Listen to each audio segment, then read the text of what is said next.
But when you measure it flat, it contradicts that. I'm spitting flat facts and that. And I know you don't like that. Google Maps is flat, it presents elevation profiles like that. I'm a spitting flat earth king. Sentence has a ring, doing my own thing. If earth was a big roast chicken, factually finger licking chicken. We just got the measurements missing. I'm spitting eggs and begs, begging the question lesson. I've said it before, time after time. I'm the spitting flat earth king of rhyme. Welcome to Flat Earth Debate Uncut and After Show. I'm your host, Nathan Oakley, and if you are new to this channel, or you've not done so already, then be sure to subscribe. Hit the bell notification icon and join button if you'd like to become a Nathan Oakley 1980 channel member and keep up to date with the Flat Earth debate. If you would like to support the channel, there is a super chat that runs alongside each of these shows while they premiere. There's also a coffee, Patreon, crypto and thanks button in the info box below the video. Speaking of Patrons, I'm going to do a quick shout out to all of you who do support me on Patreon. So, a massive shout of thanks and appreciation to Smith Tools and Purchase, Level Playing Poem, Carlton James, Survive the Spin, Effie Patriot, Thomas van der Zander, Measured Flat, Tiers Morgan, Mitch Kennedy, Rod, The Name's Burley, J Mel's 24, Unimento, Iron 26, Retro Bill, John Kays, Patrick Gunnels, Banter, Hairy Blade, Mobile Mac 777, Rob W, Del West Watson, Unbelievable Productions, Blue Ridge Ranger, Abraham Mohammed, Skeptic 936, Texas Mike, Chow Young Cat, and Dank. So another massive thank you to all of you for supporting me on Patreon. Links, as I say, to Patreon are below this video. And with that, I will hand across to whoever is in Discord and Google so you can enjoy their dulcet tones while I set up for today's live show. You would have to pick a point, right, to try to get to and go through the motions, right? You're already sitting there. Obviously, you already know where you're at. Well, see, Celestial Nav's not about you trying to get to point B from point A. It's all about figuring out where you're at currently. And if you're on a fucking oil rig, you already know where the hell you're at. Yeah, you could practice from the oil rig. Exactly. Well, no, they ended up saying, well, what if the oil rig was a prison and you broke out the prison? Shut up. I got so mad when they started saying that. Oh, the oil rig's a prison now. Okay. It's like the movie Face Off? Yeah, sure, dude. You're just retarded. Oh You my still God. need 3 points of reference from the sky. You need the 3 circles of equal elevation, not just one. You'll need one for Polaris for latitude, if you can see Polaris, Right. straight away. But to pinpoint your position, you need triangulation. Yeah, you're right. You're trying to figure out where you are. So you're taking angles to the sun to figure out where you are versus where you think you are on the map. So with Dead Reckoning, you try and keep a track of where you had been and therefore roughly where you are now. And then when you actually use the sextant, figure out your circles of equal elevation for an intersect point, you're trying to find your fix. You're trying to find where you are right now on the map. Then obviously you can head in the correct direction once you know where you are. Otherwise you're just going to blindly aim towards a certain place that you think you're heading. But if you're not heading in the correct direction or you're miles off in the map, you might miss land by however many miles because you've calculated it incorrectly. You know, if you're off by 20 or 30 miles, you could literally miss the place you're going to. Not find your way back at all. Yeah, it's all about finding where you are. Is that what happened? I said that like you're Again? right. I had said that like we were going to actually travel, and I said it wrong completely. Sorry about that. Yeah, you were corrected by Vaxi anyway, but yeah, it's about finding where you are so that you can find your way. Obviously, having a directionality starts with you knowing where you are in the first place.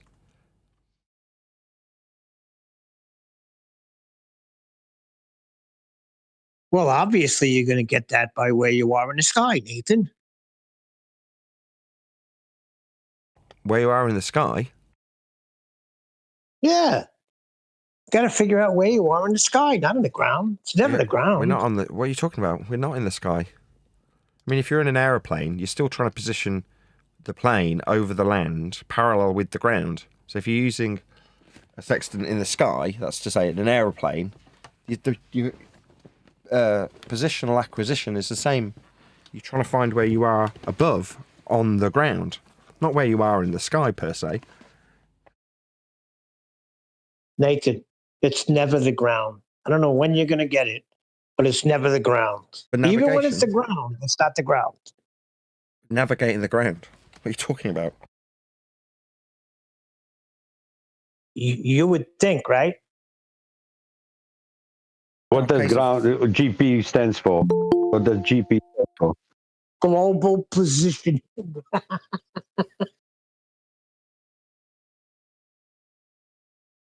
Negative. It's ground position. Negative. It's geographical position. Geographical and ground are the same. No. Let me look that up. Look it up. Actually, if you're talking about ground, you're talking about dirt. So geographical, I think, can include water and dirt. So it may Yeah. not be the case.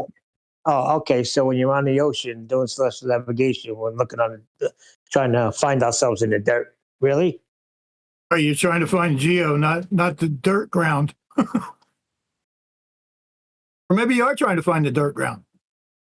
Yeah, we're better off just using ground position because that's what we're talking about. GP, ground position. Well, you've never heard some Globers say it's the definition for horizon is not where the sky meets the earth, because the earth means the ground, the dirt, eretz, right? Yes, I've heard Well, this. the dirt you're talking about, yeah, it's on the same zenith. So if you have to dive and go straight down, yeah, until you reach the dirt, it's the same area we're talking about, just over it. It's the same thing as you flying over it. At the same zenith would be the same angle. That's correct.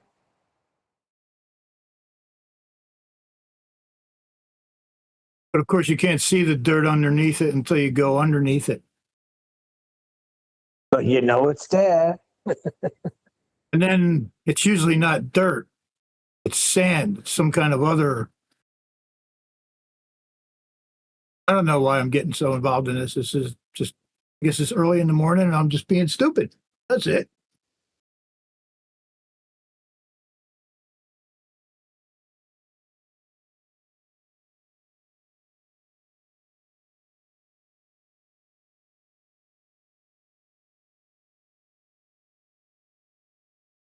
Very good. And yes, there is more land under the oceans. It's called the seabed. I don't know if I'd call that more land. Yeah, you certainly Yes, can't Dave. access it and live on it. That's for sure. So it's not land. That's not true. Have you not heard about Atlantis? Come on, man. Atlantis existed. It wasn't Atlantis.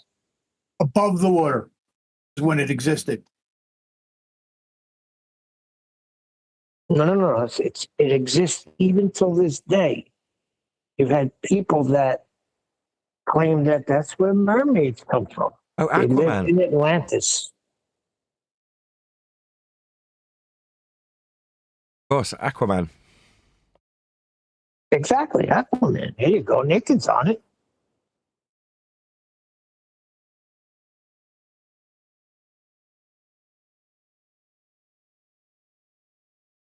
It probably happened during the mud flood. Don't even get me started.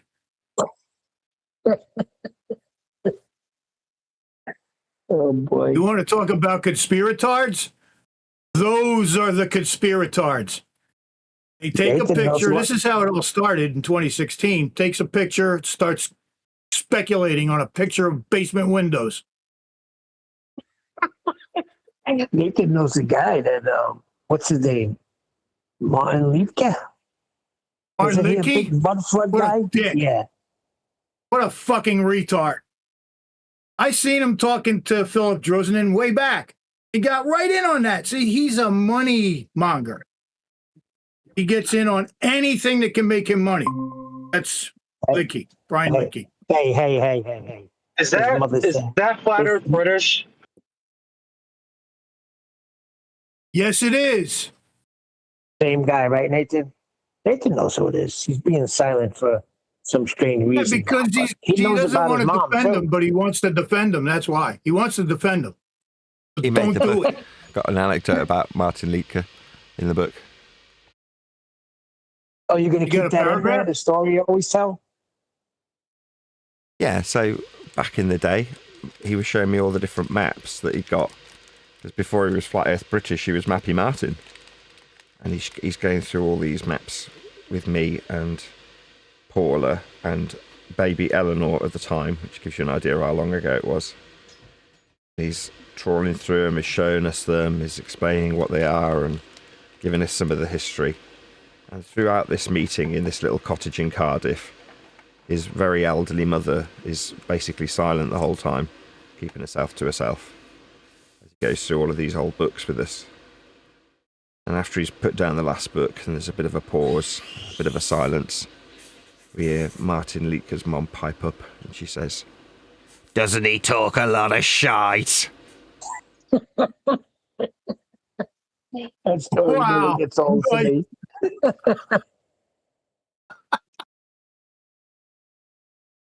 So, Quiet, Nathan, Mom, you're what embarrassing me. hold on. What happened right, like, immediately after that? Like, what was his response? Was it nothing?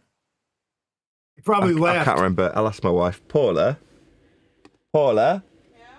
After Martin's mom said, "Doesn't he talk a lot of shite?" What was Martin's reaction? Can you remember? What was Martin's reaction after his mom said, "Doesn't he talk a lot of shite"? I can't remember him reacting at all. Yeah, So it was because just a dead silence. she's confirmed what I thought, which is there was no reaction, right? Because it's his mother, so he's just so used to her.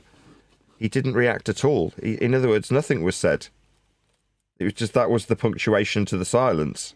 Her saying, "Doesn't he talk a lot of shite?" See, in an Italian family, you'd be like, "Mom, let's go in the other room. Nobody's talking to you."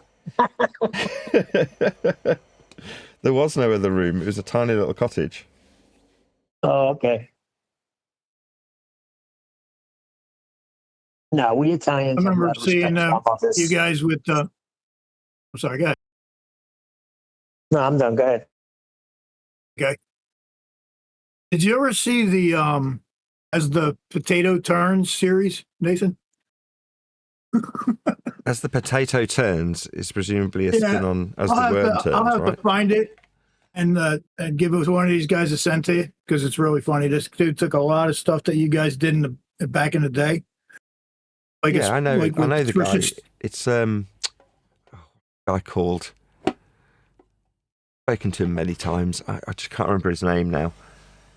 As the potato turns, he's like, Right. That's yeah. What's his? the one. Ben something maybe. Can't remember his name.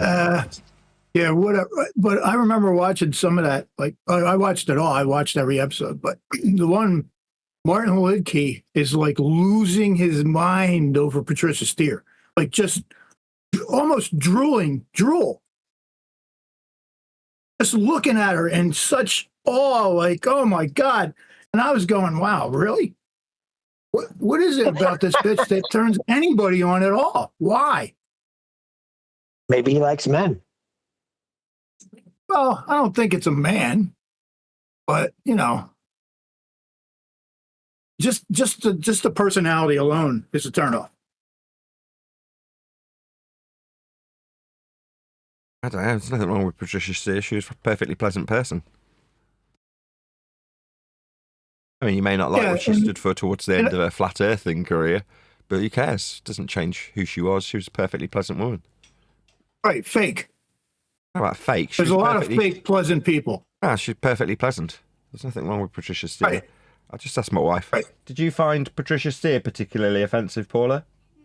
No. She said she was nice. I agree. Right. Plastic. Maybe they'll I dig didn't in say there. plastic. I said sometime. nice.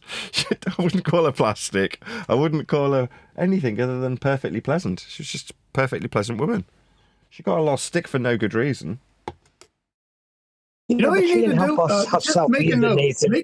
Make a note Hold real on. quick, and then you could do this on your own time, right? Write down the words plastic people, right? And then look up Frank Zappa plastic people and then listen to it. I know This was done in Frank Zappa, right? 1965. I know Frank Zappa's Plastic People, right? No, I just don't agree. Oh, you know the song? Yeah, it's a hi-fi enthusiast song, so it's one of those songs that people would come into the hi-fi shop and play regularly. With a lot of other Frank Zappa songs.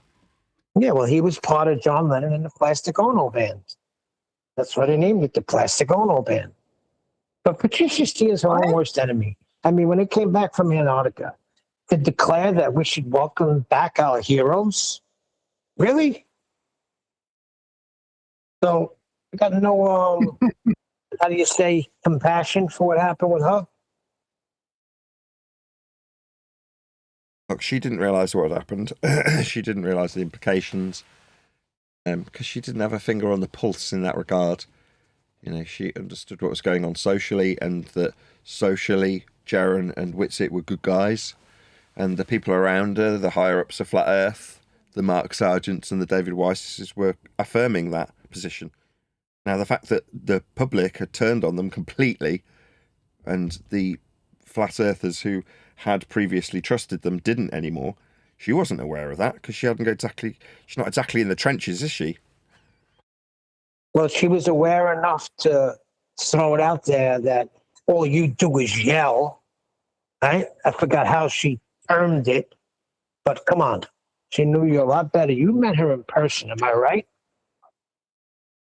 I mean, I do a lot of yelling. Yeah, Her assessment with wasn't Martin wrong. Licky and the band, the whole band, Antonio Subarats. It was a bunch of fun, wasn't it, Nathan?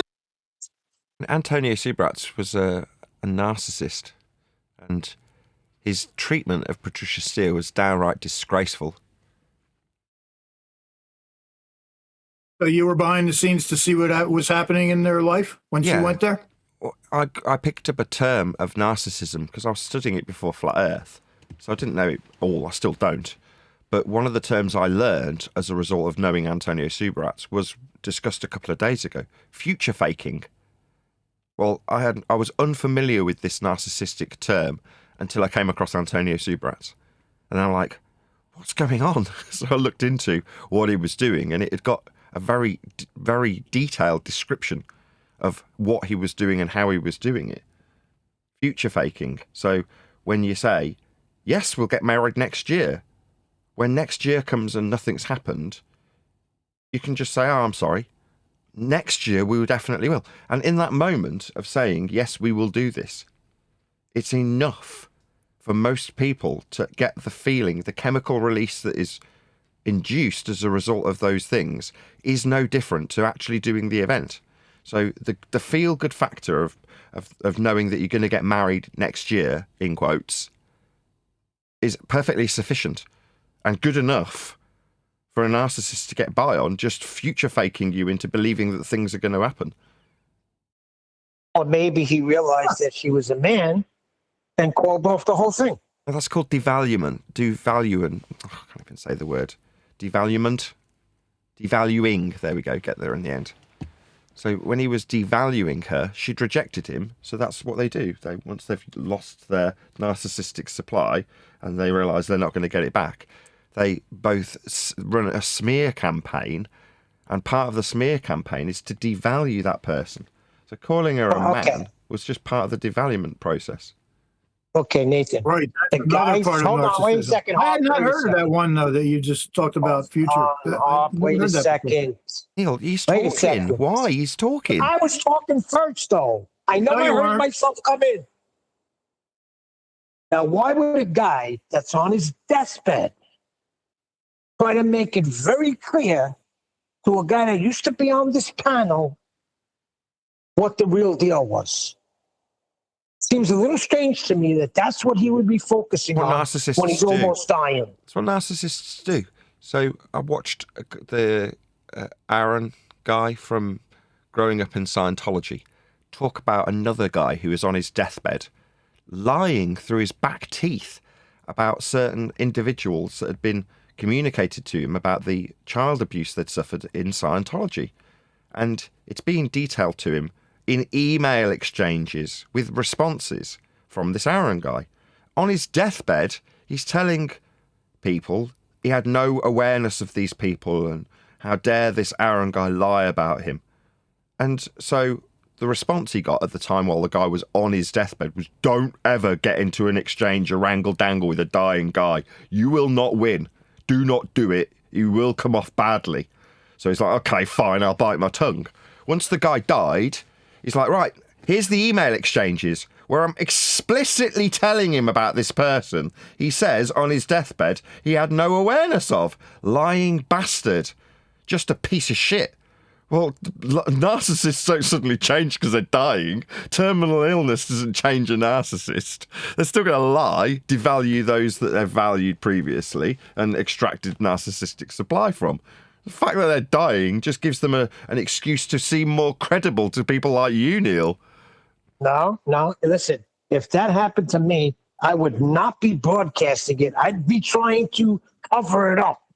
The fact that I was tricked and slept with you're not a narcissist. Woman that's a man. Yeah, you're not a narcissist. So I see what you're saying.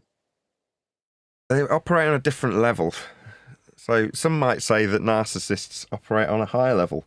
They tend to be higher achievers. You know, but you get the phrases like carefully you stamp on the way up the ladder. You might come across them again on the way back down. That type of phrase has been invented specifically because of narcissists who climb up the ladder of other people's backs. And they don't care that they're scraping down your back as they climb over you. They couldn't give a crap. The problem only comes when you're falling back down the ladder because you've climbed too high or someone's stamped on your knuckles, probably another narcissist. Metaphorically speaking, you then have to cross that person on the way back down again. There's a good chance they won't care about you. Whitsitt, as an example, the moment he was devalued by the people around him on a different type of devaluement, right? Where did he come? He comes crawling in here. It's like, hello. Careful who you stamp on as you climb up the ladder, because as you fall back down again, you might follow your way past some of those people. In that case, me. And what do you get? Do you think you're going to get applause, a ticker tape parade? No, you're going to get told to go fuck yourself, which is what Whitsitt got from me. Oh, when he asked if we could work together. Let's work together. No, piss off. Don't come back. You're a scrote. Being on your deathbed is a weapon to a narcissist. Absolutely. You see, you know what you're talking about. Yeah, it's just another angle they can exploit. Yeah, but he was, because I remember Adam saying he was adamant about it. While going through Adam trying to help him with his, medicines, he was insisting that you have to know this. Adam is an absolutely stereotypical empath.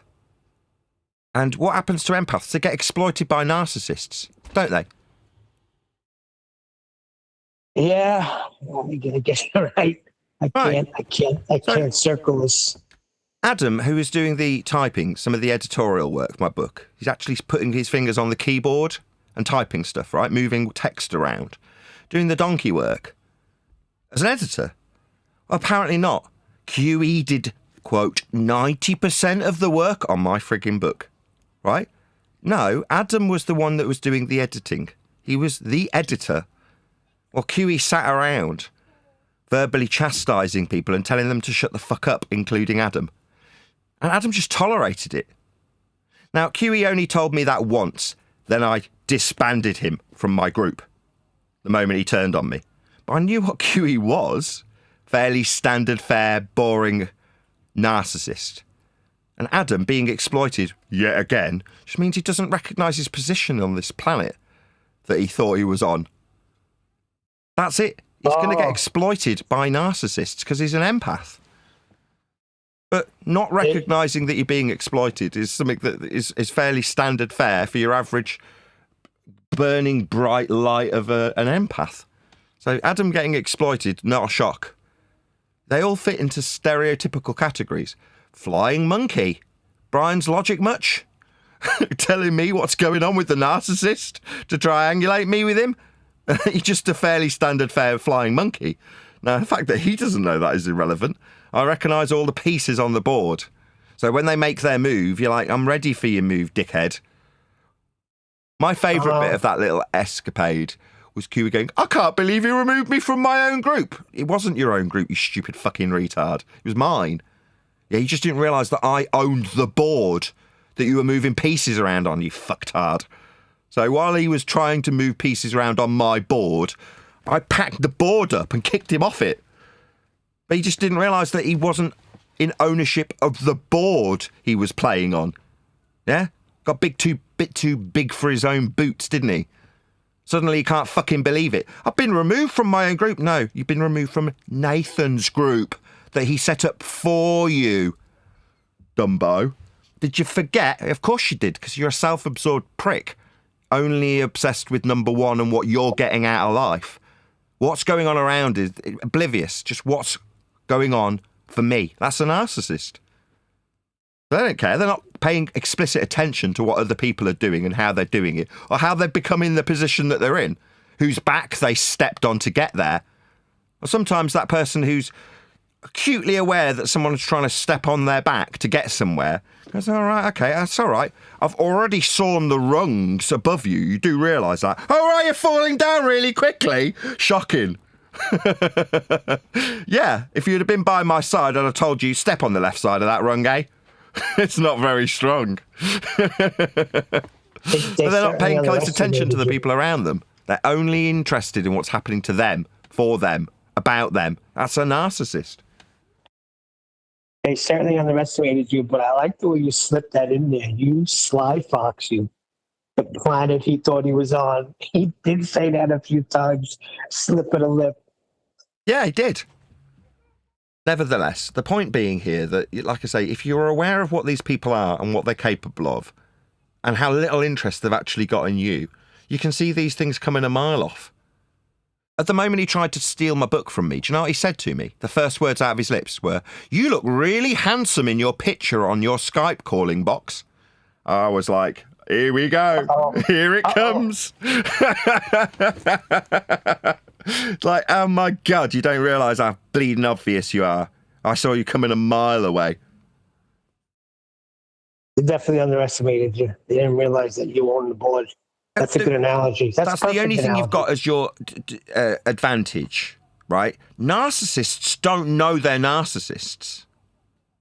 Hang on, because they're so self-obsessed. Introspection isn't something that they're fond of, right? The masks are all designed to hide their own insecurities, hide their failings when they're pretending to be the person that they imitate. The mask they put on is a re-sculpted version of whoever they're imitating.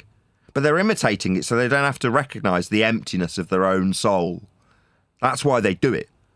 So the last thing they want to do is put some introspection on themselves. Being humble and having humility, that's not the traits of narcissism. Far from it. Well, you can take advantage of that because they are blissfully unaware that others around them might be acutely aware of what they are, what they will inevitably do. So all you can do is protect yourself from them. Now, sometimes you don't know which person around you is going to do those things, so you generally just have to put a net of protection around yourself because you don't know which one's going to exploit you at what time. Because there's always going to be 1 in 20 people who are like this around you. So if you're surrounded by a couple of hundred people, there's 2 or 3 or 4 narcissists around you that are all looking to fuck you over at some stage.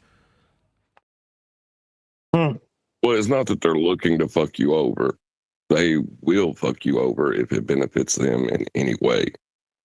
They are completely incapable of any type of introspection because a narcissist is so self-absorbed. Exactly. It's fixing to might be the better way.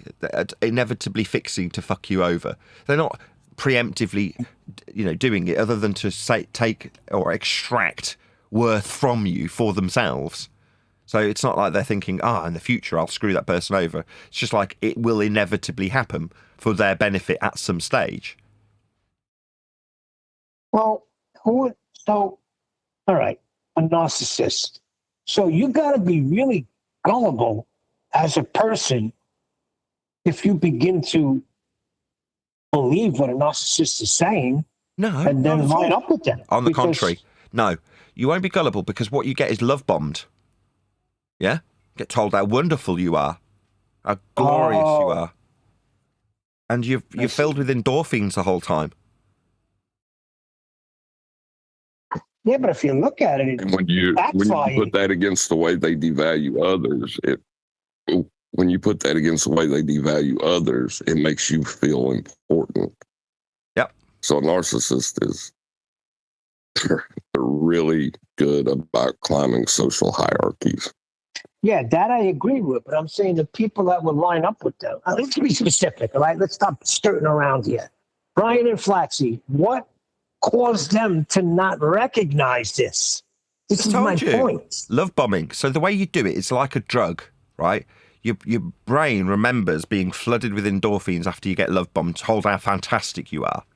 And then slowly but surely you don't get that fix again. So you seek it out. Seek the affirmation of the narcissist. When are they going to tell me how wonderful I am again? How fantastic I am? Nathan, I'd decorate you myself. Oh, yeah, would you? Yeah, from day one, if you know what a narcissist is, it's really easy to recognise the signs when they start love bombing you. Yeah, very easy. Yeah, I think you got to be really gullible. No, you're wrong. And you also fear the devaluement because they're really good at devaluing people. So you start to fear the devaluing and hope for the praise. It's one day he'll love me again. He was so tender in the early stages. I'm sure that person's in there somewhere. That's being naive. Not gullible, naive. That may be naive because they don't have a large following. They don't have people that get behind them. Or maybe it's the fact that people see what actually really happened. So no matter what they do, people are going to see it for what it is and be like, no, that's bullshit. We know exactly what happened. You're helping Nathan. Because I don't see anybody like getting behind them but a few people.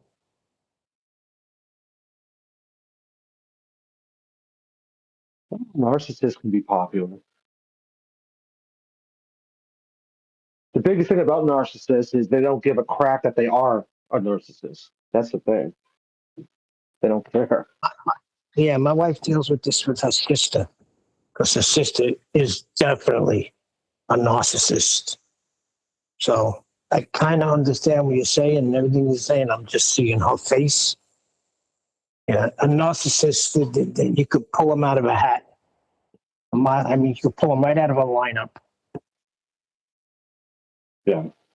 I mean, I just came to the realization that my father's a narcissist about a year ago. Like, it just dawned on me. But he had a massive stroke, so like his personality's changed, so he's not really like that anymore.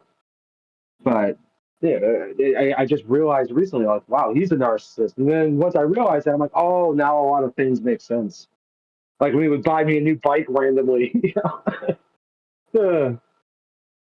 Okay, narcissist personality disorder is a mental health condition characterized by pervasive pattern of grandiosity, an excessive need for admiration, and a lack of empathy for others. Holy shoot, just put QE in the front of that and you're good.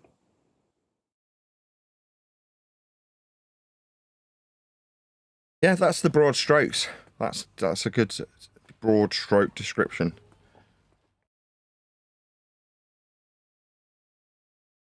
My question is, what creates a narcissist?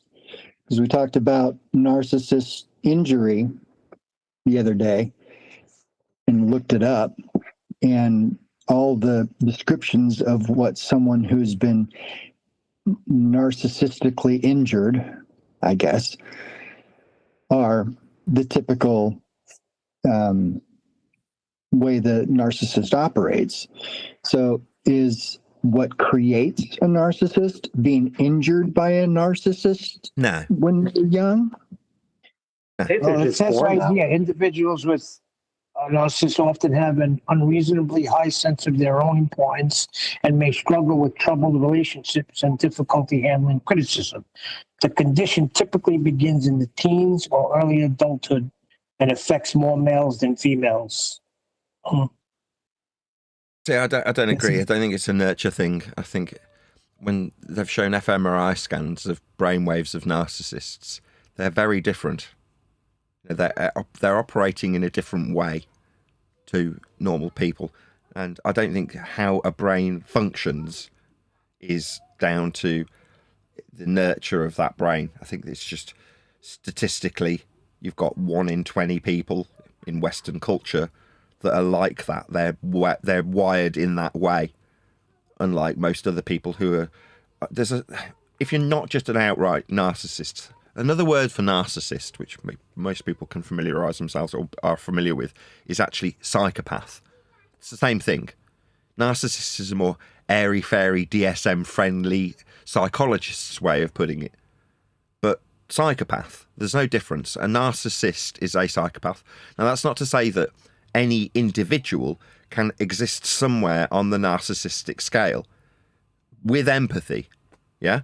So some people will sit to the extreme other end of the empathic scale and have very little narcissistic traits, and others, again, normal non-psychopaths, sitting on the extreme end of the narcissistic scale.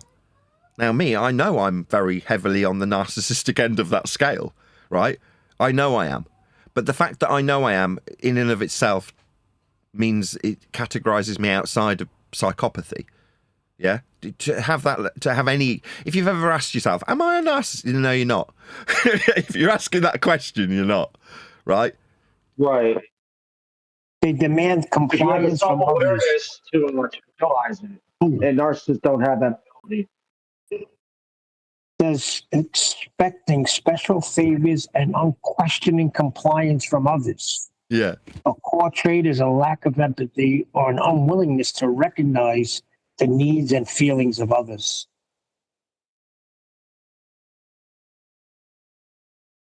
Unquestioning compliance. Yeah,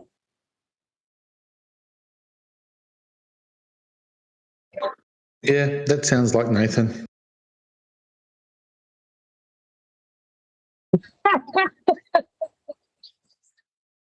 John, no, that's a good one.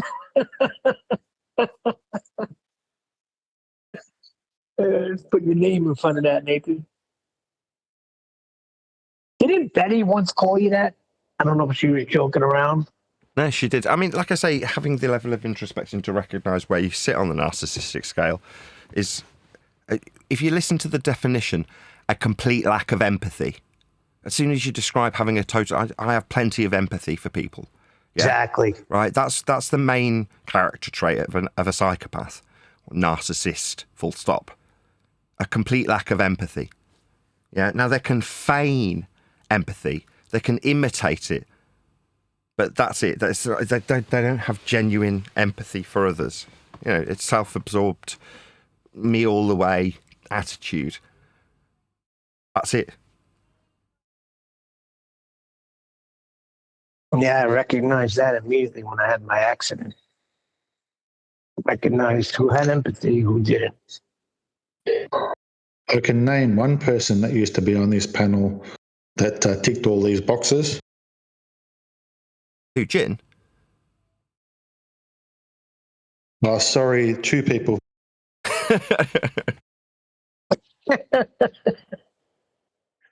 Yeah, it's a shame, though. What are you going to do? Why you bring this up anyway, Nathan? Oh, you're doing something in your book and you got reminded? Well, yeah, we were reading through. So my wife's finished her autonomous editorial. Now we're reading through it, making great strides of profundity. I like it. That and the other word you do. What's that other word? Bifurcate? Bifurcate.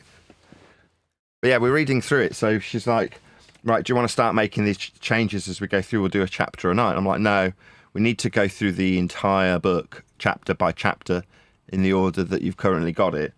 Number 1, to see if there's various anecdotal chapters that should be in different places. But once you're familiar with the material from start to finish, then you start making the changes. So while there's been, I don't know, in let's say chapter 1, there was 2, maybe 3 changes, very, very minor, that I wanted to make, but I kept my mouth shut just so she could literally just read through it. And it took an hour and a half yesterday. We read through chapters 1 through 3, which is like 6 chapters, as in 1A would be an anecdote, 2B would be an anecdote. You know what I mean? So we got through till chapter 3C or something there or thereabouts.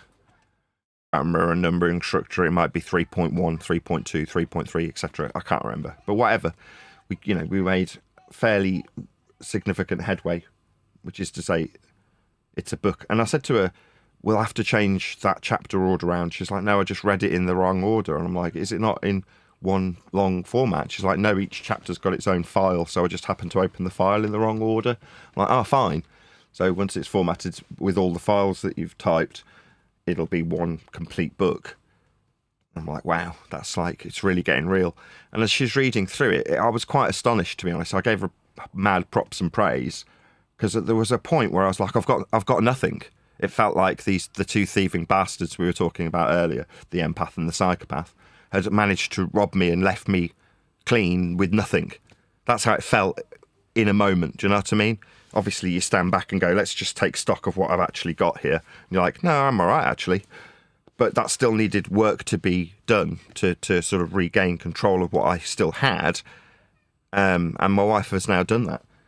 So to hear anything coming out of her lips off a page, and it's all mine, obviously, it's all, my words just parroted back to me in an order that's memorable, but it's not like I've been writing yesterday. Some of it's from 2 or 3 years ago. So when she's referencing stuff that's like, in the current times, in 2024, you're like, wow, it does really cement how old or how long this has taken to produce. But I've got to be honest, right? It's freaking awesome. My book is going to be ace.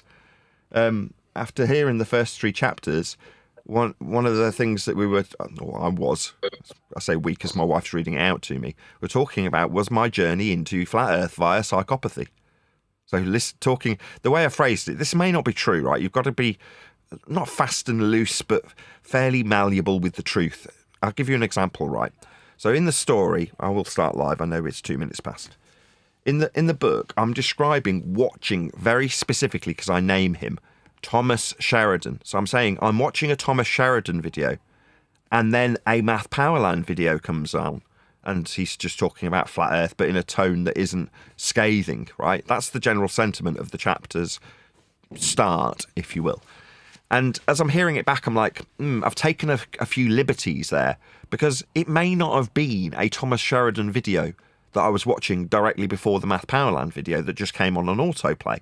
Now, it coming on autoplay and me not knowing who Math was, it's just some guy on a YouTube video talking. And then he's like, flat Earth this and flat Earth that. And I'm like, what? Is he talking in a positive tone about this subject? What's going on? Oh my God! You know what I mean? It was so unfamiliar. But the branch from Thomas Sheridan psychopathy into Math Powerland flat Earth may not have been as fluid as I've described it in the book, right? I'm taking a little bit of a liberty with how things actually padded out. That is to say, I was studying psychopathy and subliminal messaging and probably looking at other things, cookery, whatever else, It might not have necessarily directly been one after the other. But if you're just trying to communicate a message in a story format about something that is basically historically accurate, but in a condensed 2-sentence format, then you do have to take a certain liberty with how you describe it. Now, maybe my guilt for taking such a liberty is here, but it would be stale if I was like, and then I watched a video about Martha Stewart, and then suddenly Math Powerland came on after the watching of... You know what I mean? It's like, it's not necessary. You just say, I was watching a video about psychopaths because I'd been embroiled in a court case with my ex-employer and wanted to know how he behaved and why he was behaving the way he did. Now, in that one sentence in the book, you immediately, within a sentence and a half, know that I've been through a court case with an ex-employer that's led me to study psychopaths and then got a flat Earth video on autoplay. That's all you need from an information point of view. You don't need me to drone on about my court case. You don't need me to drone on about Thomas Sheridan or psychopathy.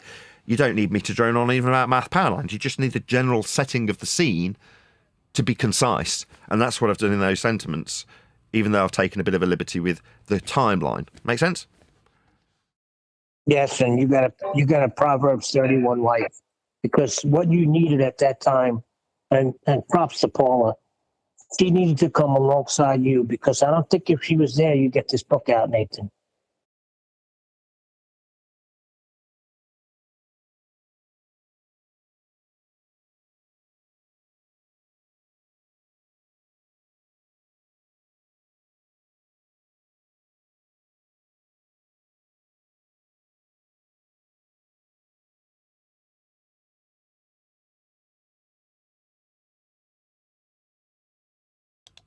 How are you? Hello. Good afternoon. Good morning. Hello. I'm very good. I mean, Nathan. high spirits. I've got something to say before ahead. you bumble on more. Bumble on, cheeky bastard. Go ahead. You were bumbling on so much in the pre-show, I couldn't even get a word in. Go ahead, Jordan. About your book. Yes. About your book. Now, I've said this probably 10, 15 times. Do you have a pencil or a pen handy? No. Right. Well, then memorize this. Your ISBN number for your book. You need to make sure your publisher I'll write it down. provides you with an ISBN, because in Commonwealth countries such as UK, Northern Ireland, Canada, Australia, we can request that your book be provided in local libraries if you have an ISBN number. I've said this before, so I just want you to make a mental note. Yes, I just wrote it down on a note that my daughter's written to one of her pen friends in America. So she probably won't be very pleased, but at least I've got it written down. ISBN. So, yeah. I will. I'll make sure that happens. I'll speak to the publicist about it. I've recently, in literally the last 24 hours, got in touch and said, look, this book's rattling its way through. We're doing a read-through now of the text, and I'm making very minor alterations to it, so we're on course for a Easter release. So I've made him aware. And, just for the audience's benefit, I mean, that is the case. I mean, I'm really excited. It's old material that I'm hearing read back to me by my wife, and she's formatted it, and it's like chapter 1, chapter 2, where we're at the moment, being read to me of my own book. It's left me lost for words. It's exciting, very, very exciting, hearing it actually come to fruition and be a thing. So yeah, I mean, as the chapters progress, she says it will get harder in terms of the editorial work. But my intention at the moment, I've said to her, I want us both to be very familiar with the material as a whole. In other words, what we've got now, I've got it physically in my possession in a multiple Word documents. Each chapter's in its own Word document. But you know what I mean? Now that it's actually in my possession to work on with her, we are now doing that and started yesterday. So very exciting times. We'll work our way through literally just reading it without making any changes, which is what we did yesterday up to chapter 3. We'll continue all the way through to chapter 12. There are 24 chapters altogether because there's intermediary chapters with anecdotal information that I've interweaved into what was in existence in recorded format and in formats from previous drafts that I hadn't lost to Thieving Bastards. So all of that's now been collated together by my new editor, Paula, my wife, and things are really swimming along nicely. Yeah, you started the show right when I was giving your wife props. You said that you felt, when they hear the show, that everybody would put it together. You felt like you had nothing when this whole betrayal happened. Well, props to Paula, because she came along at the perfect time, came right alongside you, and moved you along, and now you're going to have a book. Shout out, Paula. You are awesome. Yeah, she is. And she's been working very hard also. Obviously, that all good things come to an end. And for her, it is just a thing to work on. I know it's obviously going to be that a little bit more personal because it's her husband's book. But by the same token, she's just seeing it as a thing to work on. And she is diligently working on it. And I'm very grateful to her for doing so. When you get a chance, read Proverbs 31. You know, when you got time and you're on your own, just pull up Proverbs 31. Nathan, just in relation to the ISBN number, so if you have an allocated ISBN number, then one book will be sent to the British Library. That's what happens by law with ISBN. Sweet. Yes, I will do exactly that. Awesome. So yeah, so that's good news in that regard. Things are moving along nicely. I know it's anticipated greatly by a lot of people, so I'm grateful that that is the case. At least there's been some hype around it as it's gone through all the different revisions and drafts. So it's had time to build up a bit of momentum. So good. I'm glad. Lots of people are asking questions about it. Although there's a certain handful of people out there that would rather it wasn't going to get published. That is to say, the anti-flat earthers who want to infer that there's no chance it'll actually come out with words like, you'll never get a book published. You're like, yeah, I will. But they're hoping. It's wishful thinking.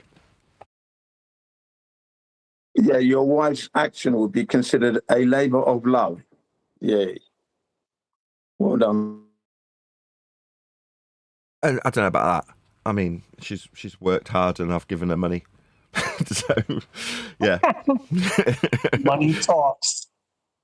Hey, Nathan, do this video. No, I'm never doing this video. Here's $100. Let's do the video. Yes, that's true. I mean, I am a total whore when it comes to things like that. You know, you pay me and I'll do it. You do things for money. You earn, listen, this is what you do for a living. So, hey, money talks, BS walks. That's just the way it is. You said I'd struggle to pull the needle out of my arm, right, with flogging microphones, and I haven't bought any in the last 24 hours. So that's something. Yeah, it gets harder as the days go on, Nathan. You'll start feeling a knot in your stomach, and you'll see a thing pass by on your screen, and you'll start sweating. But you'll get through it. Well, that's the thing. I've said this all along. Once it gets to the point that I need to work alongside my wife on the book, I can't sit in front of the iPad scrolling through eBay listings of microphones, looking for somebody who doesn't know much about microphones to buy one off cheap. You know what I mean? There's that opportunity is not there.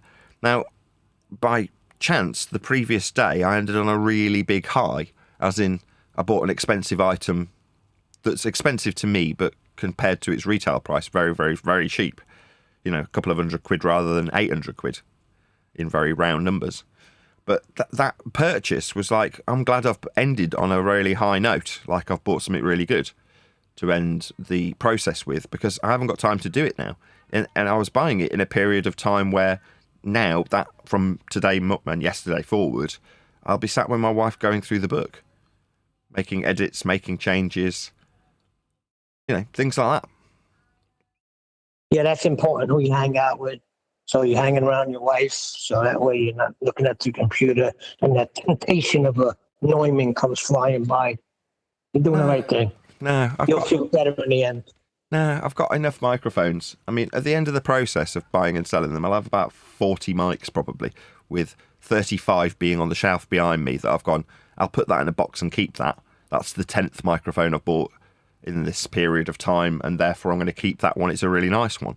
And then if I need to, if I fall on hard times, I'll put a shop together in an instant, because I've got 30 or 40 mics that are just sat in boxes ready to be sold, or ideally just be kept. You know, that's the only downside that I ever thought when I was watching other people buy and sell. It's like, well, why don't you keep that? I remember watching the store owner when I was managing the pawnbroker in Leamington. The owner came in and he got the newest phone that had just come out that day. It was something like let's call it an iPhone 8. Yeah. So he's got this iPhone 8 and I'm like, wow, that's really nice. He's like, yeah, definitely. Love it. And then somebody literally in that second said, can I buy it? And he sold it to the person over the other side of the counter, a customer. And I'm like, but now you haven't got the phone. He's like, I can always get another one. I'm like, yeah, but you haven't got it right now to use and have as a phone. He's like, he looked over at the shelf and there's 150 phones there. He's like, I'll just have one of them. Yeah, but it's not the most recent one. You don't get to experience that, you know, that new phone feeling of having the latest and greatest brand new phone, which I like. That's something I'm geeky. I like that kind of thing. And he was just totally nonplussed about it. He's like, I can get another one. You know, eventually I'm like, but you bought it on a contract. He's like, it doesn't matter. There'll be another iPhone 8 in my life at some stage, I'm sure. Who cares? I'll just sell it. Now, my attitude's always been, well, if you're doing that, if you're coming across things that are really good value and the only thing you see in them is the profit that they can make, then you never actually get to own and experience and enjoy the item. So it's like, sod that. I want to buy a microphone in this case, is what we're talking about, and say, well, if I ever do need to cover that snare, I've got the mic to do it. Now, I don't own a drum kit. I always use the drum kit example because there's no drums in the house, right? There's other instruments, and I've recorded some of them. But drums, there aren't any. There's no drummers here. My brother's a drummer, and, you know, I've fallen out with him at the moment. But the point is that I'm not in any hurry to go down and record his drums. You know what I mean? I'm not in a band, neither are my kids. They're not of the right age to do it. But should that time come where I need to point a mic at a snare, I've got that snare mic covered, and I won't have to go out and spend 150 quid on one. I got one for pennies. Not pennies, but you know what I'm getting at, right? Now, it's there for an emergency to flog, but I get to experience, own it, and enjoy it. Maybe I'll make a video about it when it's all done and dusted, and you're like, well, how'd you feel with the needle out your arm? I'll be like, no, the needle's right behind me. I've got a whole shelf full of mics. I could just start making videos with them again if I want to. Compare one to another. Why not? I'm a videographer, and that's just something I can use to make videos, and indeed audio is part of videography. So therefore, great, I've got a whole load of musical mics that can expand my abilities, my skill set, if need be. So if the arse falls out of podcasting about Flat Earth specifically, as I'm hyper-specialised in my subject arena currently, well, I'm not though, am I? Because I've got mic videos, got a whole shorts library of 200-odd mic videos, all unique, because I've got into a position where I've bought and sold 500 of the things, or I will have by the time I've flogged off my stock. So there's an expanse to the skill set that, you know, makes me a jack of all trades and a master of none in some respect, but also highly diverse in terms of what I can potentially do. And, you know, that's how you end up leaning into different category areas and opening up bridges that you didn't necessarily know were a bridge to be spanned or a river to be spanned. So I try and dissect it into the numbers, which is to say there's going to be one or two people that have come to flat earthing via microphones now because of the hundreds of thousands of views that I've had making microphone videos to flog them on eBay. That means that there's a very, very, very small percentage of those people that will have come to the channel and gone, oh my God, it's flat. Just like I did with Math Powerland. Like there's a very small percentage of people that go from narcissism to flat earth, or subliminal messaging to flat earth. It's a lot more common to go from 9/11 to flat earth, or chemtrails to flat earth, or whatever, moon landing hoax to flat earth. Those things are fairly reasonable to assume are going to happen again and again and again. But there's going to be a very, very, very small number of people out there that go, I found out because I was looking for a microphone. You know what I mean? Isn't that bonkers? Nice. Yeah, I like that. I think it's funky that there's a really bizarre route into flat earthing for some weird individual that's just looking to buy an SM58 or something.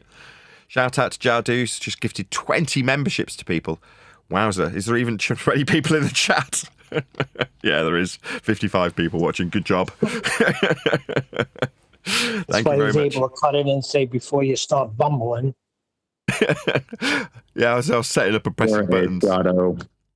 We were describing narcissism in the pre-show, and after describing it in accurate detail, Jardo goes, yeah, that sounds like Nathan. Cheeky bastard. That's even better one. I should have said that one instead of the bumbling. Yeah. Jardo got a license. Jardo says, I bought memberships because I'm tired. I think he means I meant to sit the super chat instead of gifted memberships. Thank you very much all the same. Really appreciate the support, Jardo. And the information in terms of ISBN numbers and libraries. You have given it to me previously, and it's relevant now as it's literally pending. Look, that is. Cool. Very cool. Jardo's an OG. He goes way back to debates. It was on a whole different format. I didn't know that till recently. Yeah. There's a little bit of nostalgia that's on the negative side about the book as well. It's because it's been written several years ago at the start, and obviously it's being ended now. The tone is just a little bit offbeat compared to our modern rhetoric. Now, I have to accept that is always going to be the case, right? We are in a very fluid topic in that regard. So from that point of view, what seems critically important today about Earth being measured flat might get, or more likely than not, will get superseded by something that is seemingly more important down the road. So one day you're talking about the Black Swan and how important it is. The next you're talking about celestial navigation and how important it is.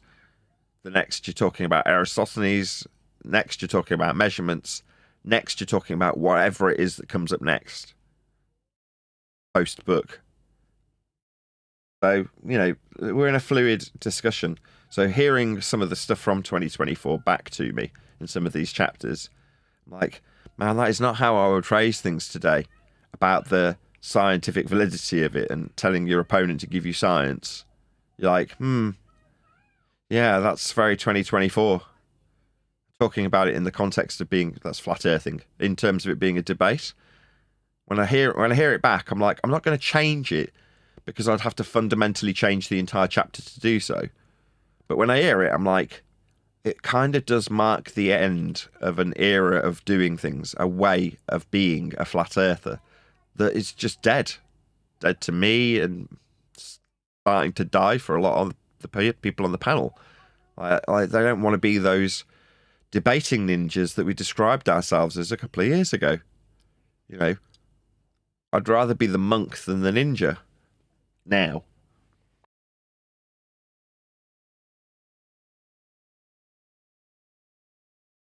Another shout out to...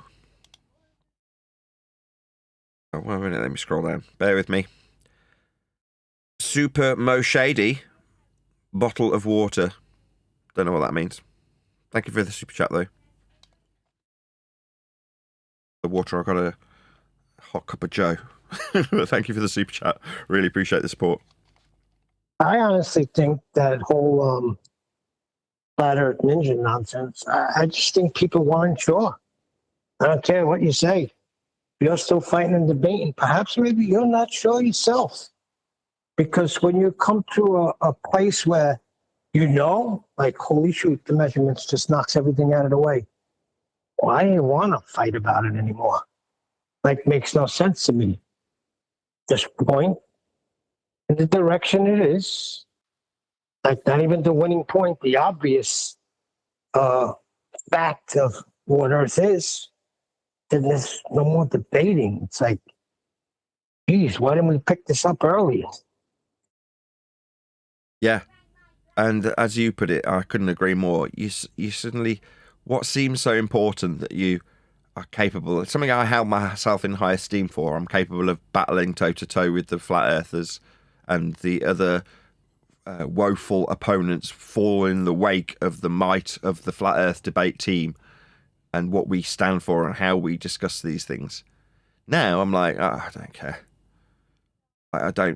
I'm not melancholy for that person, but that person does seem dead to me because, as you put it, you evolve beyond it. You're like, I don't feel the need to convert you.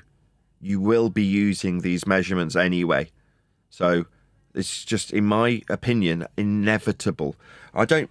Here's a way of summarizing it. I don't feel there's a necessity for me to do anything anymore, right? When I now recognize that rewinding the clock 2 or 3 years and listening to, I don't know, Simon Dan talking about measuring a flat plane of reference or heights off sea level or distances in miles or kilometers, whatever it may be, that person was already, without question or intervention from me, utilizing Earth as a flat plane, measuring Earth as a flat plane, dealing with Earth as flat. There's no other way to deal with Earth. That's how Earth's dealt with. So therefore, it kind of makes you feel more empathetic towards their position when they feel like they're an insignificant speck of dust.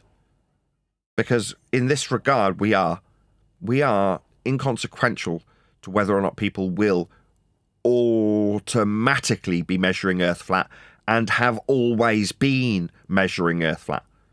Now, their recognition of what they're measuring flat anyway doesn't really affect me very much. So you go, so what am I doing? Why do I want to debate Dave McKeegan and convince him one way or the other? Now, in his mind, he's saying to someone like One Deck, I don't want to be welcome to Flat Earth. You're like, yeah, because you're obviously defining yourself with what group you're associated with, and not being associated with that group is something of concern to them. Me, I'm like, I don't care. You'll be measuring it flat either way.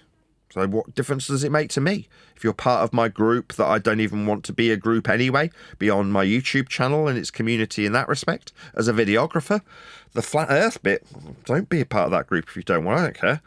I'm not going to welcome you anywhere. It's not incumbent upon me to do so anymore. I don't feel it necessary. It's, I don't know, a humbling experience to realise that I am utterly inconsequential to whether or not Earth's flat or not, and how it's dealt with. It's being dealt with flat by everyone without exception, if I do a damn thing or not. Just a shout out to Simon Dan and his cult Flat Earth following. Amazing effort for him to get over 1,000 people all over the plane to locally measure Earth flat. He should be given a gift from all flat earthers. Yeah, it's a good example. So you could argue that but for the fact that we were antagonistic towards someone like Dan, it pushed him into a position where he went out and measured Earth. Therefore, by default, he's going to measure Earth flat, and he did. So, but for the fact that we were antagonists in that process, he might not have gone out and measured Earth at all, therefore maybe wouldn't have gone out and measured Earth flat. But the way I see it is, as I just described earlier, quite the opposite. I don't feel like I needed to do anything. If it wasn't Simon Dan measuring elevation angles to the sun, it would have been someone else, because the entire principle of how we look at the world, offer up time, come up with our dating structure, just deal with Earth's surface, is the same for everyone and always has been. So it didn't matter that I antagonised someone like Dan and provoked him, you could say, or argue, that that was the circumstances. He was provoked into measuring Earth flat. You're like, no, he was provoked into measuring Earth. How Earth got measured, regardless if Dan did nothing as well. That's a better extension.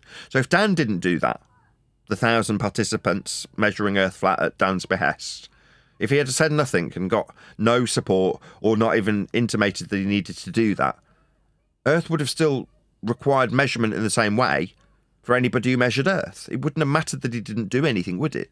Next man who comes to measure elevation angles to the sun just measures elevation angles to the sun. They're flat. Earth's flat to do them. It's what we do if we're measuring angles to the sun, and we use that concept, that process, whatever you want to describe the heavenly bodies moving and how we measure them. We measure them how we measure them. Doesn't matter if I do anything or Dan doesn't do anything. Furthermore, him doing something wasn't really very useful. I mean, no technological advancements have come as a result of Dan and his 1,000 participants measuring Earth flat. It's not useful. It's not really done anything. It's like me 10 years ago tracking the sun and comparing it to the azimuthal equidistant North Pole centric globe projection known as the As It Is Gleason's map. It didn't really achieve anything. Now, I could have self-professed science and tried to steal a bit of valour and credence to what I was doing, make it more important so I could sniff my own farts a bit more. But ultimately speaking, it didn't really do anything. It didn't advance humanity. It might have woken a few people up to their deception of the globe model not being the actual surface that we measure flat. But that knowledge, again, doesn't change how Earth gets measured. Me doing something 10 years ago with tracking the sun didn't change anything about how Earth got measured. And Dan measuring 1,000 elevation angles to the sun didn't change how Earth gets measured. The fact that he involved himself in Earth measurement is neither here nor there. He is utterly inconsequential to how Earth is measured. And so am I. Yeah, it's called It Is What It Is. Yeah. It is what it is. It's measured how it's measured. From those measurements, you can go to the ends of the Earth, sniffing your own farts, and come up with what's on screen. Extrapolation of a curved surface with respect to the plane you measured flat. You can put that ball into heliocentric motion with the orbital path bifurcating the two inferred hemispherical models sandwiched antipodal. That is fart sniffing territory right there for the guys who created it. Wow, aren't I clever? I've explained epicycles with this shit. Aren't I amazing? Num num num num num. But that's all you're really doing. It's an overabundance of people wanting to sniff their own farts and make themselves feel intellectually superior to the next man. Now, it might have been that the original forefathers of heliocentrism decided that they did actually want to benefit humanity by being able to predict certain paths and cycles of lights, to know when certain dates would coincide with the existence here on the ground of us and our celebrations. That may have been something that was considered useful by the rulers at the time, the church, the Roman Catholic Church specifically. But again, did it change how the sun moved? Did it change the seasons? Did it have any bearing on whether or not the sun was going to come up over the horizon the following day? Or how long it stayed in the sky? No. These things are set by the Creator. We have no influence on them. We are but observers. And how we arbitrarily categorize and define and measure the privileges that we get from the lights in the sky is irrelevant to how they function and what they are doing. Again, we become but specks of dust by comparison. When we're all faded away and 6 feet under, metaphorically, or burnt, whatever your end of life plans may be, the world will still keep ticking along, and anybody who chooses to measure it will still measure it flat. Well, that's a fact. So does it matter? Do you need to convince Dan? He'd eventually have measured it flat anyway if he was that way inclined. Maybe he'd have recognised it beyond his belief in a ball that he was given by the Roman Catholic Church to explain epicycles or whatever it is they were refining at the time, if you pick a certain aspect. It doesn't change how Earth start with. If you have compassion for your fellow man, and you might want to help him along, that he's not just a particle of dust, leftovers from a imploding star, that you are created. And maybe you want to help somebody along. So you explain to them how Earth is measured flat. Now, we're just mere observers, right? We don't know what the sky is. But if I don't know what the stars are. Yes, but if I wanted to actually help somebody, if I dig deep into my empathy, as we've been discussing this subject in the pre-show, it wouldn't be that I'd want to impart on somebody. I'd want to impart the value of now. Who's that psychologist guy that we were covering about a month or two ago? And he's... Alan Watts. Alan Watts. Yeah, right. So Alan Watts was explaining that the Enlightenment is realizing that there's no race, right? There's no journey to get to an understanding of flat Earth in this example. But there is the experience in the here and now to be enjoyed for what it is, and how precious it is and how short-lived it is. So that would be something that I would feel I could offer someone else in terms of value.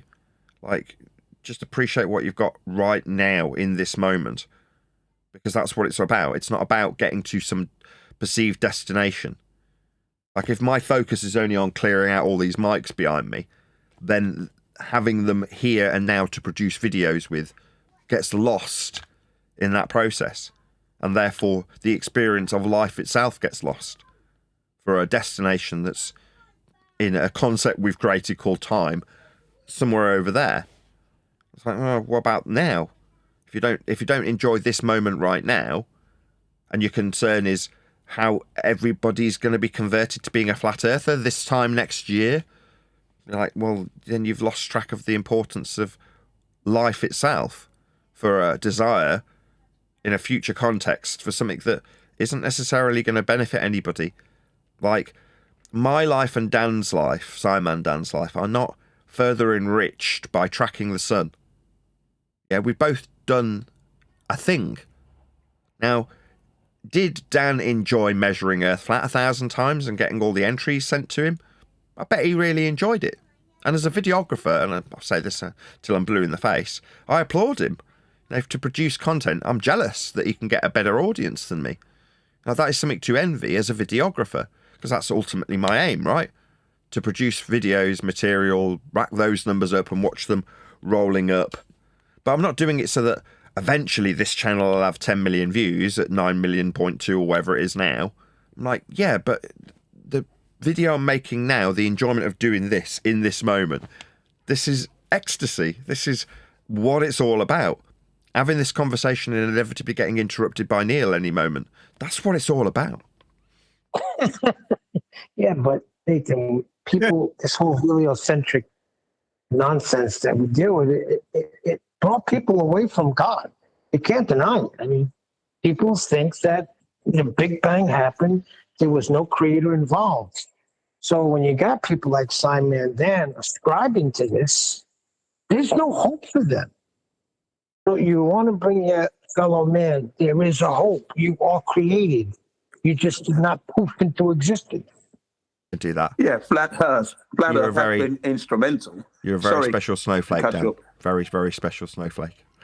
No, I don't want to be special. Go ahead, Jim. Sorry, yeah, I was going to say flat Earth had been instrumental in getting people to recognize God. People have said that, haven't they? They've realized the Creator because of it, and their life has changed, and they're enjoying their lives even more. So, yeah, I think it's if you have the opportunity to discuss the flat Earth and get them off the Big Bang and the heliocentric model, well, then that's a good thing. At the end of the day, those of you who are coming into contact with those people, like myself. So yeah, I enjoy all that. I also enjoy the debates as well. Now and again, I might want to do a debate and have a discussion, especially if it's a live stream. It's a chance again to for people who want to know the truth, who are listening to the live streams, to find out. That's it. So it's all good. I see all of that as a positive. I mean, those who have reached in the end of the journey, let's say, for Nathan and that, because his book's coming out now, that's fine. He doesn't want to go down that road. That's okay. Nothing wrong with that at all. Then there are others who want to carry on. Yeah. It's not the end of the journey. It's the end. It's coming to an understanding that there never was an argument. So yes. I think that's what Nathan's really pointing at. There never was an argument or debate. Always measured flat. That debating, I'll use it as a book analogy. It's the end of a chapter, if you will. Now, if the book is life in general, that is a chapter of my life that was enjoyable at the time and seemed incredibly important. Now, in the moment, it seemed important for the reasons I'm giving now, that you should extract out every piece of enjoyment that is capable in that moment. So what my focus was back then seemed critical. Now, but for the journey, I wouldn't be where I am now, so it was part of my path to enlightenment in this regard. If I'm going to describe myself as being a monk rather than a ninja, back in the day when I was fighting it and duking it out with the opponents. Yeah? Well, that's part of the journey, so it's important. I wouldn't be where I am now, but it doesn't change that chapter seems to be closing, and there's a certain amount of melancholy when you look back on it and go, wow, if only I knew then what I now know, then things might have been different. Now, it doesn't mean that I regret any of it. I don't, absolutely not. I'm glad my journey is what it is, and I've enjoyed watching my kids grow up for the last 10 years. They're still doing it now. But it doesn't change that as I listen back to my own sentiments from even a couple of years ago in my own book, I'm like, this represents a different time. And it's only a couple of years ago. It's bizarre. But it is. Things have changed.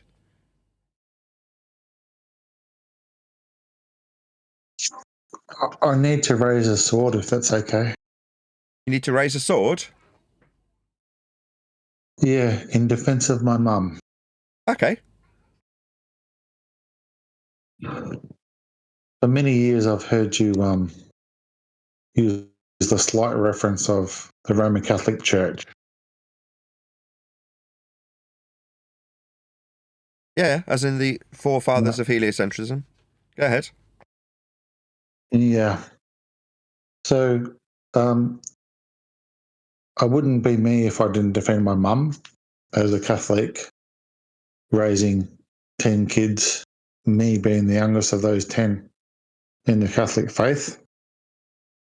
So the problem I have with you consistently using the Roman Catholic genre as a proponent for the heliocentric model is that the church at every point rejected the notion of heliocentrism in the earliest forms that it was presented.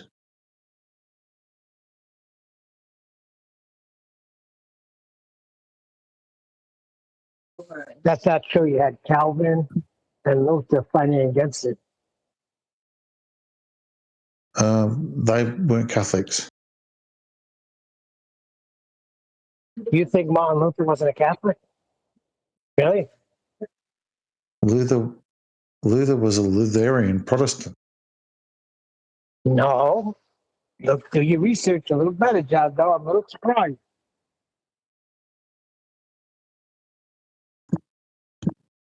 So when we say that the Catholic Church was representative of heliocentrism, how do we define the truth in that statement?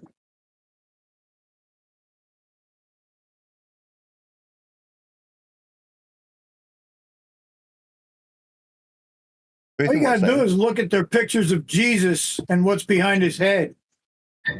That's raw. That's not how you validate it. You validate it through history. Really? So when you put the sun behind the dude's head and call it a halo, and you're literally lying because it's the sun, that's not sun worship? He's talking about how you validate what Nathan says. Now, the picture could be some sort of you look at the Catholic evidences, Church, and that's where you start. Are you going to talk to me, or are you going to let me finish? Yeah, because I heard you, and all you got to do is start with that, and then go research more.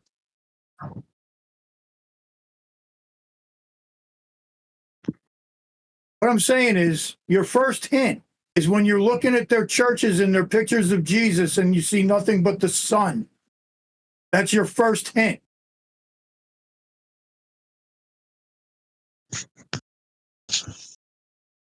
Yeah, but reference is Copernicus, isn't it? Copernicus is the one who proposed the heliocentric model to the church, was accepted as such. No, it wasn't accepted. That's what they say. They played a lot of games back in the day.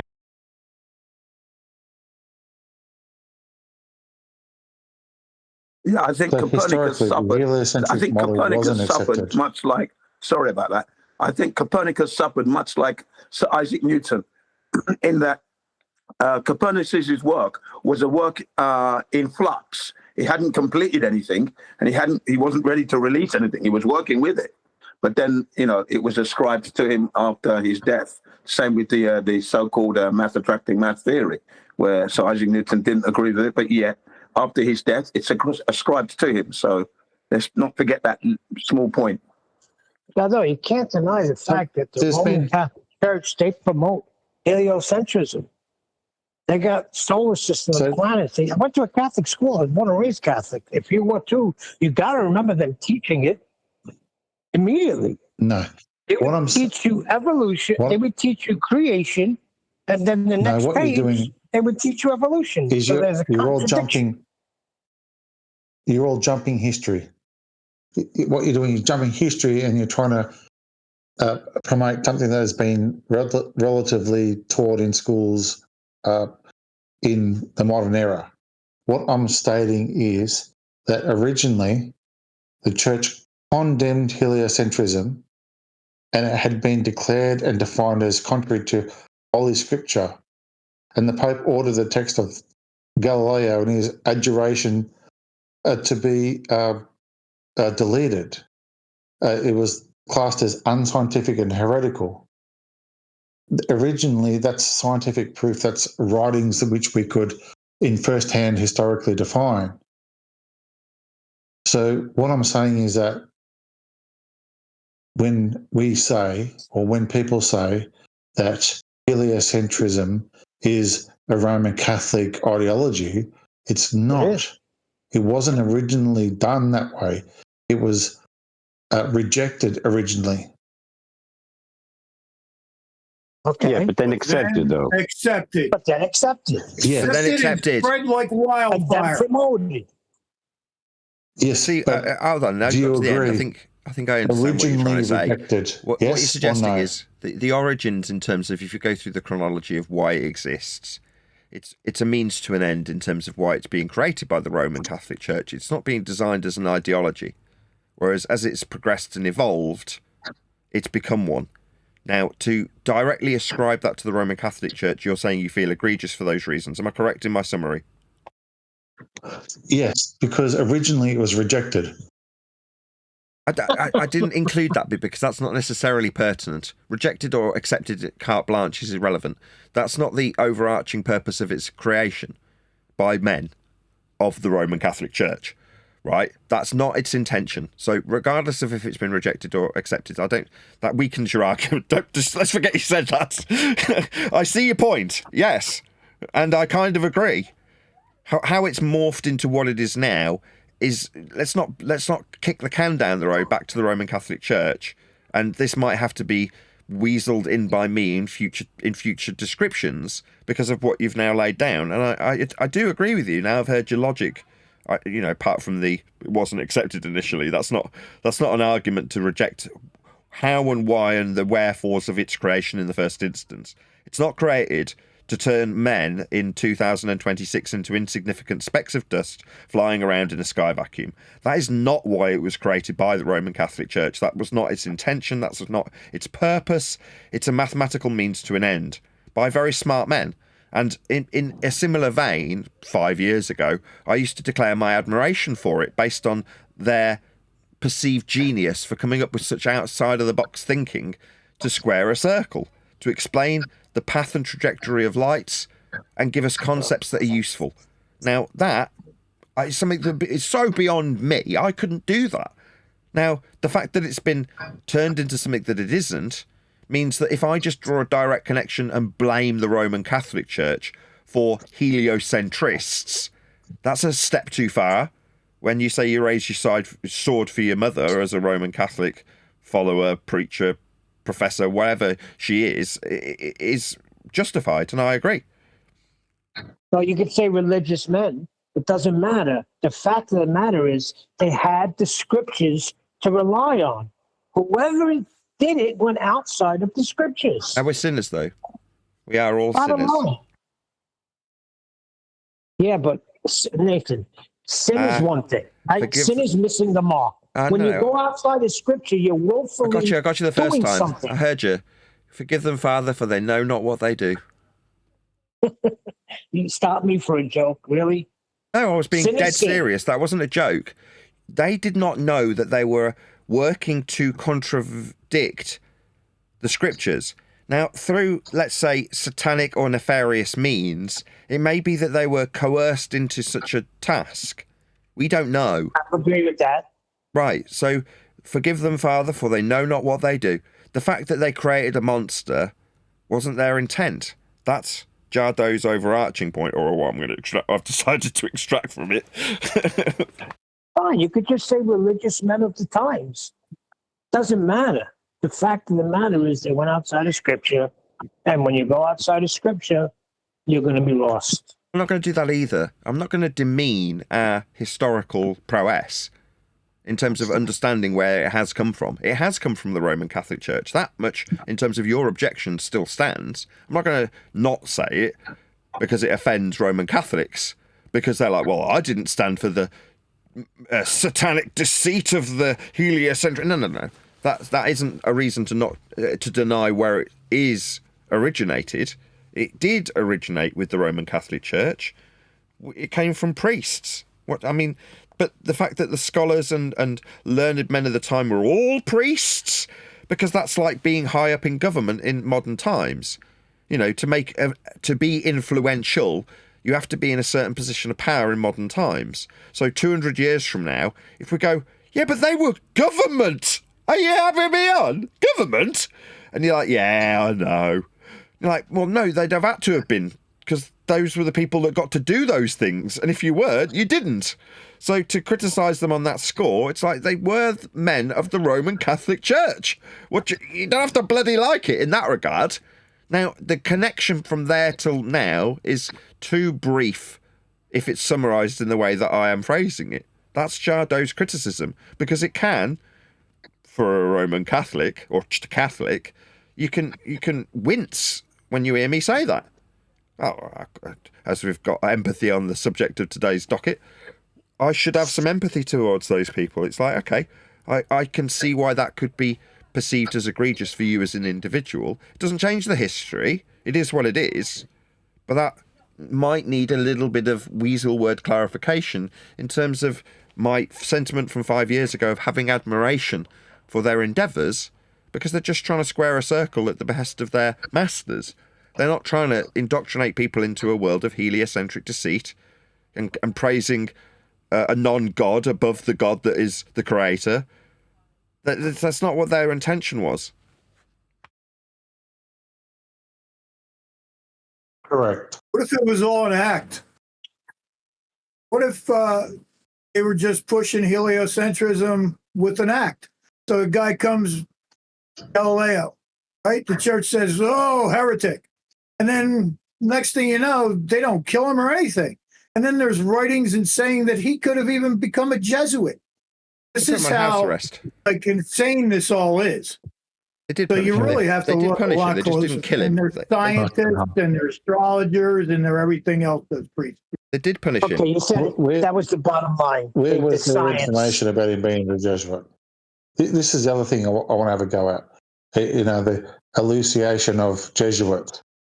Who's a Jesuit? A Jesuit. Came from the Jesuits themselves. Just go.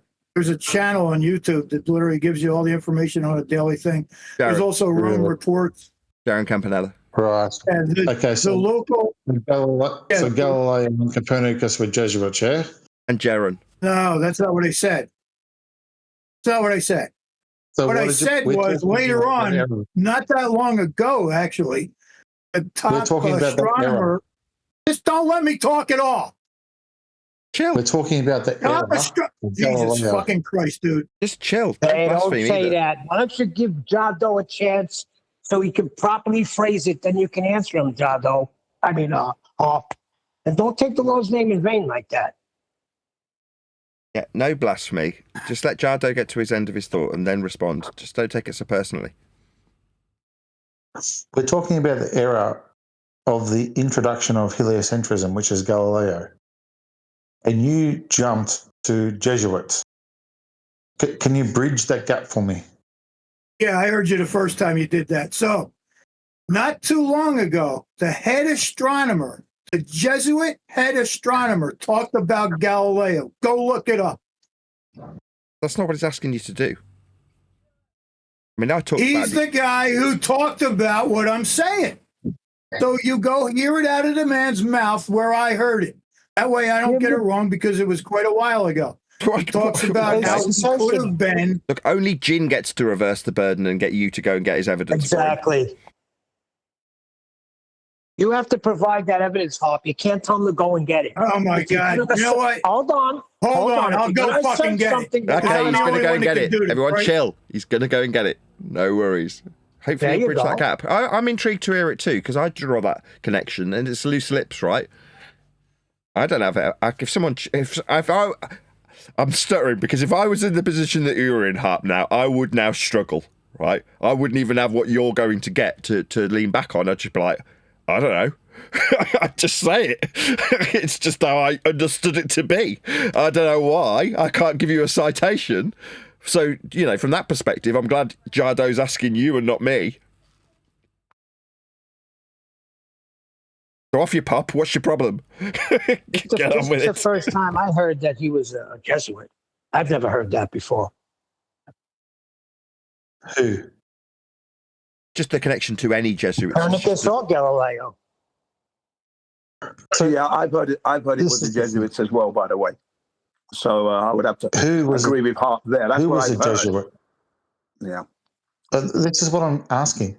Who do you define as a Jesuit? We're talking about Jaron. I'm saying. Who? I'm saying I never heard Galileo or Copernicus with Jesuits, if that's what you're saying. Nathan has referred to Copernicus as a Jesuit numerous times. It's Jaron Campanella. Right. And Nathan is speaking the truth there, because Jaron also published material on his channel about the Jesuits, promoting it. Okay, that's what we had. We didn't say it was Galileo or Copernicus, but the Jesuits, yes, definitely heard that for sure. Yeah, but the Jesuits were the ones that were keeping the order, right?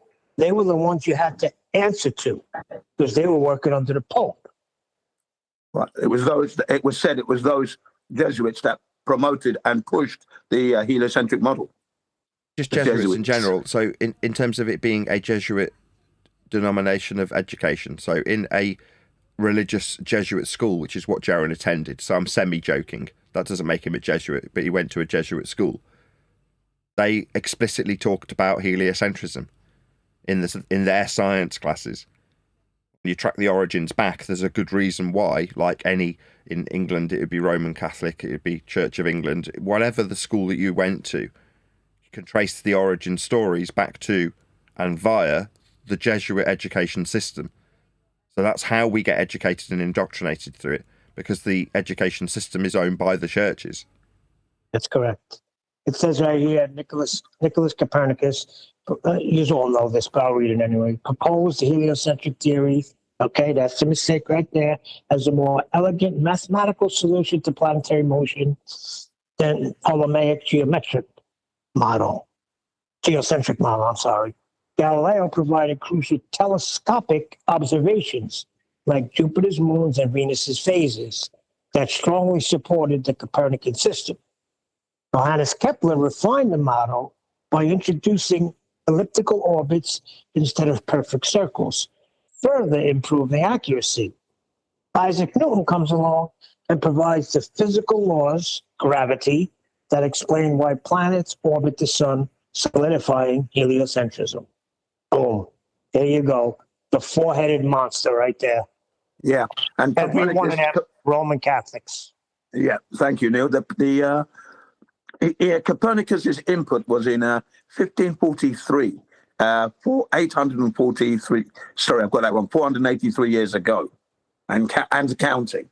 That's Copernicus's input upon his death. That's when we hear Copernicus and etc. etc. And again, it wasn't he. It was said that he didn't want to release his works because he hadn't finished it yet. Well, that means that was the thing. A work in progress. It was. Yeah. So that means that the world is not at that stage heliocentric. So therefore, when you put a timeline together, you can say between 500 and 300 years. But in terms of the actual penetration of heliocentrism into society, it's only in the last 300 years that it had its real beginnings. Because, like you say, if the work's semi-complete 480 odd years ago, then you can't describe everybody being on a world that moves around a sun, and it isn't the Ptolemaic previous systems that were understood, regardless if they're spherical. You're heliocentric, that's Earth moving around the sun, helios being the sun, centric being at center, is really only in effect for the last 200 to 300 years. And on yesterday's show, we were talking about the Chinese only really coming to an acceptance of this in the last couple of 100 years, if not less. So their systems have only been adapted, presumably for trade reasons, right? They just want to trade with the Western world. But prior to that, they weren't in the slightest bit interested in heliocentrism. They got their own systems. Nathan, when was the scientific method developed? Are you familiar with the time frame? No. Okay, so it had to be before this because it's saying that it initiated the scientific revolution. So if the scientific method was developed before this, how did they stray away from it so quickly? To get ascribed to Bacon? Yeah, Neil, the answer you're looking for is the 17th century. That's when the scientific method was established, let's say, or it began, okay? Oh, so are you sure about that? I just Googled it. So it's what Google. Yeah, but you got to be careful with Google because I Googled something yesterday about a certain situation that I know what the facts are, and it had it all messed up. Well, So as I wasn't alive then, it's offering up the 17th century, which is what, 1600s, yeah? Yeah, so I would be worried about that because I put into AI something that happened in 1991 and they were totally off base with it. So, like, I really do not trust like AI and all of these. Well, I mean, what date do we have then?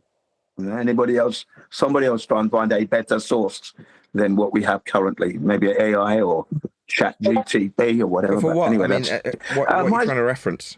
Why do you need to? It's not that important where it's come from. Because they're confusing science. I'm saying they're confusing. If they understood what science was, then this whole thing, what do you mean? It started the scientific revolution. You mean it started the pseudo-scientific revolution? Because nothing was science there. It's all observations. I see where you're going. That's a good point. Yeah, absolutely.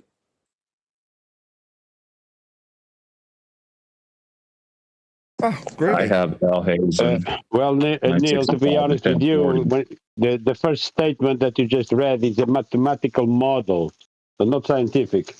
Mathematics. Exactly. And again, this was to prove pretty much that you could model both ways, stationary or not. So either the Earth is spinning or the stars are spinning. Well, no, that comparison faded away with heliocentrism. So you're talking about the Ptolemaic system can be worked in either fashion, right? With us spinning or the stars spinning around us.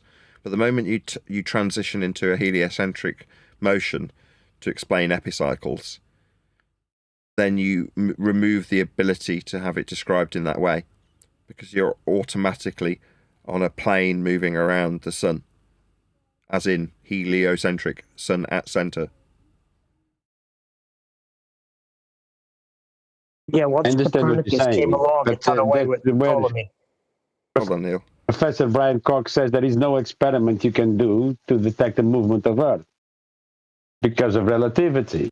So the mathematics, they can only work with mathematics because physically there's nothing you can do to measure the movement of Earth because it's not moving. Well, yeah, exactly. So it's not necessarily that it can't be scienced because it's maths only, or because you can't demonstrate it by comparative terms. It's because there's no observed natural phenomena. So I can't remember if this was covered on Friday or Thursday, but there is no phenomena unless it's an observed phenomena.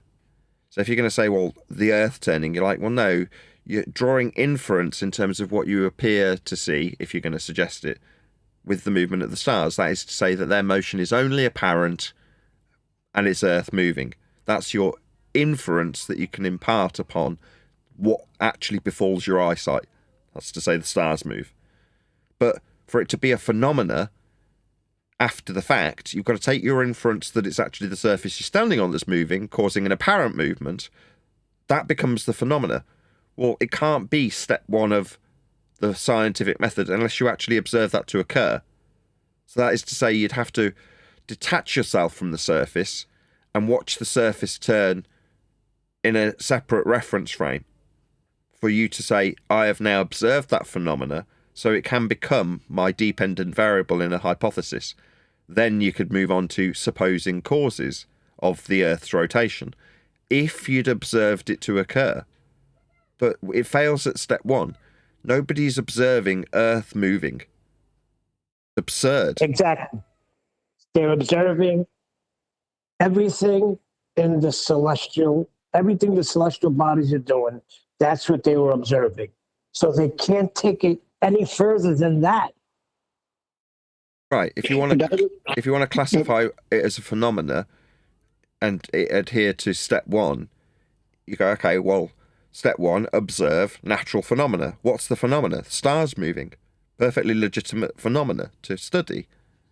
Okay, so now let's vary the presumed cause of that effect, because that's what this then boils down to. You're asserting, if scientifically trying to claim it for validation, that the Earth turning causes the apparent movement of the stars. Well, to validate that, what have you got to do? Vary and manipulate, as a researcher, something that is A, real, B, capable of variation and manipulation by you, the researcher, and C, your independent variable in the hypothesis. Is it capable of being varied?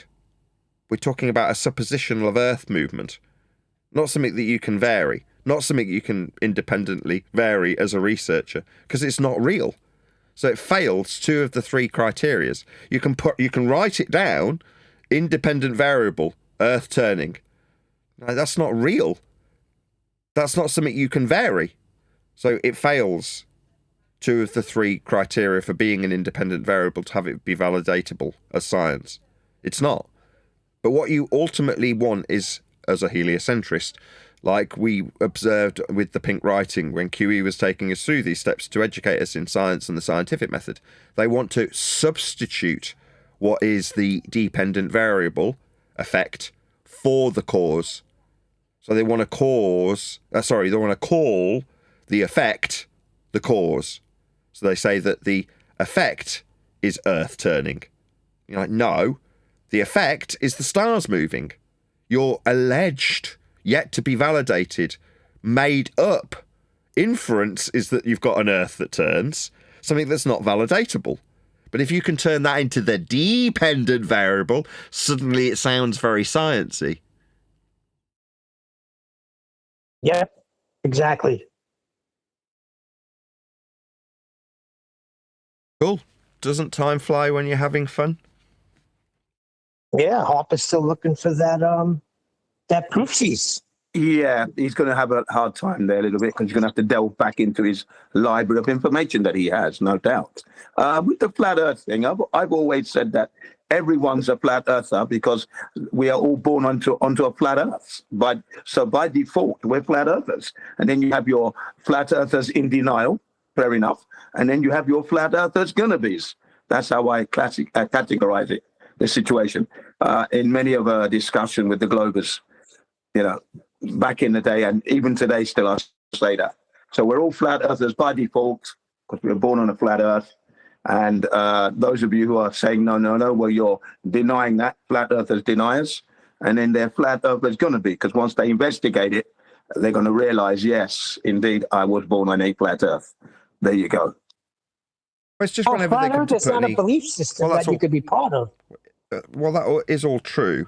It's more down to whenever anything to do with Earth is put into a practical application. So we made the example at the top of the show about Dan. Now, I wouldn't say that him inviting participants to go and measure elevation angles to the sun from a flat plane of reference was in any way actually useful. Like, it wasn't like he was lost at sea and needed to find a fix or anything. It was a bit of a folly.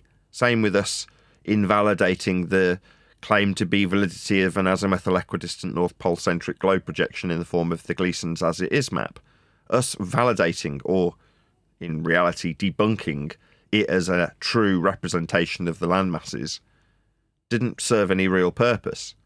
It showed us that the map isn't 100% accurate, that the land isn't directly under the sun where it says it is. Okay, so it's wrong. Okay, so the Gleason's map is not the map of the world. Okay, that's useful, I guess. Likewise, measuring elevation angles, you can't really call it useful, but it didn't change that we're measuring, in the case of me with tracking the sun, solar zenith.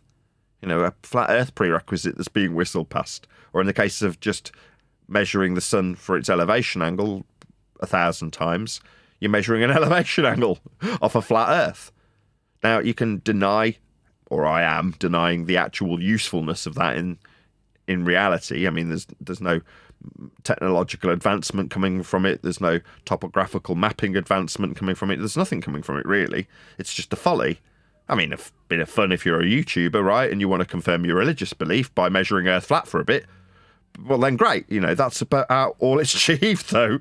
My point being, if I could get there, that Earth still measured flat for that dude. So it doesn't matter that, as you put it, we're born into a flat Earth. That is true. But when you come to actually put anything into practical application, be it for a folly, for a bit of enjoyment, or to actually save your life at sea, or keep an aeroplane from crashing into the Earth when in level flight, those things require you deal with Earth as a flat plane. Now, some people might go their whole life without actually having to deal with an Earth measurement ever. So it's inconsequential. They can hold on to their belief without ever being put into a state of cognitive dissonance, potentially. But if you're ever going to do anything practical with Earth, you'll be dealing with it flat. I don't have to say anything. That will still be the case. Was that AM or PM? Was it local time?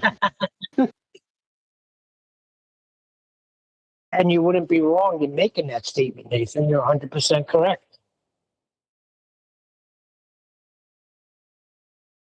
Did you want to hear the rest about this Jesuit astronomy or no? Yes, that would be the perfect waiting way on you. to round out this live stream. Oh, really? Because I couldn't get in. Because you guys sorry about that. stop Welcome yagging. back. Go ahead. Welcome look. back. Okay, so when I went to look for it, I couldn't find it.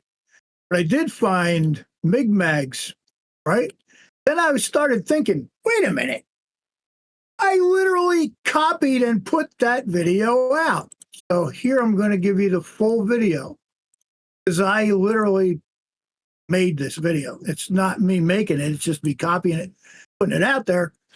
Oh, yeah, that's the Jesuit brother Guy Consul Magno, Vatican astronomer. He's a senior Jesuit. Now, if you want to get to it quick, you go up to Devil Jesuit astronomer Guy Consul admits Vatican supported Galileo. Right? It's a very short video, gets right to the point.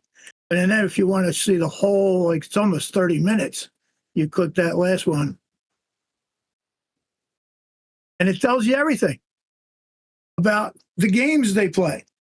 I mean, if you're reading in between these lines, see, that's what you need to do. They were playing games with us, just like they do today. One's against another and the other's against another, and they got you arguing. In the meantime, they were with it and for it the whole time. It's just a load of crap. I'm saying, how do you know? Does this validate what you're saying? How do we know because that? It's literally the Jesuit astronomer, a senior Jesuit, saying it. That's why. A whistleblower. No, I just think he's saying because the Jesuit's saying it. That just go look at the videos I posted. You asked for the proof. I gave it to you. Now you're on your own. I was looking for a section in my I don't book agree with where I that. described Jaron as a Jesuit turncoat. I just couldn't find the section. I found a different section describing a bit about Jaron. Yeah, he was high school.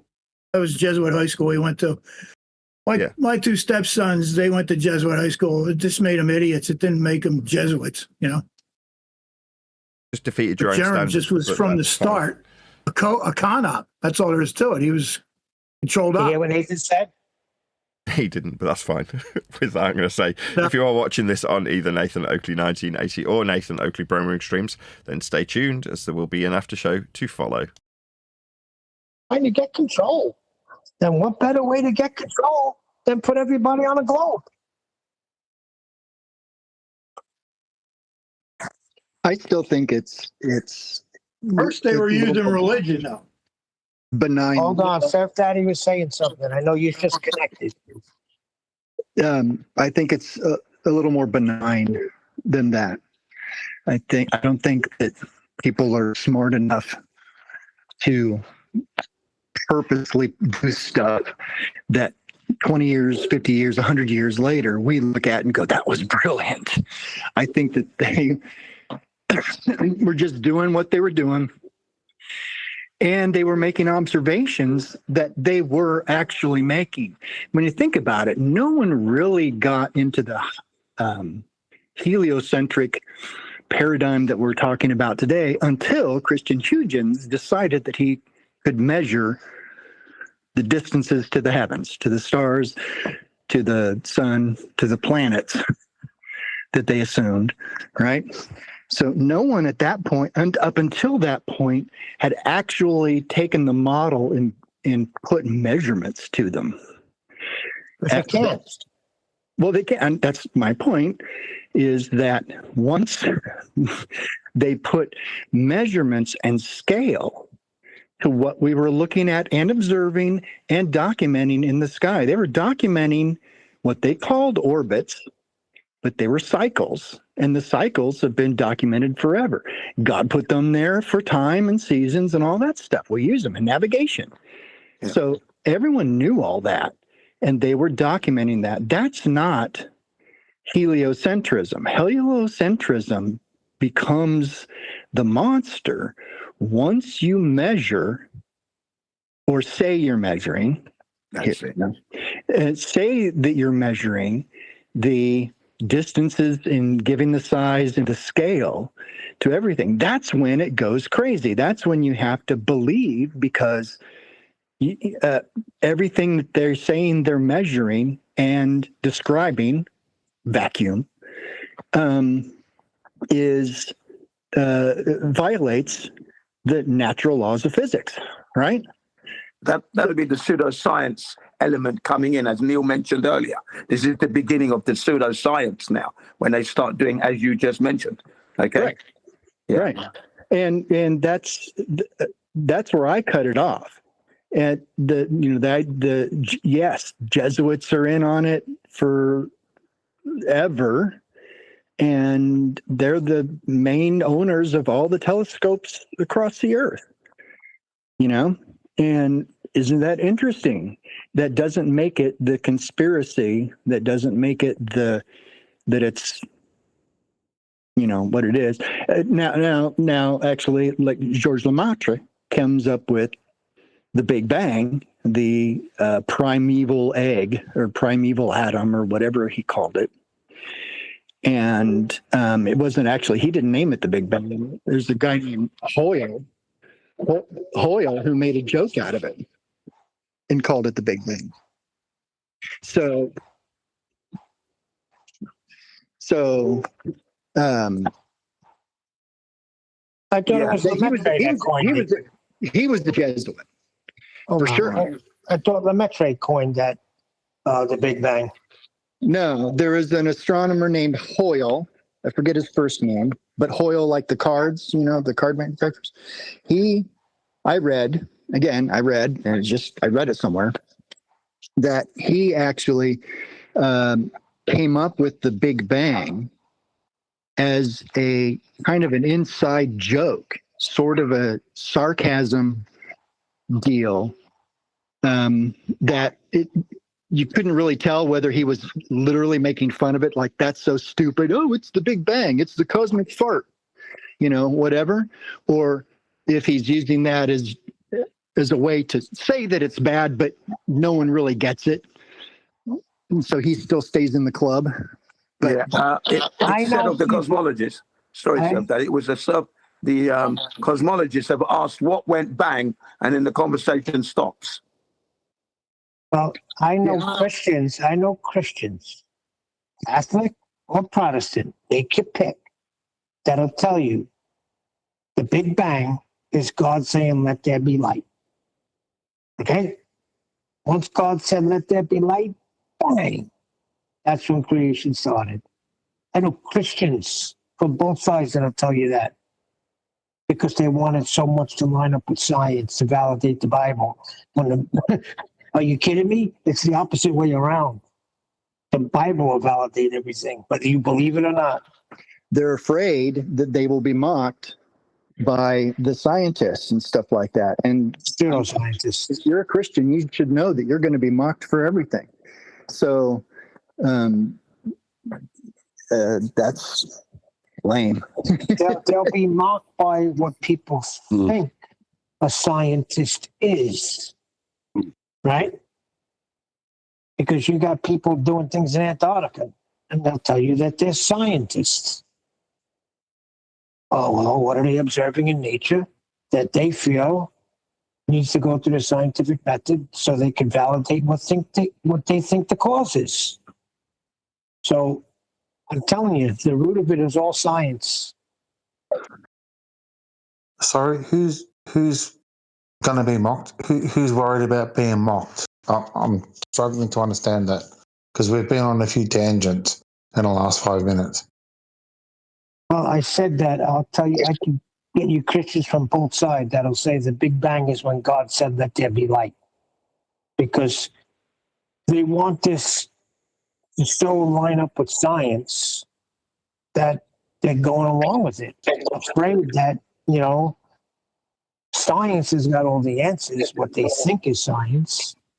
and just they want the Bible to be valid when the Bible is valid. So to me, it's like a backwards. You understand what I'm saying, or am I not explaining it right? You are, but Jardo's feeding back as you are. Go ahead, Jardo. Sorry. Yeah. So, the people that you're talking about, when they come up with their ideas, such as Lemaitre, they were mocked by the arbiters of truth and science. I don't think. So I don't they think. were going against. They were going against what the norm was established at the time. So I'm struggling to understand where this whole Jesuit Catholic thing's going. So I'm going to stand up till I completely get defeated here. You're saying they were mocked, or are you asking if they were mocked? No. So when Lemaitre come up with one of his preconceptions, which is, the universe being created from a single point in a single entity in time, he was mocked for many years from the so-called scientific community and the religious community. So what I'm trying to understand is that the way that you guys say it is that there's this whole designed Jesuit conspiracy to control the world. But No, I don't think we what said I'm that. finding is that it's complete opposite of what you guys are saying. Nathan, is that what you're saying? Because I think they say the opposite. Yeah, but That they don't think you there have was the no big calendar. conspiracy. You have the calendar. We go by the time set it by them. Christianity, that is, in Who's them? 2025. But Who's then them? we've changed from the Julian calendar to the Gregorian calendar. And who are those people? Who was Julian? Who was Gregory? They were the popes. Roman Catholics. Oh, yeah, who has the biggest Yeah. telescope in the world? Lucifer. What Sasha's It saying all is they were rounds. popes. It all rounds back to the same time period. They. That's why time is a concept. So do you know why that calendar was changed, yeah? Do you know the real reason? No, I don't. Okay, so The real reason. Okay, I would be happy just with the reason. yeah, so the birth of Christ universally was established at previous calendars on the 7th of January. So the birth of Christ wasn't his actual birth, as in being born into the world. His birth was his baptism in the River Jordan. And that was the 7th of January. And when the calendars were mutated, right, what happened was there was a 17-day difference in the calendar. So what had happened then is that to compensate for that 17-day difference, we went from the day in January to his birth, as in his baptism, to the 25th of December in the change of calendars.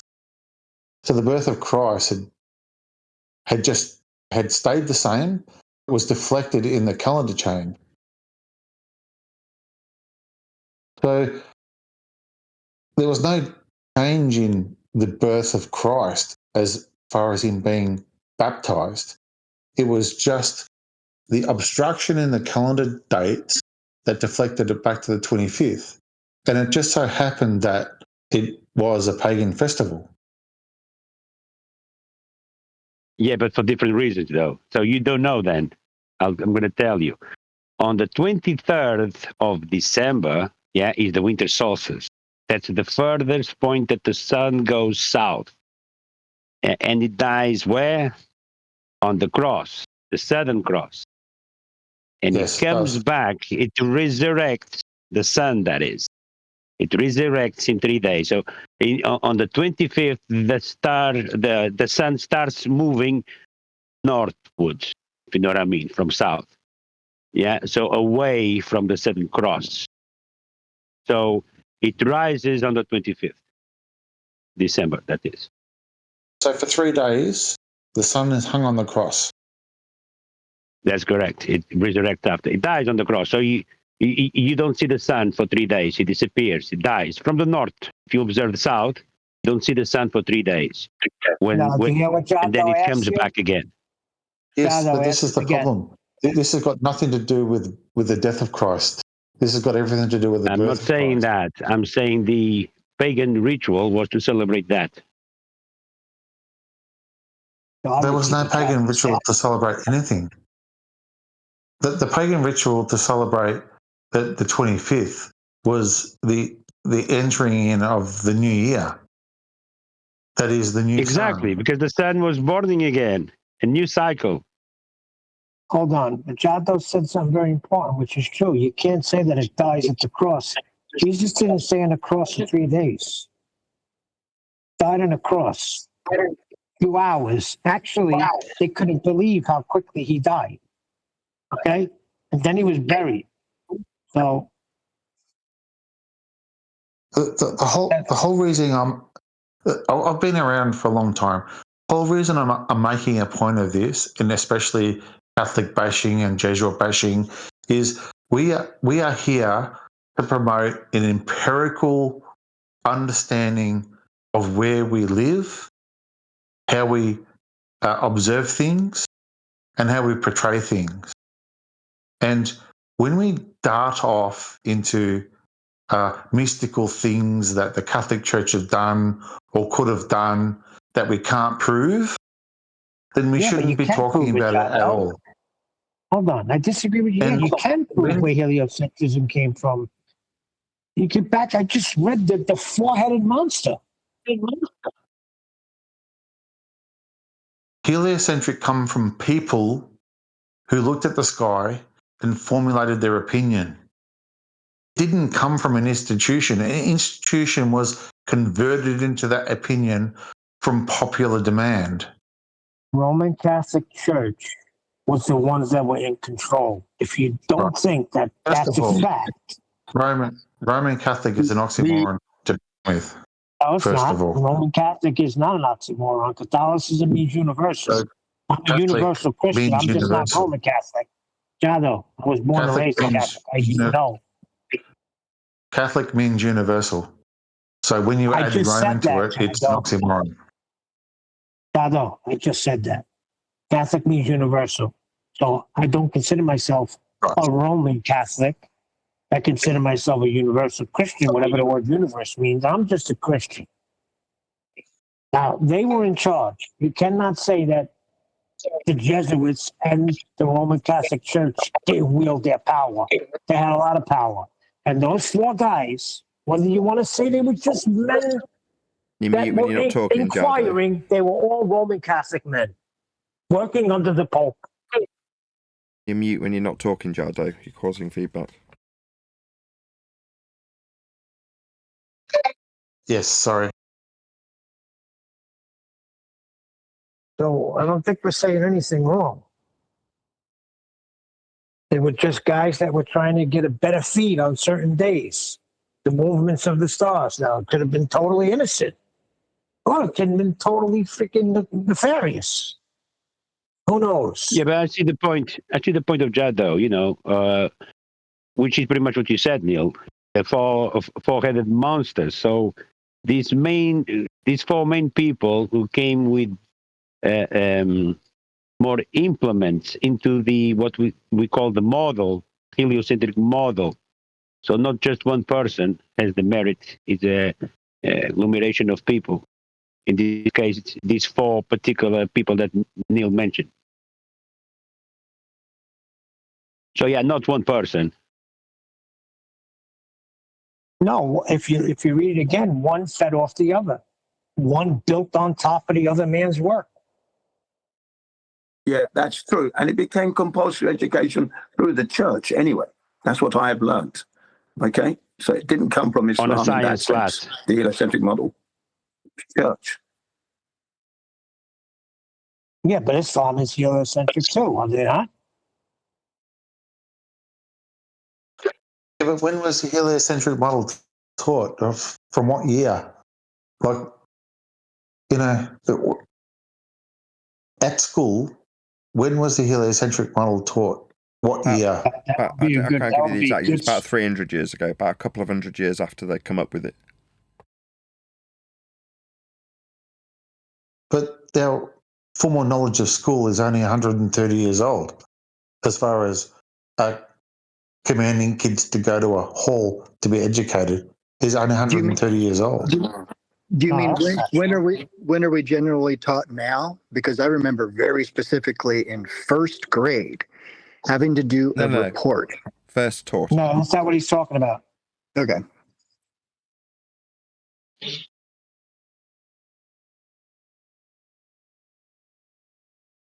Do you see where I'm going with all through this? the churches first, anyway. Where I'm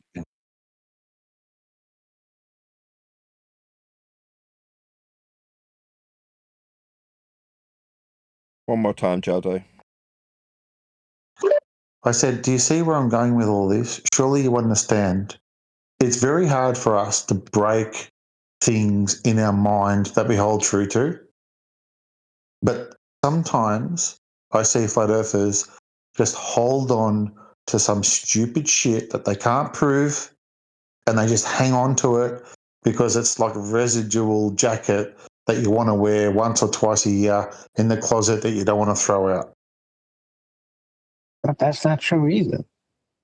And you can trace Roman Catholicism back, and they're the key proponents of heliocentrism, whether it's one man or four men, whether it's one idea built on top of another idea.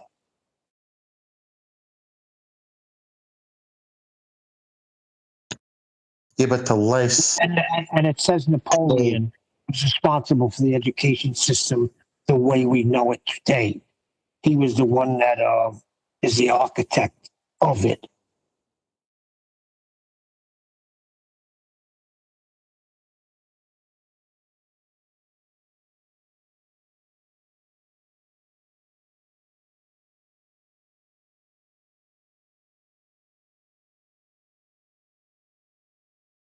In other words, he brought education under state control, reducing the church's influence and creating uniformity across France.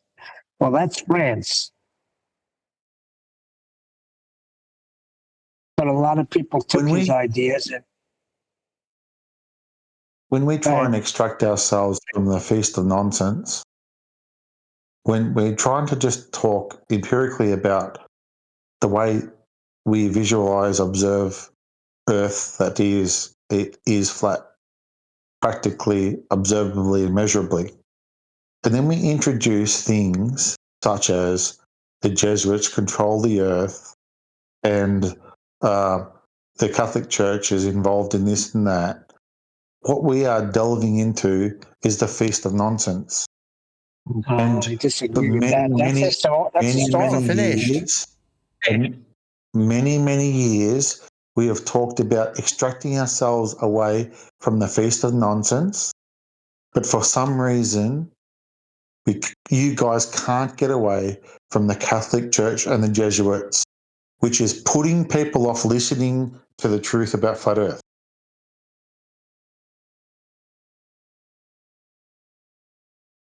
Well, I disagree. So do I. So the conspiracy about the Catholic Church is intrinsically linked with the way we measure the Earth, correct?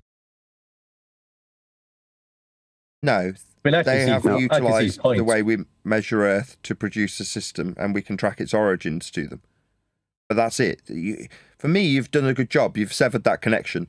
But I'm slightly more apathetic to this, what you've just described admirably, the feast of nonsense in this regard. You've severed that connection, and I go, yeah, you're right. Where's the benefit? What's the what's the desired outcome I'm trying to achieve by discussing this? Now, again, you have described it as being an old coat in a cupboard somewhere that you just like dusting off every now and again. And when I heard you say it like that, I'm like, yeah, you're right. It is. It's there as old familiar, but it is Feast of Nonsense. Can I read this? Because it'll help Jado out, and it also will confirm what we're saying. No, you need helping out. The Roman Catholic Church wasn't responsible for creating heliocentrism, but it played a complex role, as this theory was proposed by Catholic priest Nicholas Copernicus, initially encouraged by some church figures, but later opposed by the Inquisition due to Galileo's forceful promotion Where are you getting this from? of it as fact. Clashing with biblical interpretations and existing science, though the church eventually accepted it centuries later, with many Catholic clergy contributing to its later proofs. So the church members invented it, but then the church itself didn't like it, but then the church accepted it, but it's got nothing to do with the church. Who wrote this shit? It's just absolutely infuriating. It's all a game. Hold on. Okay. For a start, Neil, Sorry, Neil, you just read, talking? you just read something. So for a start, there's no evidence that Copernicus was involved in the Catholic Church in any organized fashion other than for being a vestry for 3 years for a group of parishes. Anything else is just made up bullshit. Okay, where do you get that information from? What a vestry Neil, he hasn't is. Finished. Well, Nathan, it's hard to hear. So what a vestry is, and I've been one, so is my mum, is someone that does the bookkeeping at the church. So when you count the collections, when you count the donations, when you make sure that the priest has his pay, when you make sure that all the bills are paid, it's just like a bookkeeper for a group of parishes. The only ever recorded time that Copernicus was involved in the church was as a vestry for 3 years. That's it. God, no. He's a Roman Catholic. I don't care what he was part of. He was part of the Roman. Sorry, I hit mute by accident. He was part of the Roman Catholic Church. Specifically, he was a Catholic cleric, specifically a canon at Romborg Cathedral, holding administrative and scholarly roles, and even considered for bishop.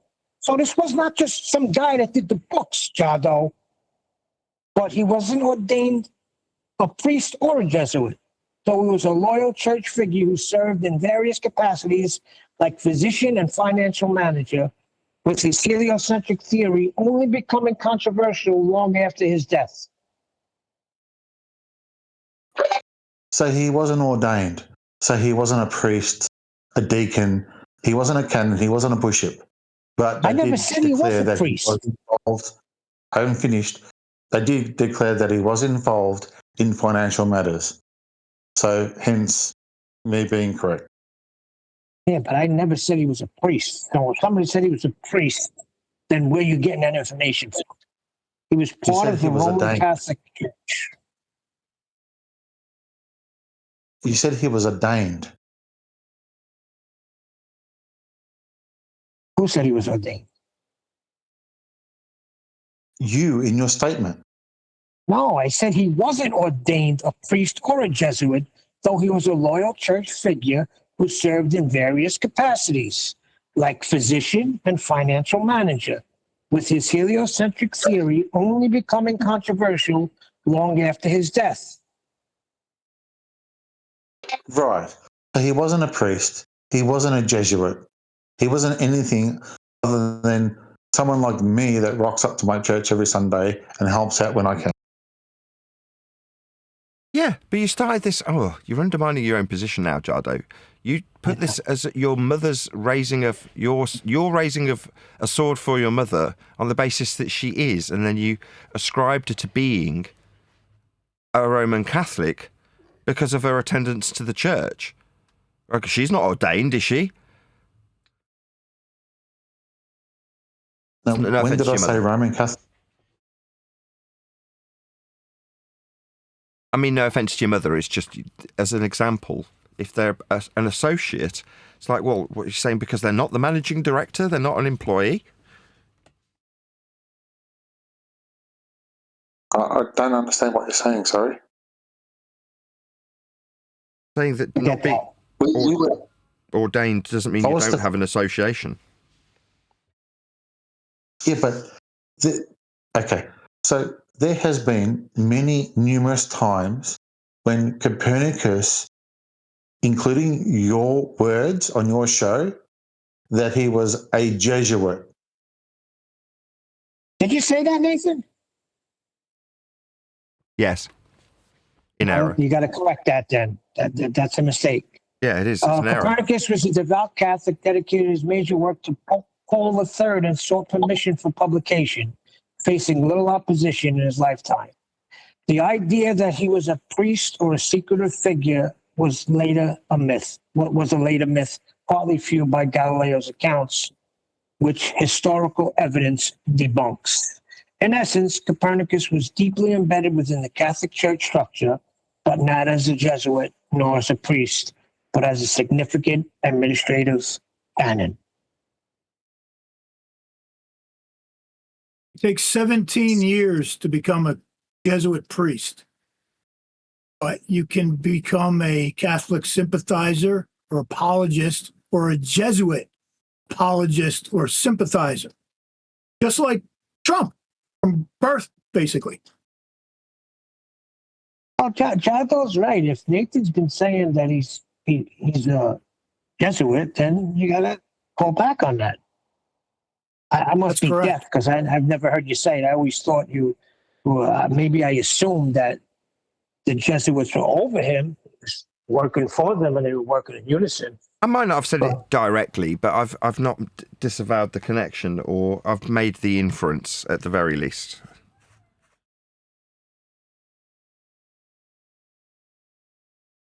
All right. We can't get everything right. Now that we got everything correct, don't call him a Jesuit priest. Just call him a Jesuit wannabe.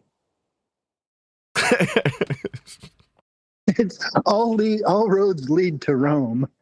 It's basically, there's a fascinating documentary called Heliocentrism that deals into the heliocentric, the origins of heliocentrism through all of these characters that we're familiar with. I think it goes into the Jesuit, the history of the Jesuits a little bit, and each of the characters that we associate historically with this topic: Newton, Copernicus, Galileo, etc., and just makes the connection of how heliocentrism, coined as heliosorcery, is point of how it came to be and how it is. And it's Newton was an alchemist. Newton was, a lot of things. He was not the sorcerer, but the magician for somebody, or maybe he was a sorcerer, whatever. All of these characters that we only know from history are part of what has become our one world religion. I'll be more careful talking about Jesuits when I don't know that they're actual Jesuits, but I do know there is a Jesuit order, and it is a very powerful part of the overall Roman Catholic Church, out of Rome, out of the Vatican, under the Pope. I understand that there's a black Pope. I don't know, but that's what I've heard. And those things are interesting. His title is Jesuit General. Yeah. I mean, there's all this stuff, and we don't know. All we know is from what history is. I don't think that we were purposely casting aspersions on Jado's mom when we point out that historically, her history points to people like Copernicus and Galileo and them as being involved with the Roman Catholic Church, if not also the Jesuit order. It's not far-flung when you just look at the fact that the Roman Catholic Church, Jesuits, we'll just lump them together, own the majority of the telescopes around the world, across the earth. Okay, So that's weird. And we never hear from, everyone together. Let's just lump everyone together into one conspiratorial organization that controls and rules the world. Yet, let's forget about just proving that the earth is measured flat. And while we're ramping on and rumbling on about this stupid nonsense about who's a Jesuit and who's controlling the world, we are placing together one piece of the feast of nonsense with something that we shouldn't, which is proving the earth is flat. That was a great way of backing out of your bullshit. That's beyond proof. The earth is measured flat. We don't have to prove it's flat. But I understand what you're saying. I totally understand what you're saying. Very emotional. So when you say bullshit, what do you mean bullshit? You're a Catholic apologist. Yes, I am. There you have it. You're bullshit. No, but that's not what he's So saying. what is bullshit? Which part of it is bullshit? So which part of what I said is bullshit? None of it. I don't see any flaws in what you've come up with, or even as a self-confessed Catholic apologist, I don't see as any of what you've done as being unreasonable. What he's saying is we're making ourselves look like idiots instead of just demonstrating how earth is measured flat, talking about Jesuits controlling the world. We sound like a bunch of freaking piece of nonsense promoters. Yes, that was the overarching point I took from Jado, and I completely agree with him. Well, the point I first had, I showed and proved to be correct. So whether you looked at it or not, that's not my problem anymore. And some more stuff on Copernicus I posted. Now, whether you look at it or not, I really don't care. No. I actually, we've been watching them while you've been talking. So what you're trying to ascertain is the Catholic Church and people amongst it are perpetrators of a conspiracy against mankind. Is that correct? Correct. And you've used Catholic clergy and Catholic people to prove your fact. My God. Gone far beyond that. Far beyond that. First of all, when I was 7 years old, I converted to Catholicism. My mom was working at a Catholic rectory. Next thing you know, I'm living in a Catholic rectory. So I got to see firsthand how Catholic priests, go about their business in an everyday life, and they're complete hypocrites. Now, I didn't know the word hypocrite, but I certainly knew they were doing stuff that other people weren't doing, and they were higher up, like an elite. They would walk into their dining room, which I went into and didn't know I wasn't allowed. One time got reprimanded. My mom got in trouble because I opened the door and walked into a room. Because maybe what I saw in that room, all these beautiful hand-carved oak chairs and tables and chandeliers, and just that room had to be worth maybe $100,000 to think about it now. I had no idea. Whoa. What if They were eating shrimp. They were eating shrimp. Hold on. They were eating shrimp and lobster while we were eating fish sticks. Oh, come on, stop. What was Solomon's Don't tell me to come on. You didn't experience what I did you? Yes, I did. I was. No, you didn't. I have eaten fish sticks. I have seen others eat lobster. Hold I'm on. late. Just go ahead. It's all good. Make a mockery of what I'm telling you. I really don't give a fuck. It's not a mockery. You're using done. your position. I'm and done saying, now. well, they're You're living like talking to the kings, therefore they're bad. Because I had He the didn't total say bad. opposite. He said hypocrites. Hold on. No. I've had the total opposite being raised as a Roman Catholic. And Father Vito was an upstanding citizen, lived a modest life. Okay? And he was always there for my family. Oh, they didn't pay tuition for years and we still went to that school. So don't give me that crap. Behind closed doors, Neil, that man was presenting. behind closed doors. That man was bathing in ass's milk. I'm telling you. Oh, he was. No, he wasn't. He was like the grandfather of the neighborhood. Father Vito was a good guy. All right? So you're telling me one thing that you've experienced. I could tell you the opposite that I've experienced, but what does that mean? Both experience different things. Exactly. You can't validate something by saying you saw something and they're living rich and mighty, they're hypocrites. What does that have to do with anything? What he's saying is us entertaining these things, we're delving into the feast of nonsense that we so oppose. I don't understand what was so hard about that. I understood it.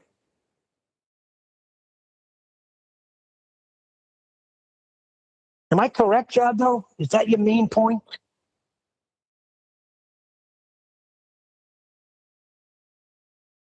Yes, that's the point.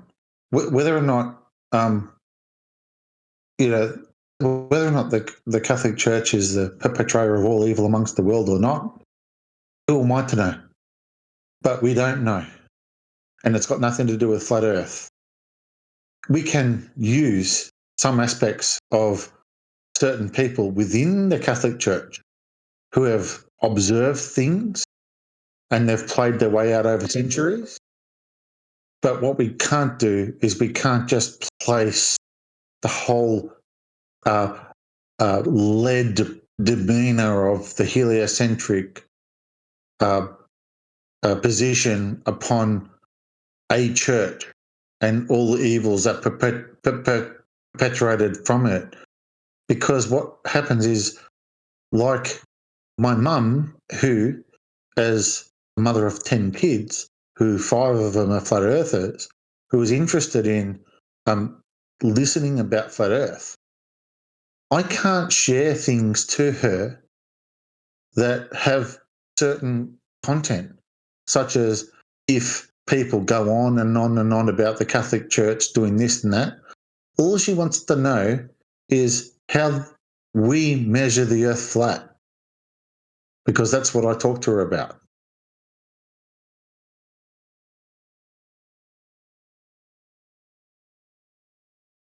For my part, I say duly noted. I understand. I agree, and will change what I can about how I present flat Earth. I generally do not do it that way, or do not talk about that stuff except kind of in passing, and do not present it as any evidence at all. So my conscience is kind of clear in that, but I do totally understand that. And it does undermine position when we're just telling people how the Earth's measured. So thank you. Yes, it ultimately isn't about the topic. It becomes about suddenly alienating a group of individuals who are associated with a specific group. And does it serve our ends to do so, even if it's in some instances historically accurate? Well, no. Jardo's point again is that, does it help you prove Earth's measured flat? When you talk about the history of the globe, aren't we trying to move away from that? Like, instead of it constantly being about the globe and the globe's history and the globe's measurement and how it is a globe, and if we assume it's a globe, then the distance to the... This is all very globe-centric. So if we're detailing how the globe got created, and that ultimately leads to the alienation of a certain individual, in this case, by example, Jardo's mother, she's just representing anybody who's part of that group in this particular context, but it's true for many contexts, right? Any subject that just ultimately alienates another group, it's not generally going to be, or ever going to be, in reference to how Earth's measured. And in this instance, this is not an exception, right? It's not about how Earth is measured. It's about how we perceive our knowledge on the globe deception. It's like, aren't we trying to move away from talking about how we were deceived into being on a globe? I mean, even in so doing, would it not be better to talk about how the globe comes from flat Earth measurements? Because at least then when you're talking about the globe, you're talking about how its origins come from the actual measurements of Earth. At least that's useful if you're going to draw a connection at all, rather than Copernicus and Galileo and, you know, whoever you're going to start introducing into a narrative about heliocentric doctrines. It's like, isn't that what we're trying to get away from? Yes.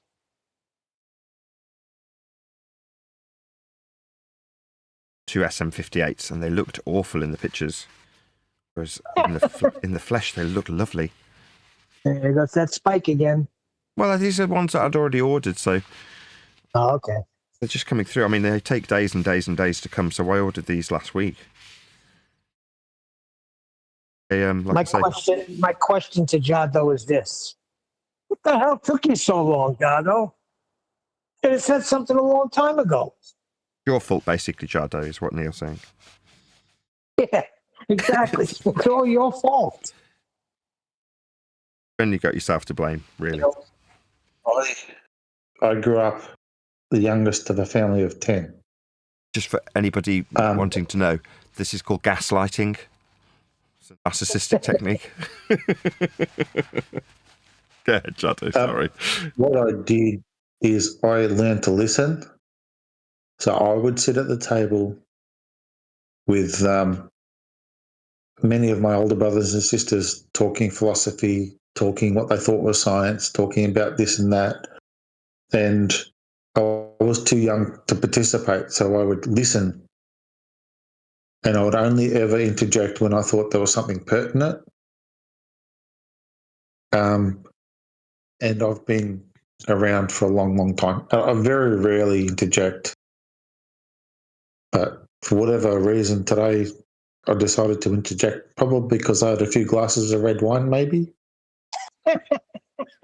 Dutch courage has got nothing to do with it. If you've got a valid point, you've got a valid point, right? And I like it when someone else's valid point makes me go, you know what? That is a dusty old coat that I just get out now and again. And why? I could go two ways. I could go, let's go and listen to Johnny Cerrucci teaching me all about this stuff. It was at least 10 years ago. So let's dig out the Johnny Cerrucci video and he'll show you exactly why it's the Jesuits and exactly why it's the church. And you'll see, Jado, you'll see. And you'll thank me for it. It's like, why? What's the overarching point? This is just another feast of nonsense subject, isn't it? Creating the impression that there's a group of opposition military. Sorry, go ahead, Jado. Go ahead. Johnny Cerrucci, military-controlled opposition. Maybe.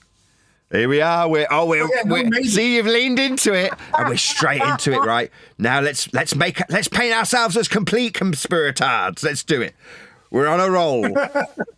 I'm talking about people I've researched. I can't help it. Well, I've interviewed the guy, so you know you can go back and have a listen to me interviewing Johnny Cerrucci if you really must, if you want to find those Jesuit connections. But why? Why have these shackles? Does it help us illustrate how, regardless of what we do, Earth's going to be measured flat anyway? If nobody ever came across any of this horse shit, right, they'd still, if in a pinch needed to measure Earth, they'd be measuring it flat. That's my current shtick, my rhetoric of the moment. And does this Jesuit stuff, right, assist that, or quite the contrary? Detracts from it hugely. Easily takes you on a road of being described as a conspirator ad. Buys into everything I dislike about the subject currently. So I go, well, a couple of glasses of wine, it might be what Jado's blaming for bringing this up. But regardless of how much truth there may or may not be attached to it, does it serve our ends? Right? No, it definitely does not.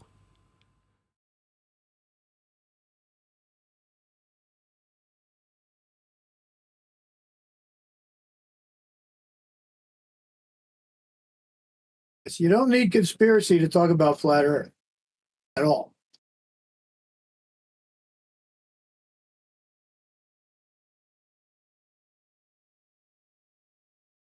Yeah, I Yeah, agree. that's Shaldo's point.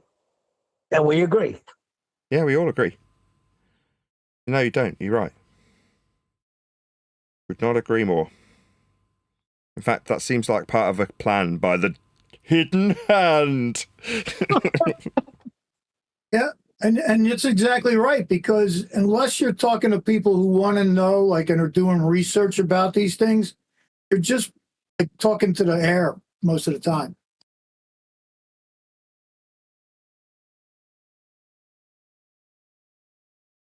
Like when I said the senior astronomer over there was talking about, yeah, he could have been a Jesuit. I showed you 2 different videos where he says it. The one I literally copied and took because I had a feeling, and I couldn't find that video anymore. It's gone. Isn't that weird? I blame the Muslims, frankly. Is he saying that they're stalking his his internet, and are they stalking your internet and taking down your videos? Who's they? How do they have the The video I ability? found years ago, that's gone. The people who hid Luckily, the Antiquitech. I copied the video and put it on my channel. Scoundrels. The video's still there because of me. I couldn't find that particular video, is what I'm saying. Nathan, you're funny.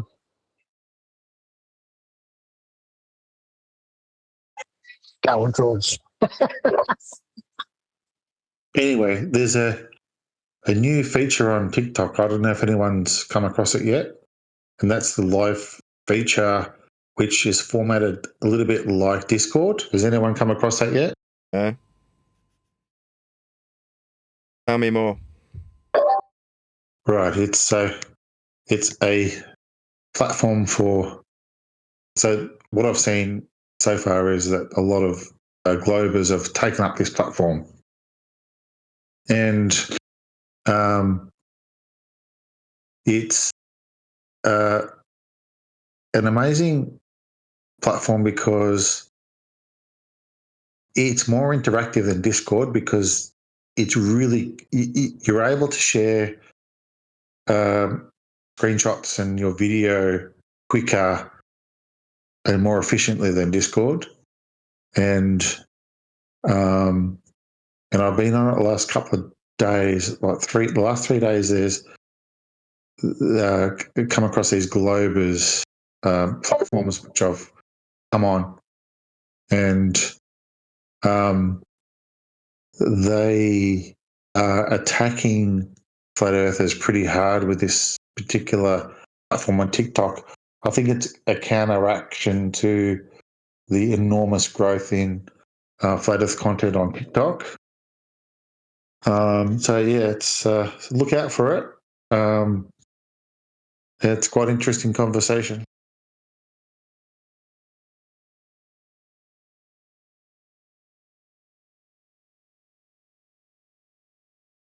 Sounds like a conspiracy to me, Jado. Yeah, Jado, what's it called, that TikTok Live? What's it called? In fact, Jim, I thought about today. I thought about you as an absolute warrior. You would love this platform. When the next time because I haven't saved any of the sites. The next time one flicks up in front of me, what I'll do is I'll screenshot it and I'll send it to you. Thank you. Because you would love this. Thank you.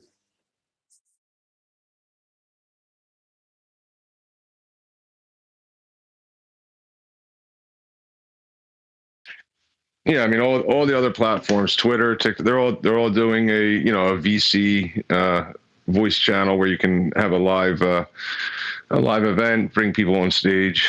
Every people will make the argument, look, flat Earth is dying. Yeah, on Discord, dude. Like, because now TikTok and Twitter and everybody else has the same. There's no setup. dying. Yeah, it's the Globers that are dying. And as Nathan was saying earlier on, there's no point in discussing it now, really. It's made it flat. This is what's happening on the Discord a little bit. I've noticed that the Globers, I've been around recently, a couple of days ago, dead quiet. No one's talking.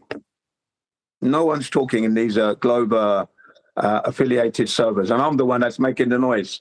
Yes, it's Major Splat, isn't it? Well, they're going You on now to know. they're going on, not everybody, this isn't universal or anything, but a lot of them are going on to like TikTok and Twitter so they can beat up the new flat earther, the one who does the conspiracies. Low-hanging fruit. Yeah, correct. They're looking Yeah. they're looking for the people that haven't beat up yet. So when someone like me comes along, like I did today, and after 3.5 hours, they just block me. Yeah, you So put in a good you'd innings. love it. I don't have the stamina Yeah. for that anymore. You put in a good So innings. not only that, but you got Globers Did you say they pretending blocked to you? be flat earther. Hold on. What did you I'll say, say it Dado? again. They what?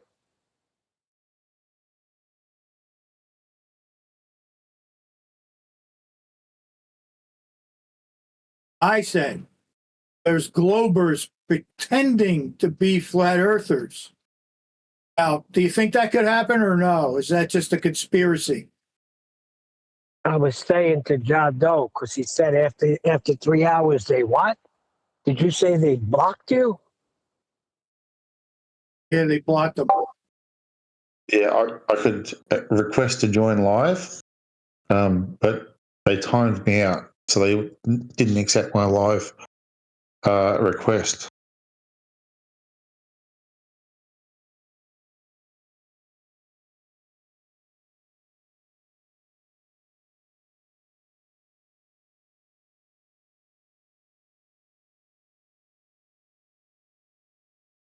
So Globers pretending to be flat earthers. Is that a thing or not?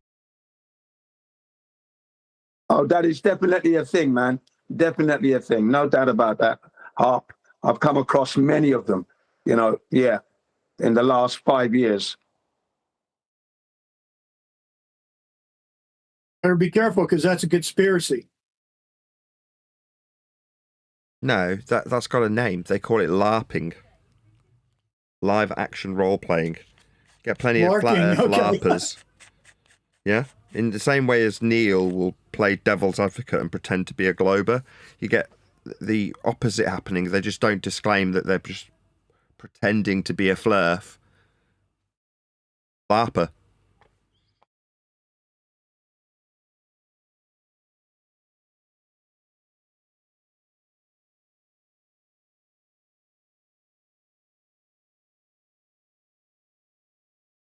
I mean, think about that.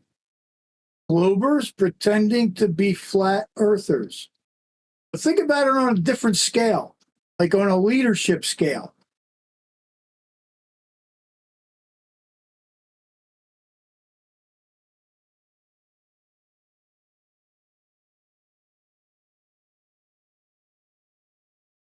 What are you saying? Tomorrow, Neil deGrasse Tyson is going to pretend to be a flat earther?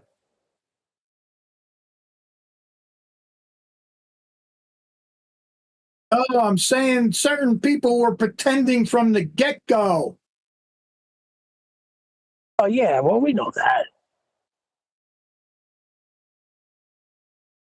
I don't think you're getting it, though. And I don't want to continue because we pretty much decided we don't need to go there, right? It's the after show, Hop. You can go there. Go ahead.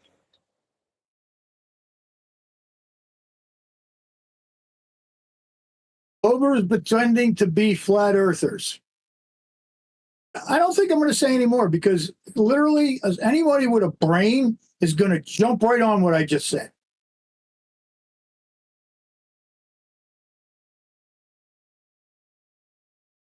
Pretenders, liars, pretending.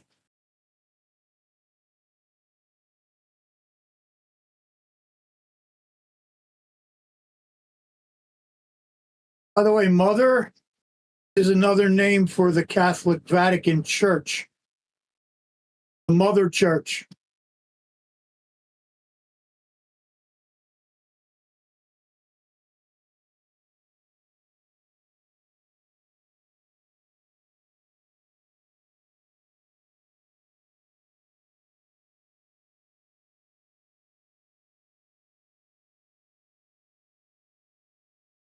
read the Jesuit, how's that called again? The Jesuit Oath?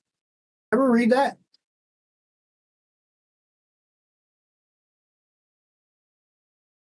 Yeah, yes, I did. Yeah, yeah. And they protect each other to the death.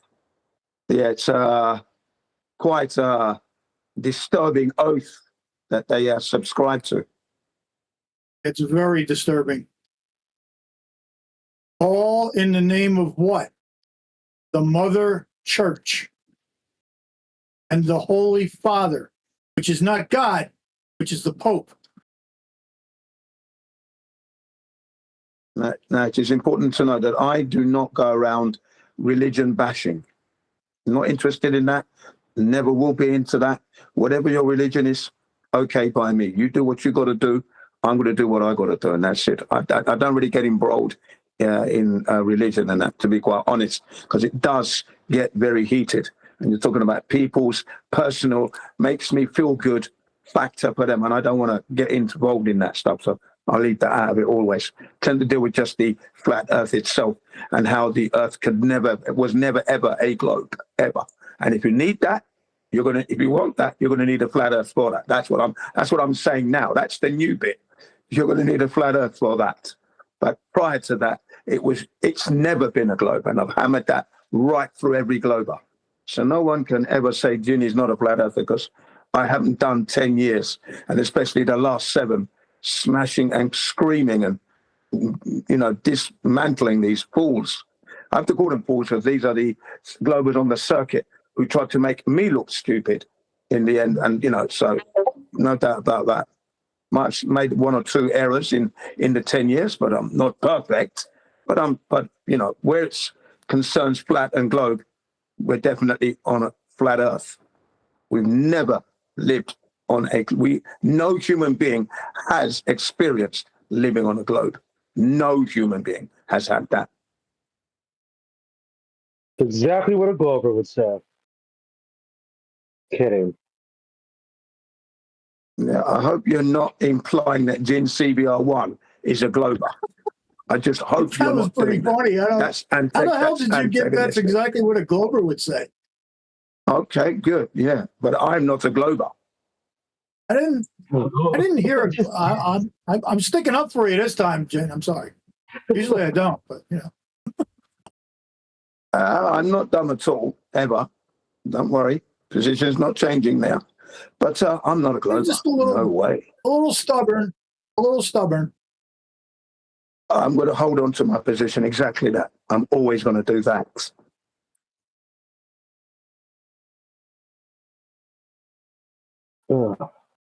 Even pertaining to the scientific method, or did you understand fully what Nathan was laying down? I'm not bringing it up to start a fight. I just want to know what you stand on. It's okay, Neil. It's okay, Neil. I've always understood what was put forward. My position is still resolute on my position. I said that always.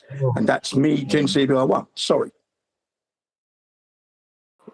So you didn't understand everything Nathan put down. Basically, that's what you're saying. No, that's not what I'm saying. Don't put words in my mouth. But don't worry.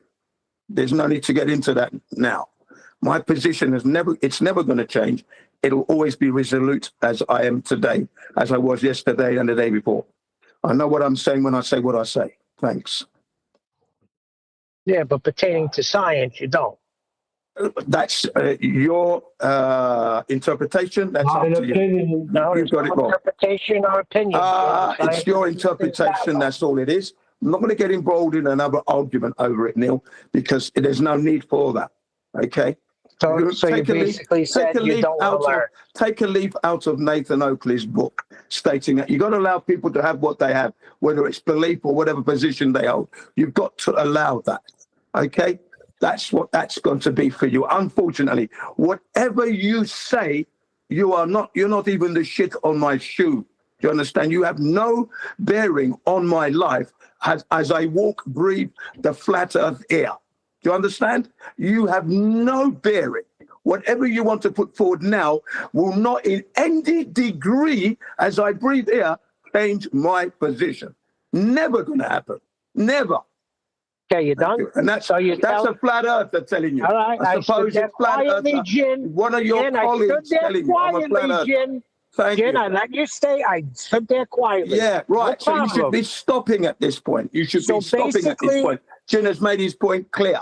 Thank you. No, you don't. should be stopping. Dictate. You don't dictate to me when I stop. Well, you don't tell me. Then you don't dictate to me. You cannot dictate. You cannot dictate to me that I am wrong or whatever.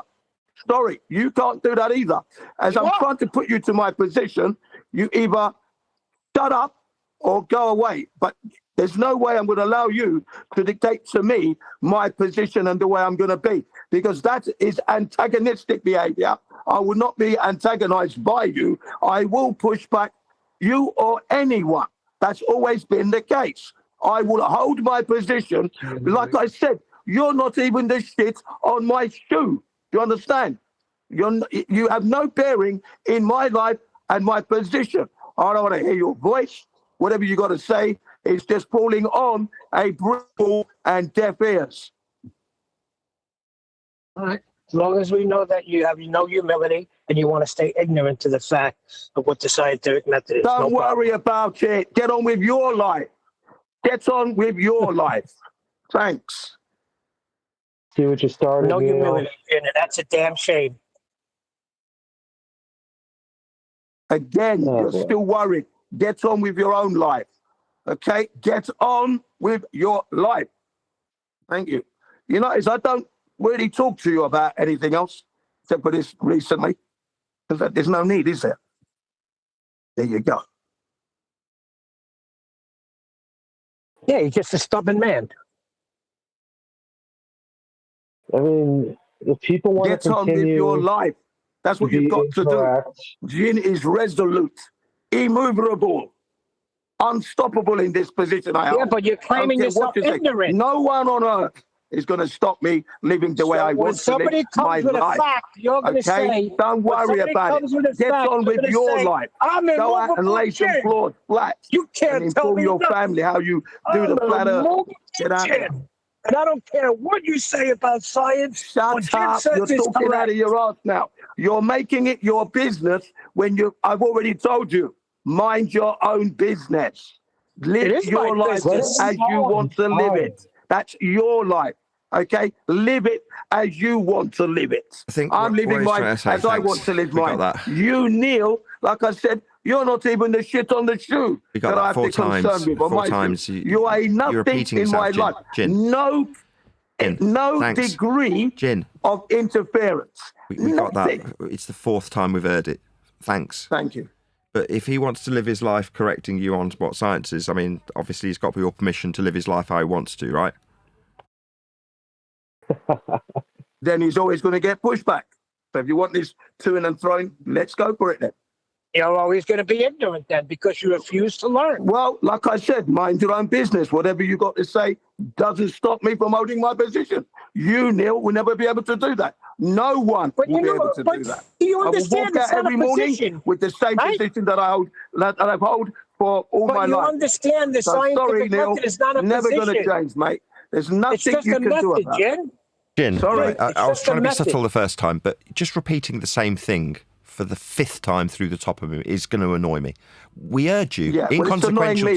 Now you're doing it through the top of me, Jin. Jin, I'm going to have to ask you to leave. Do you want to come back tomorrow, Jin? Because you're now talking through me. I've urged you say the same thing 5 times through the top of him.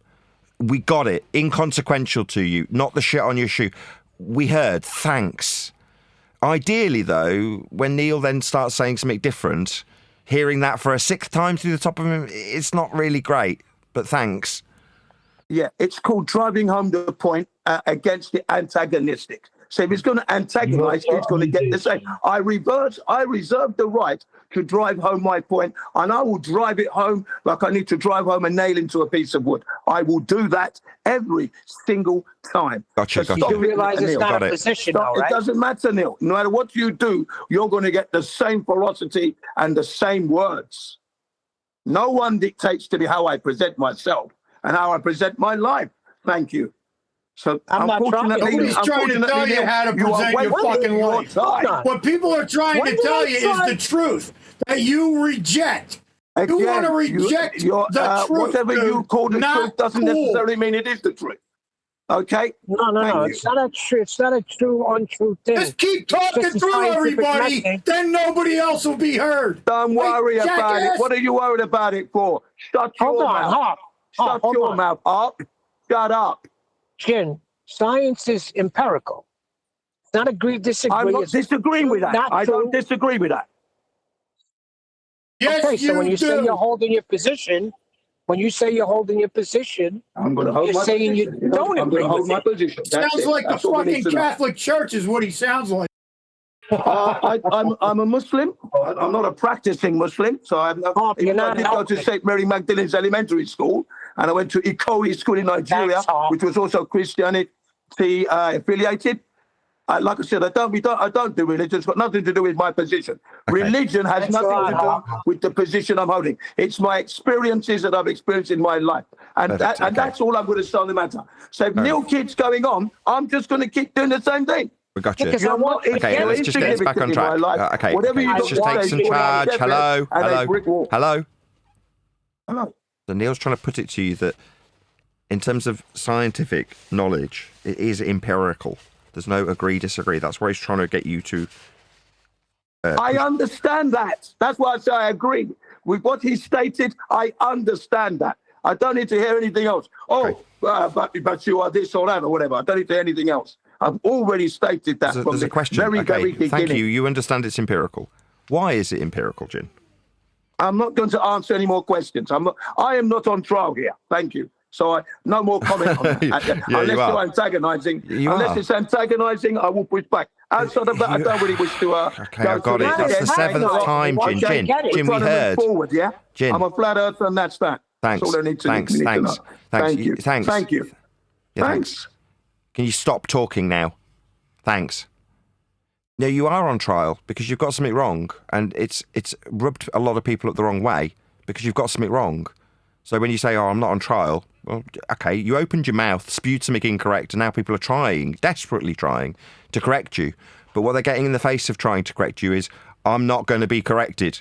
That's what they're getting, with a lot of you talking through the top of them, attempting to lead you slightly. So far, the way Neil's trying to lead you, that's to better you, not to push back against you, but for your benefit. He's saying, you understand it's empirical, right? And you're like, yeah, I do, I get that. Okay, well, but there's a reason why it has empiricism built within to the method. There's the specifics of its empiricism, how it achieves that is, I assume, Neil is asking about. That's what he wants to establish, if you understand how it gets to have the honour of calling itself empirical. Do you understand how it achieves said empiricism, is Neil's question. Correct. 1 + 1 = potato, and nothing anyone says will change that. Yeah, but that's not helping the situation. That's only going to make him mad. I want Jin to get this. Jin is always all over the place, so he represents a lot of what we say. I want Jin to get it.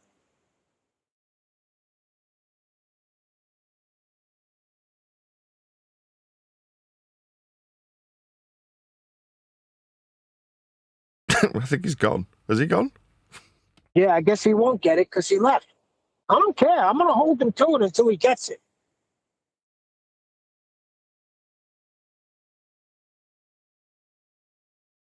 And I would hope people would hold me to something until I got it, if I was being stubborn in a certain area. Because I think science is very important in getting through to the people I want to get through to. So I don't need them stumbling across a Jin stating what science is badly, because I think that's how it infected the church. Dude, I can't believe he just left like that. That's all right. That's the second time in a row he's done that. Yeah, but it's You get right nice to and the calm, point isn't it? where you're about to tell him something, and then poof, he's gone. That's okay. Well, he doesn't want to know. So Yeah, a lot of times I find myself doing that too. If I don't want to know something, I'll leave. Right. Well, in the same way, I've had pushback from people like Jera and Dave Mark Sargent to a lesser extent when trying to explain this stuff to them, because there's parts of their narrative that lean into the magic trick, right? We've already found Jin's Achilles heel in that regard. He wants science to apply to his 9/11 truth, doesn't he? We already know what the problem is. Now, he's not willing to let go, but our efforts to get him to understand will serve my audience very nicely. So persistence in this regard is going to be our friend when it comes to Jin CBR1. No, it's not going to happen overnight. Rome wasn't built in a day. But eventually, pushback or otherwise, we'll explain how empirical science is and how it achieves that. And in so doing, you cannot help but understand the narrow nature of the method. Now, so far, we've got to the point where it has been acknowledged that Jin understands it offers empiricism. Now, people don't want to go past that for a reason, because so long as they understand that it's got empiricism behind it, and then you just go, blah, blah, blah, blah, blah, blah, I don't know anything else, you can still use the magic trick, can't you? Well, of course he's going to say, yeah, I get that it's empirical. Well, yeah, because then when you talk about beams melting, your suggestions are empirical, because that's what he wants. That's what everyone wants when they say science, and they ain't got any. They want the inference of empiricism. So, yeah, he's going to agree with that point and then go, I'm out. That's it. Goodbye. Yeah, same as Dave Weiss did. That's about the point that Dave Weiss gave up when I was talking to him verbally about it. And he stopped wanting to know.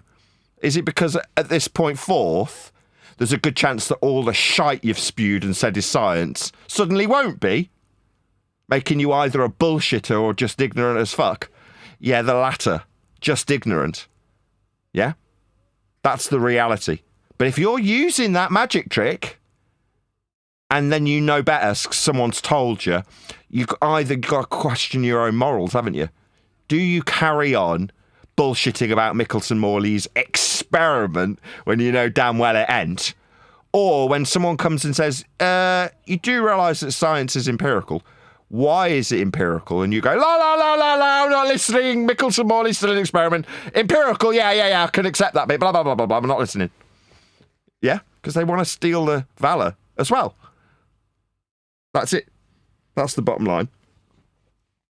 So you've got to have some humility and accept that some of the standards that you may have laid down might be wrong when you've suggested the empiricism of your bullshit with your melting beams or your engineering or your geography, whatever it is that you've said is science. I hear it all the time.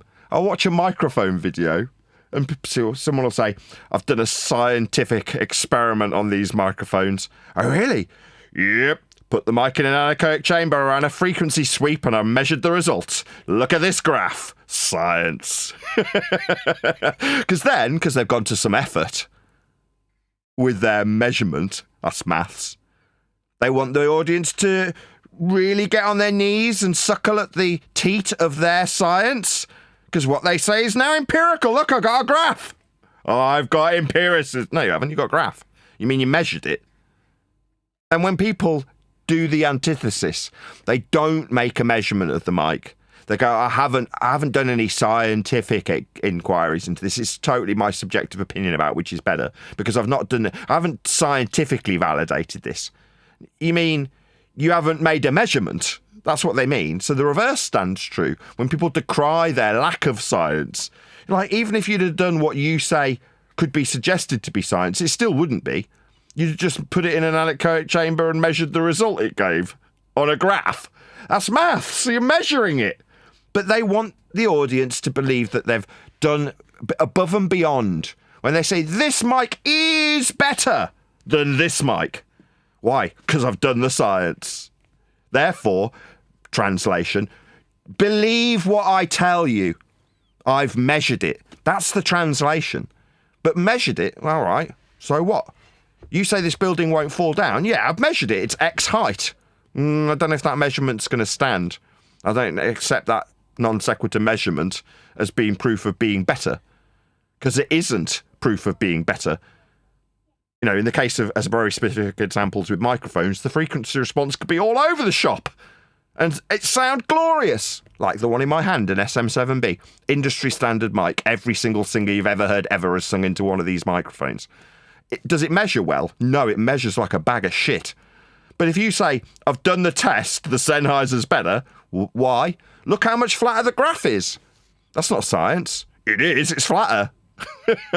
I've shown it with science.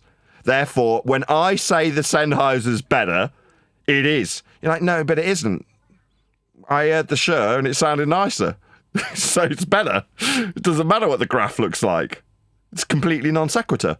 But if you've measured it, you can say you've done science and the audience trusts you because you're offering empiricism. But you're not. That's the whole point. Oh, well, the bars, they're melted at 6,000 degrees C. You can only achieve that with these materials. Oh, really? Yeah. It's science. The scientists measured it. They did experiments. Did they? Yeah. They compared this one with that one. That's not an experiment. Yeah, it is. And because it's science, what I'm saying is true. So when you get to the point that you educate somebody beyond their understanding of what science is, that's measurement in most instances, almost all, they suddenly have to go, oh, right. So when I say I've scienced it, I haven't. No, you haven't. No. Science is incredibly narrow. But what if you say that those steel beams, they were constructed in Japan? No? Mathematics and geography, then.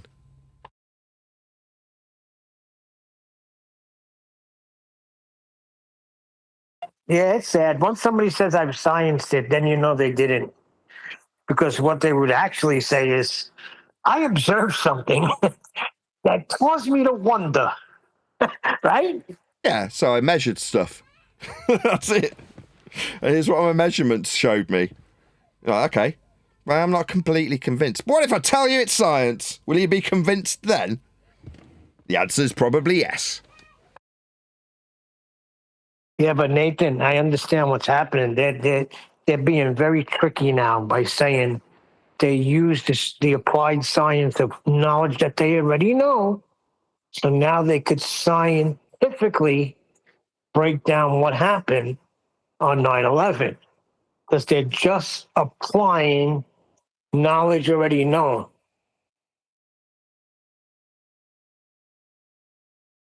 That's called engineering. Isn't it actually just the difference between objective and subjective? If you objectively measure something, you can objectively, without opinion or subjectivity, say, this microphone measures like this.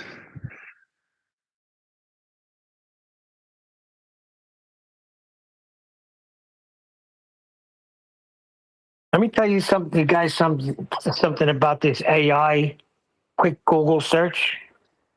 There's something that happened in 1991. I was talking to my brother. I asked him, how many games did Phil Simms play before he got hurt and they used Jeff Hostetler to go on to win the Super Bowl? Had all these kinds of things. I knew what it was. I knew he only played 2 regular season games, then finished out the playoff run. I Googled an AI. You know what they said? Phil Simms played in 1 game. Although he was a participant in the Super Bowl, because of his injury, he couldn't go the rest of the game. And Jeff Hostetler took off. I'm paraphrasing, but this is basically what they were saying. And I'm using that because that is so recent. And for them to get that wrong, and now you're going to go Google search something from AI from the 17th century? I'm highly suspect of these ways of obtaining information, let's just say.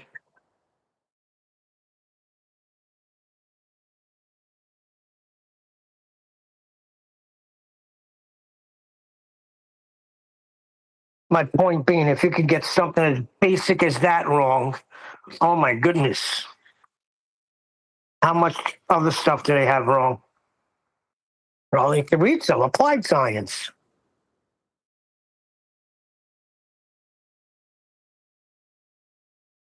I hate that term, applied science. If you have a first grade math textbook that's counting apples, that's technically applied science. So, like, what the hell?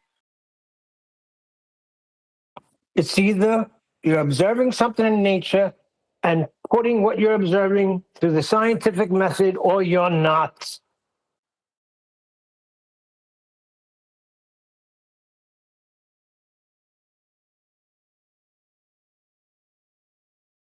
Well, Jin, I don't know. Apparently, all he does is debate Globers on a daily basis. He's been doing it for whatever, a decade, according to him. When a Glober tells Jin that something that the Earth is scientifically proven to be a globe, how's he going to combat that? He can't. So, whatever, it's his loss. Has Divergent been able to, if he's even listening, been able to talk to Jin? Because he said in the Master B thing that he's going to try to talk to him, even if he can't convince him, just kind of enlighten him. I don't know if he's been able to do that yet, but there's no enlightening to me.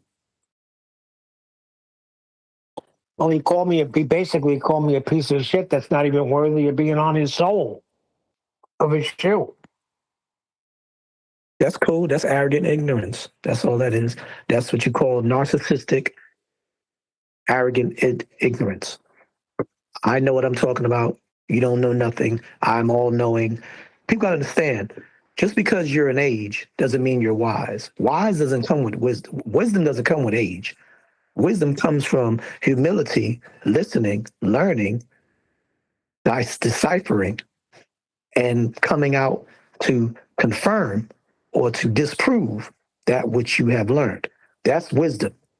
And you gain wisdom in that manner, even through experiences.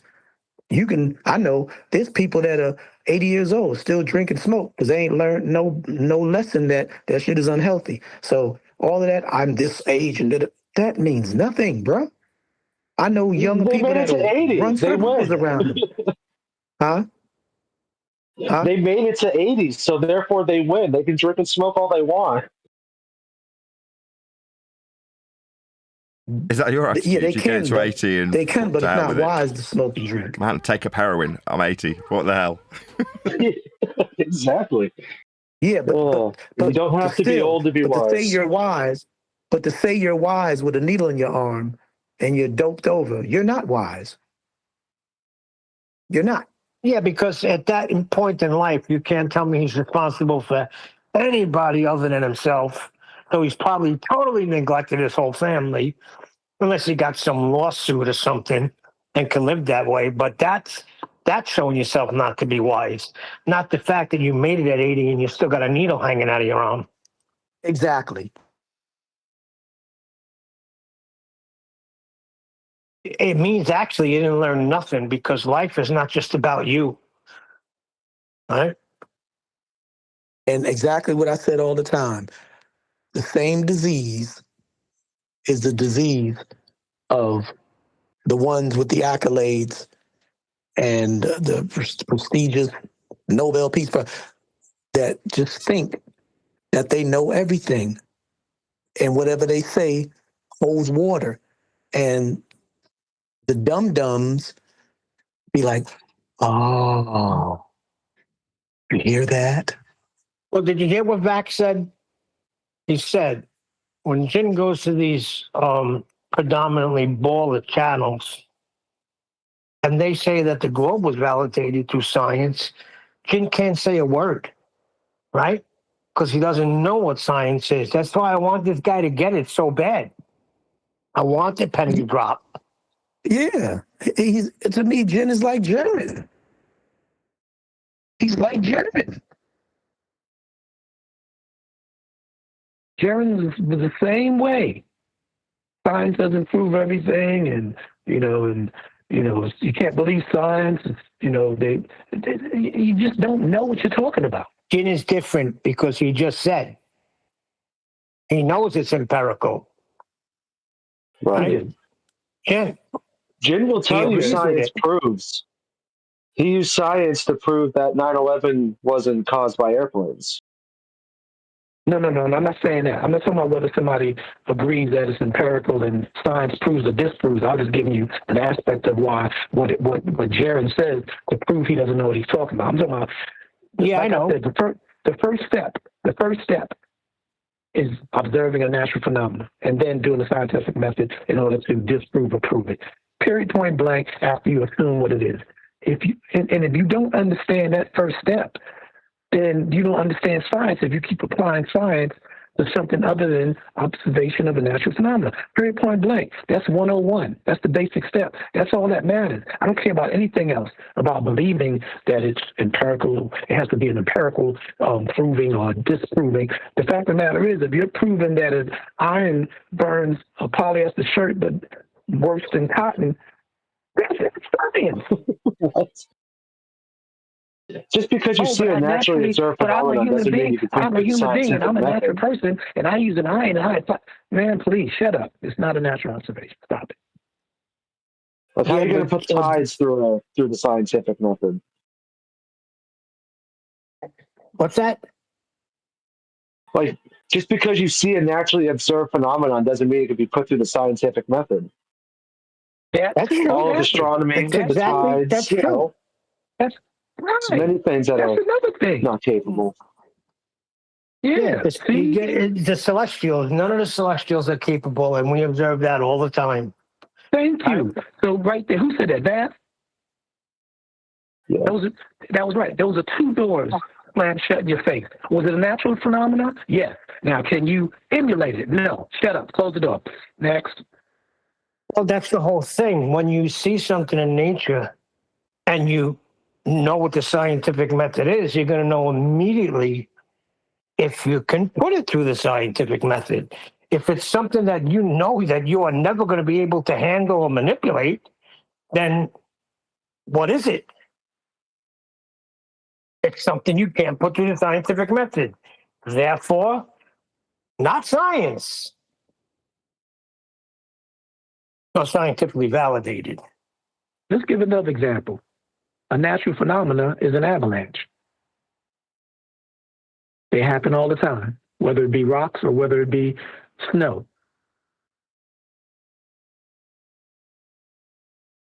What can you scientifically do to prove that? Is that science to prove that? What's the cause? What's the cause? Exactly. What's the cause? Okay, I would say the cause might be the melting of the snow at the peak of the mountain makes the collapse of the snow when it falls. That's my hypothesis. Does this mic sound okay? This is an SM58. It's fairly standard. Yes, it does. And the 58's rule, bro. You know that. Okay, that's why it's still the number one performance mic. I've got two, and I've cleaned them up right. She's like, do they work? I'm like, I haven't tested them. She's like, why haven't you tested them? I'm like, it's a Shure SM58. Once I've validated that it's legitimate, it will work. She's like, well, how'd you know? Because it's a Shure. Because it's an SM58. Unless it's absolutely had the living crap beaten out of it, which these haven't. I'm like, they will just work. They don't just break. You know, they're not that type of microphone. They're like designed to be thrown across a stage and still work. So unless they're covered in dings and dents, obviously you've got to validate that they're actually a legitimate mic, which both of these were.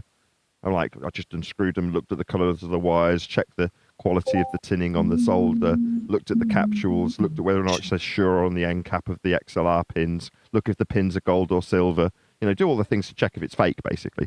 Once you go, no, this is definitely a legit microphone, then you don't need to test it. Like, it's just going to sound exactly the same as every single SM58 that exists. Are you saying that that's a phenomenon, that microphone? It is an outstanding mic. It was what I used in my example of science. So like, if you measure an SM58, it's god-awful, right? The graph looks horrible. It looks awful. But in terms of its tone, the amount of times I use this mic and people go, oh, you sound really good on that mic. I'm like, it's just an SM58. Now, I've got a male lower tone voice. I've got quite a lot of bass in my voice. Therefore, I just happen to match well with an SM58.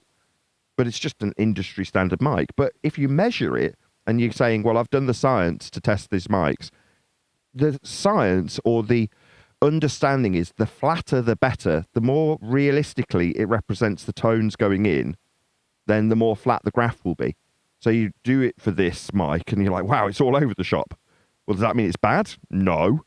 Quite the contrary. Makes snares come out of the mix. It makes vocalists come out of the mix. It does a lot of good things. So, you know, it's a good mic. But it measures like shit. I like my avalanche example better. Yeah, I'm trying to get to that, D-Rose. So how would you, what people will do, and I've seen them do this with other things, similar to an avalanche, they'll put a little model together and melt a little snow and cause it to fall and say, that's the cause right there. Where it could have been two billy goats fucking at the top of the mountain. Sorry, my language. It caused a vibration. Snow and did it. Or a So hiker if that could have done the something. You know snow what at I'm the saying? peak of the mountain melts, then avalanche. Yeah, but how do you scientifically validate it? How can you manipulate? You're talking an avalanche. You're talking a big thing. Phenomena is avalanches. Yeah. So you formulate a hypothesis. You've already got half of it. You've done half the work you needed to do. Hold on, I just heard a bang.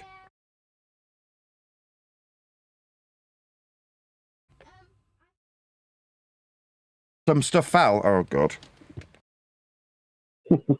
Yeah, that's what happens in an avalanche. Snow falls. So some stuff fell, yes.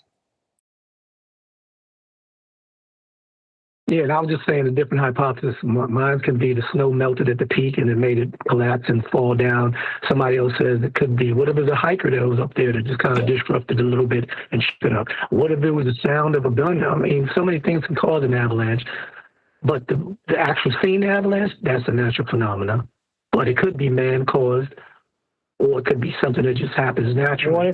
What if it was just that at that time too much snow and the weight was just too much, and it's got to go somewhere, so it goes down. Gravity. Right. So how can you scientifically prove that? What the cause of it was?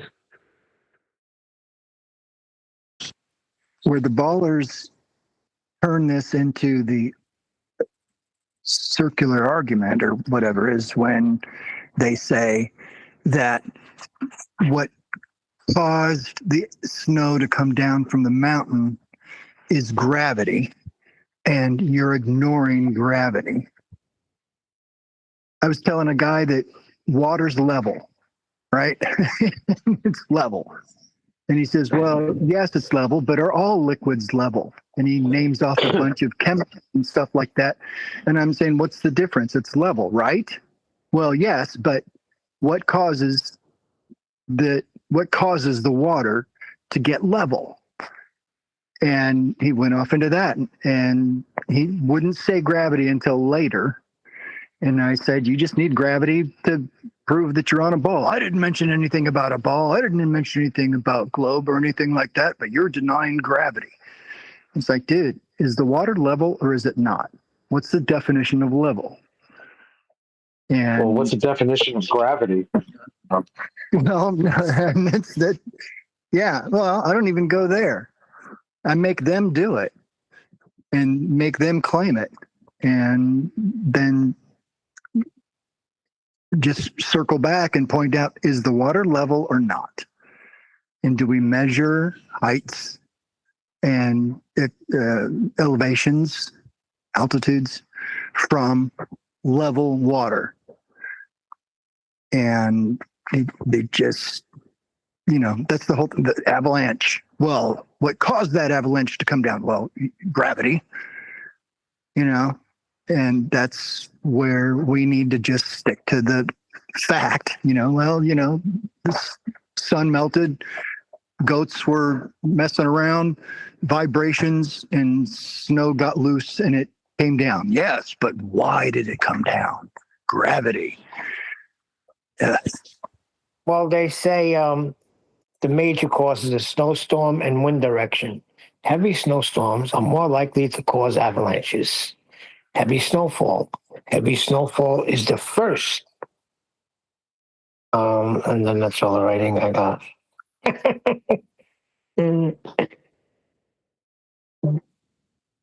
There is no one reason behind the development of avalanches. It was believed for long that the echo of a human voice in the mountains could dislodge enough snow to start one. Similarly, a person's weight can cause an avalanche too. The sudden addition of weight can fracture a weak area of snow.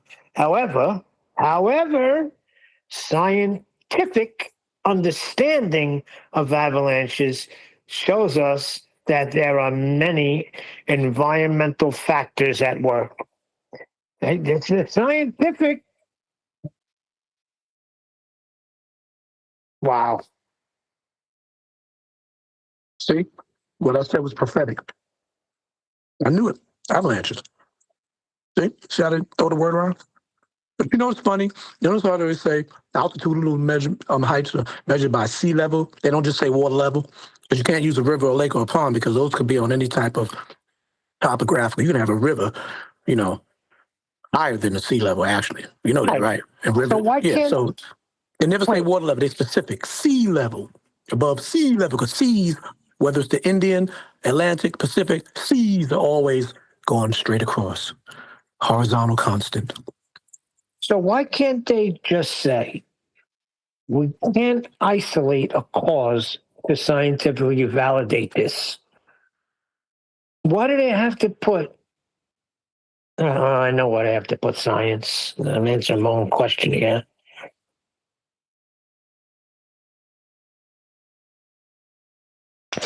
They have to question sea level because sea level is defined in Webster's dictionary as following the curve of the earth, parallel with the curve of the earth because of gravity.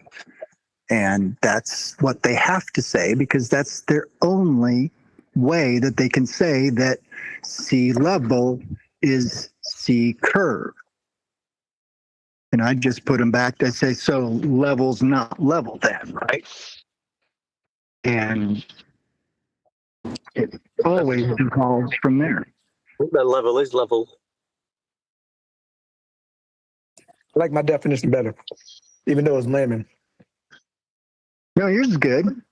But even lake level is still parallel with sea level. All horizontals are parallel. That's an axiomatic principle. And you're right.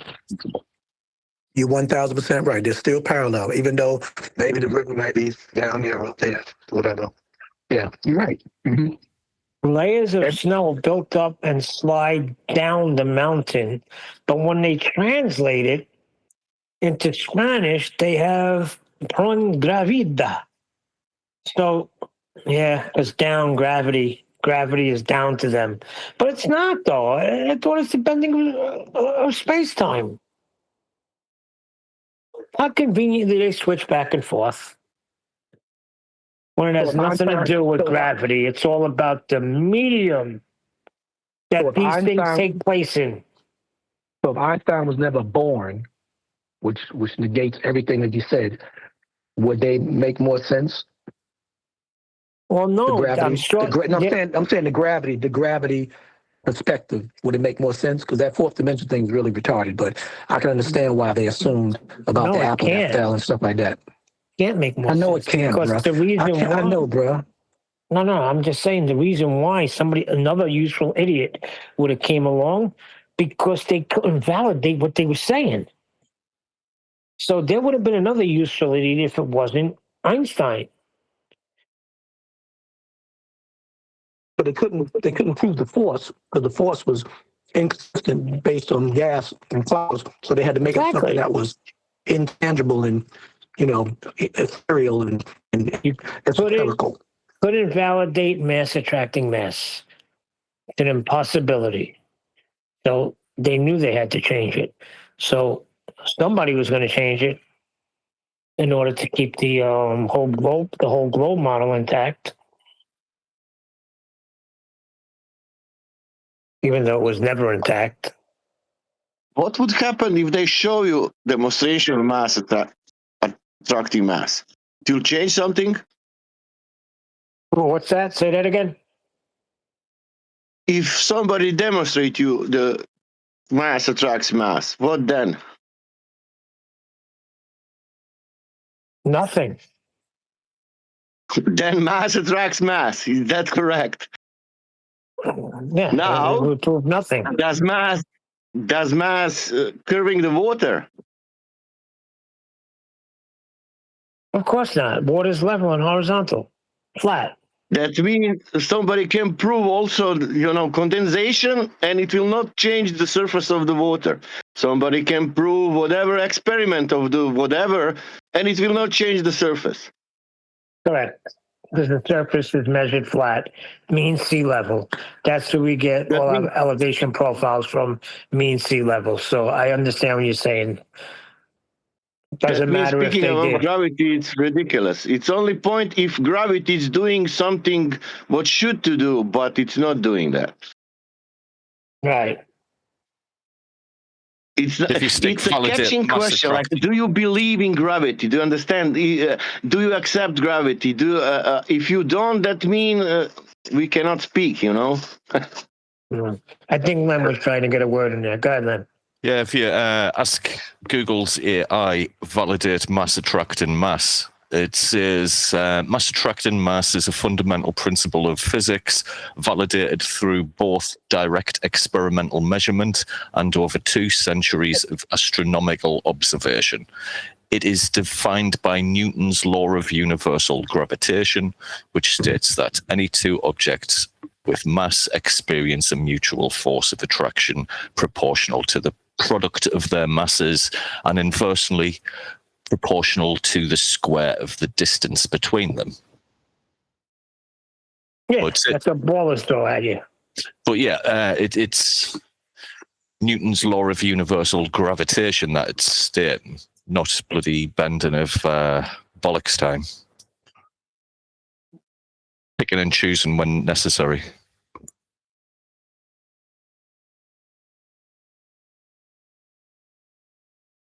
Yeah, Einstein was on some mushrooms. Exactly. How does that become a law? You spoke at the same time as D Rose. Go ahead, D Rose. What'd you say?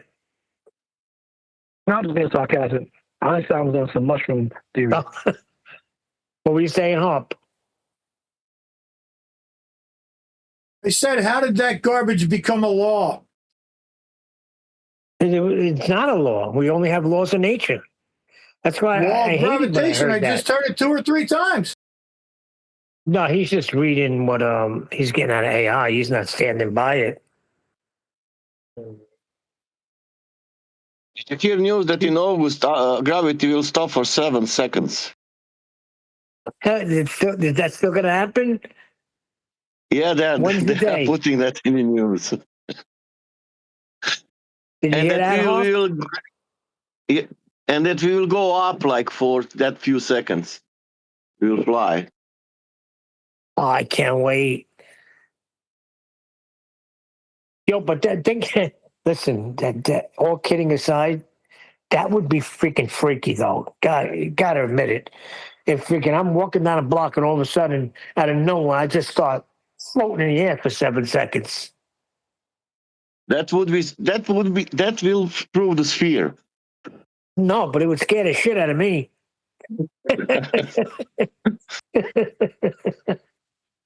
So like we were talking about the other day, with trying to tell Jim, physics and science pretty much the same thing. You know, that's phenomenon. Physics of the earth, everything natural, all natural. So with science have to be empirically proven or disproven, right? So that means there's no gaps in it, no errors, no inconsistencies. Mass attract mass. So what are 3 masses they say? Liquid, water, and solid, right? So they're saying planets, water fall down, hit the ground, planets will do this and that. Well, how come clouds don't get attracted to the ground? How come gases go up and don't go down?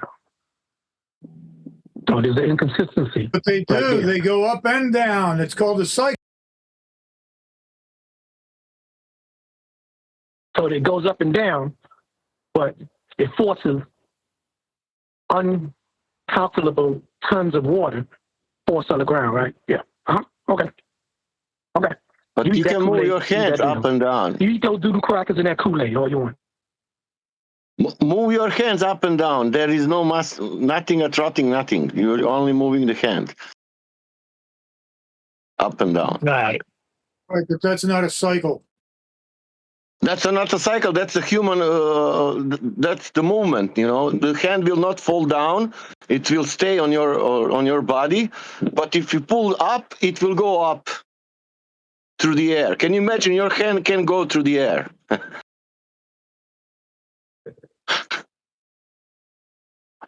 Can you measure your hand going through the air? Yeah, can you imagine that? The more dense things can go through the less dense thing. Can you imagine that? More dense things going to less dense. Yeah, I mean, it's common sense. Yeah. That's what is happening when you're moving your hands. Yeah, I never thought of gravity one single time growing up until the flat Earth. I never thought Wait of a anything second. being Wait. gravitationally pulled to the Earth or anything like that when I was growing up. You know, it just was Wait, too you didn't heavy learn to that in stay school? in the air. Or... What? Wait. You didn't learn that in school? I learned in school that gravity is keeping us on the planet. And if it wasn't for gravity, that, you know, the oceans would be loose. And it's keeping the conformity of the globe. And that's the only reason why we're able to stand and not float Yeah, into outer space. but we never learned that like a fact. We learned that like a theory, like Right. Yeah. And then you never experienced any of it. That's what I'm trying to say. Everything, like, if you didn't just relate things to how you understood them, like this is too heavy to float and this thing is floating because it's helium or, you know, whatever. Or that ball could fall to the ground, but if you throw it in a pool, it's going to float. I mean, it's common sense almost. Exactly. Yeah, but we learned it. We learned about it later. But the way they taught you in school, they were very slick. They were very slick, especially in Catholic school. No, Neil, they weren't slick. This is what it is. The only usefulness, relevancy, and purpose for the gravity is to prove the globe and the spinning of the globe floating in outer space in Narnia. I understand. Other than that, if the globe never was even a thought of, the gravity wouldn't be necessary. Because they would just say common sense is that, you know, we're living on an infinite planar habitat. And yeah, I get that. You throw something up, it's going to fall down because of the density thing. But that whole thing. Yeah, I get that. What I'm saying is the way they taught us in school, specifically how they got around that, was they just taught you a whole new subject called relative density. And, you know, as a kid, you're not putting it together. You know, this is like 3rd and 4th grade. I'm not putting the whole thing together because they already validated gravity in our minds, right? Because it's being taught in school. I'm accepting it as law because I'm being taught in school. The same teacher that's teaching me how to read and comprehend is teaching me how to do mathematics, is now teaching me how the world works, is teaching me the world I'm on. So there's a trust that happens there. That's why that word gravity was in the back of my head when somebody confronted me with flat Earth. I didn't even know it was there. But when they said, you know, well, how are all these oceans being held down? I was like, gravity, you know, what? I didn't even think to myself, where the fuck did that come from? It just came out of me because it was buried. This is the way they do that shit. Wait. I'm confused, Hoppy. Are you saying you didn't think about it? You just said gravity? Yeah, it just came right out. Oh, I didn't even think about it. Yeah, it was because programmed, it's built in you. It's built in you to defend. I was thinking you were saying you never even heard about gravity until flat Earth came along. I got you. Never thought about it. I never thought about it being anything, right? But then when I was confronted, then all of a sudden my brain went, gravity. And then I just shut down for 3 years and refused to look at it. And that was the end of that for 3 years.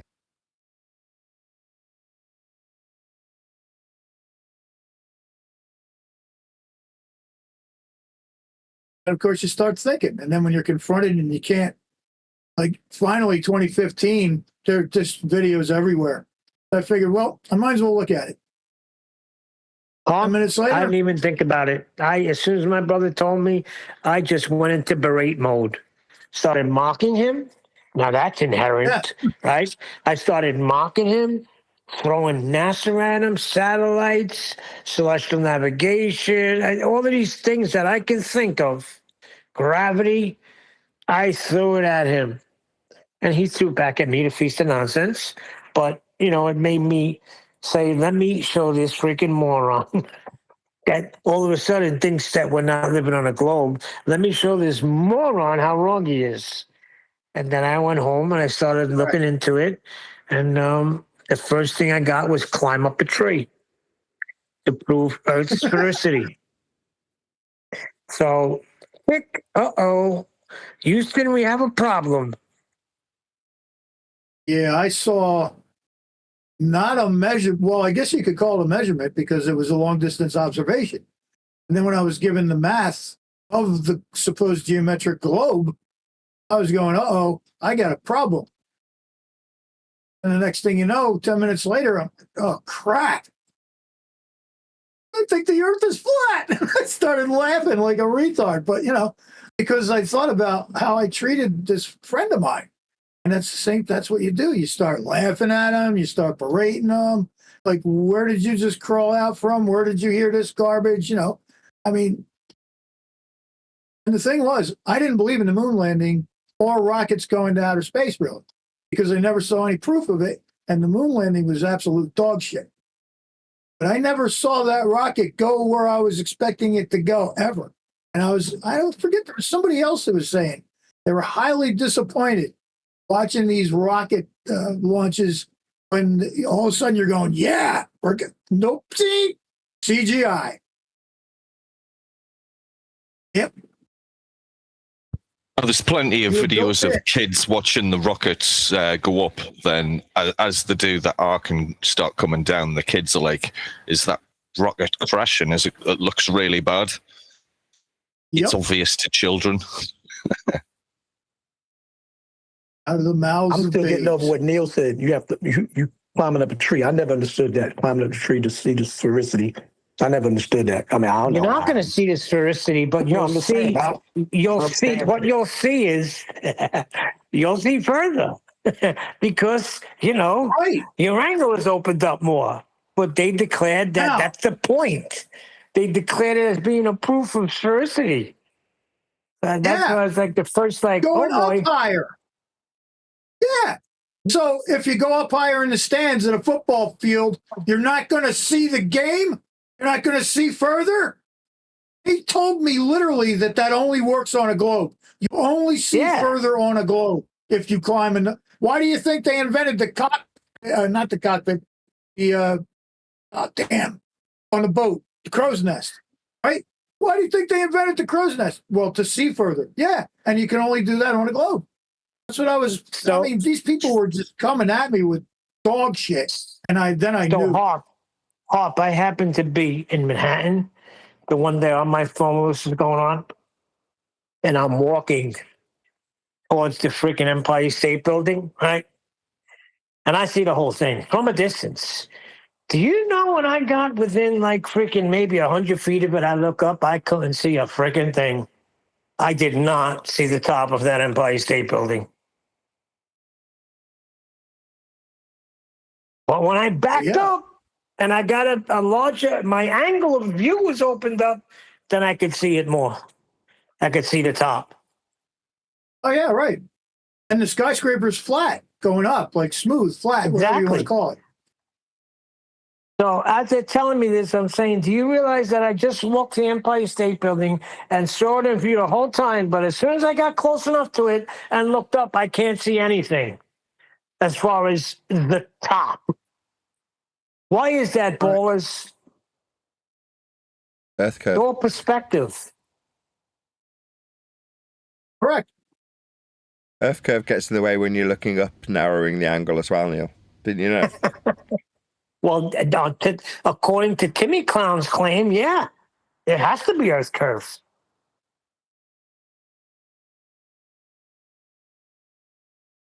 That loud bang was what I call mic mountain collapsing. A load of boxes full of microphones all fell off the top of a 8-foot high mountain of microphones. I was like, so shit. Wait a second. That's an avalanche of microphones. It was. Nathan, we could science this. Yes. The weight of the microphones was too much for the angle of the slope on Mike Mountain. So the top bag with, fortunately, 3 very boxed microphones fell down. Still, about a couple of $100 worth of microphones were on the floor. I'm like, crap. They're not broken. So now we know the cause of avalanches. Thank you. I'm going to put that as scientifically validated by Nathan Oakley. That was Mike Mountain.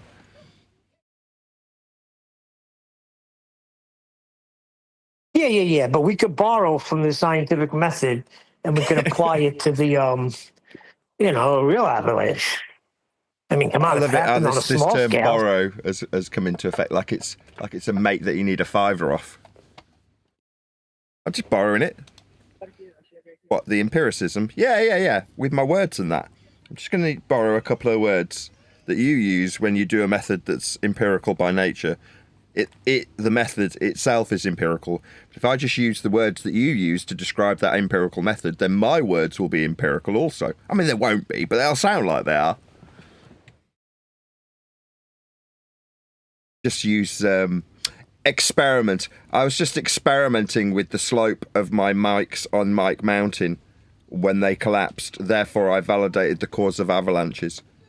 It was an experiment. Our hypothesis was validated. I said the angle would cause it, because angles cause shit to fall down. So the cause was angles. Hope we're all clear.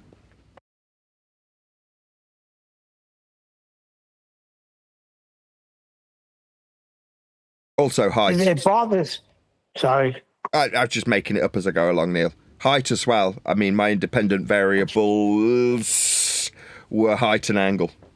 Because there's two of them. It's perfectly legit. I get it. The independent variables. The Lone Ranger. Lone Rangers. Okay, so... Yeah, the Lone Rangers, independent variables. So... I waited for the after show for Jin because I didn't want to cause a problem during a regular show. But I think it's important that he gets it. I'm going to bring it up again, unless you tell me not. If you say, Neil, that's enough, then I'll back off. Just do it when he abuses it. If he's smart enough to not abuse science in our presence, then that's fine, right? Go along to get along.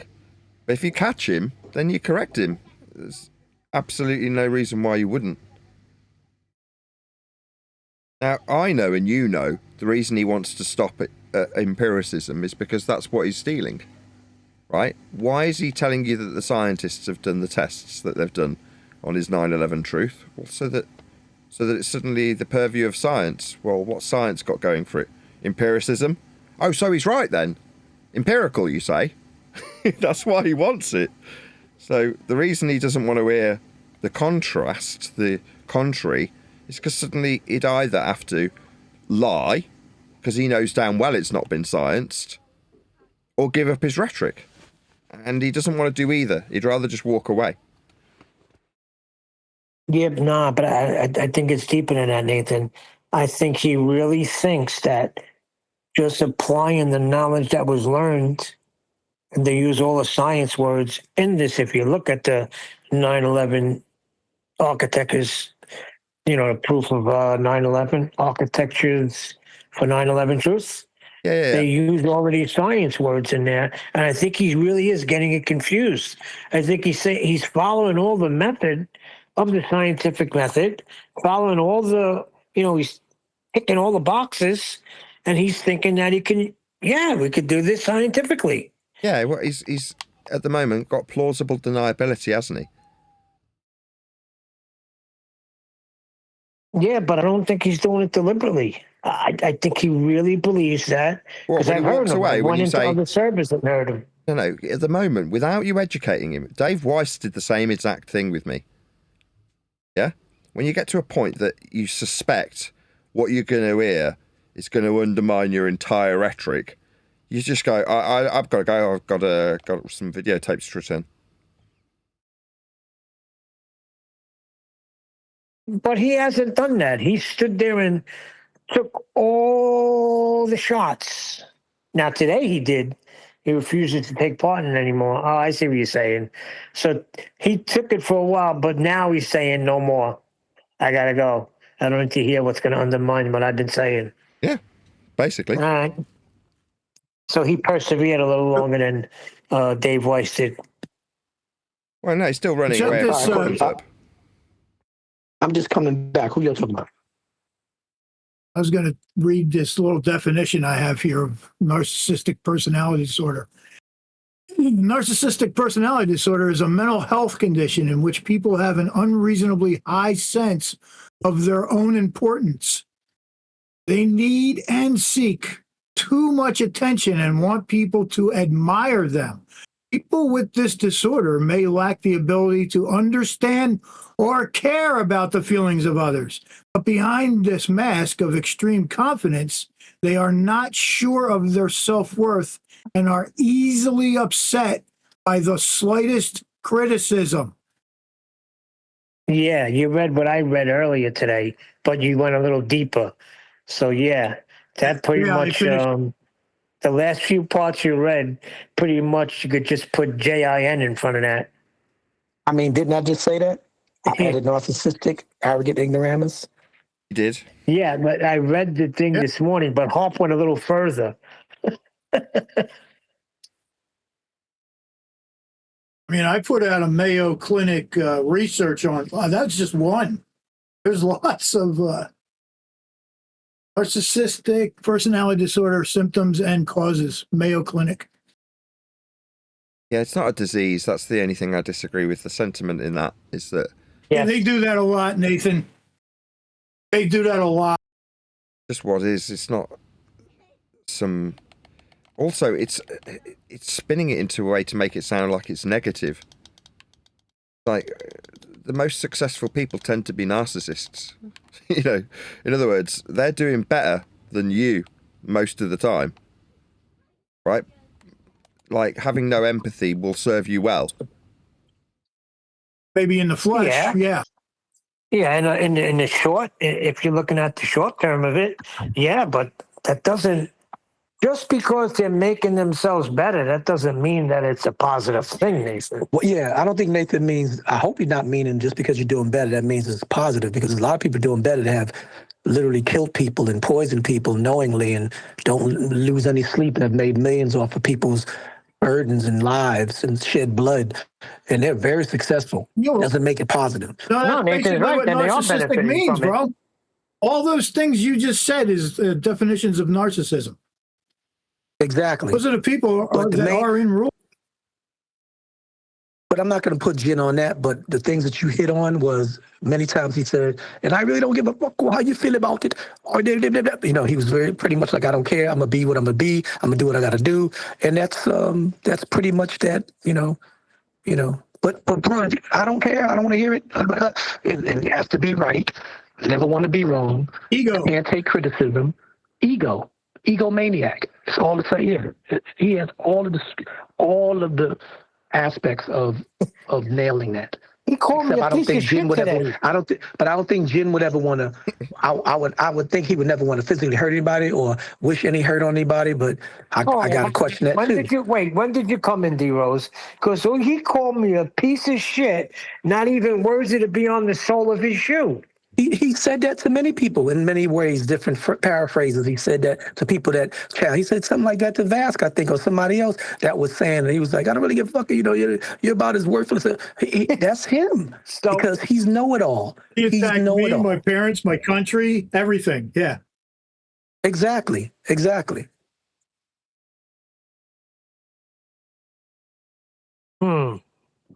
And that was just because I questioned him on a bit of history. He lost his mind. When I used to be on Discord and we used to rap me, him, Steve, and he wasn't like that. I know. Even, you know what I'm saying? But I give him great valor for him decapitating the globe perspective and the belief. I know. I'm just saying. But no. I mean, he's doing what he's supposed to be doing, but he's doing it the wrong way. And that's when you cross the line, because he doesn't do anything the wrong way. Nothing the wrong way. Nothing. And that's his problem. That's the same problem with a lot of people like Neil deGrasse and Daniel Faulkner and all the ones that can't admit that they don't know. Instead of them just conceding and saying, I don't know, or say I'm wrong, they'll rather just either, I don't know, it's a cognitive dissonance too.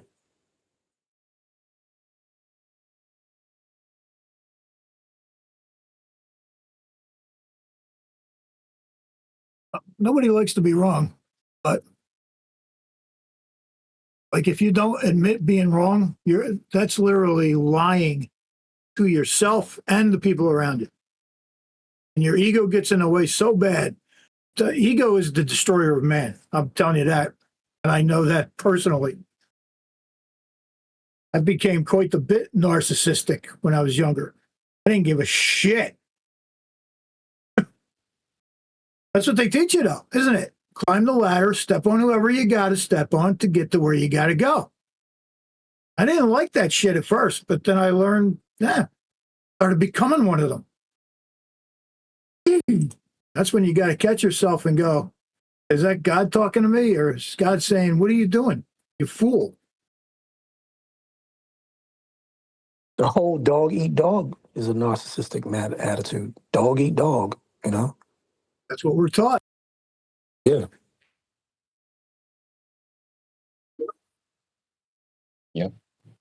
Yep. Creating a hubris system of eating one another, therefore towards our downfall and to keep us under control.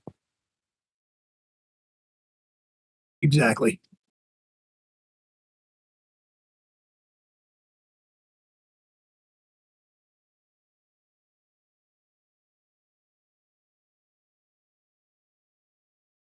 Well, I'm back from lunch. I'll see y'all later. Talk. Have a good one. Take care, D-Rose. No doubt. Thanks. Pleasure.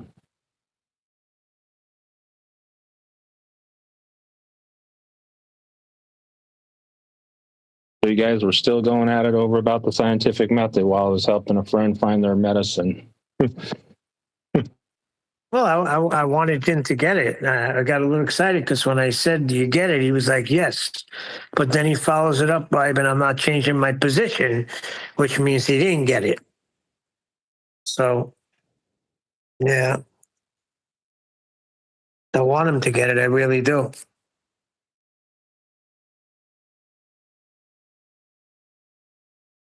Yeah, you don't need to intertwine things that are a category error onto something that if you have validation of itself, you're just still in valor by trying to acclimate other things.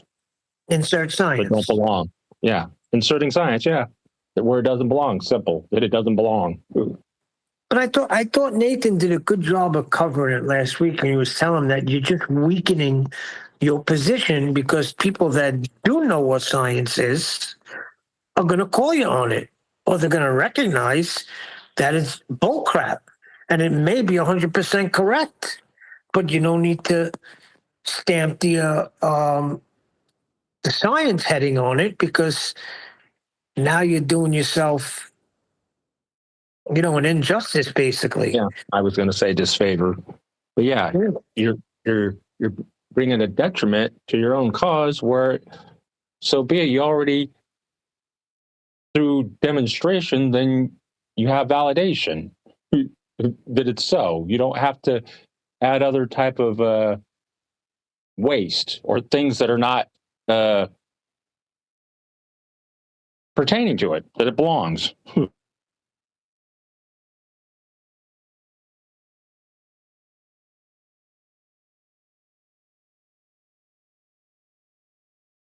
Yeah, category errors bring foolishness and fallacy.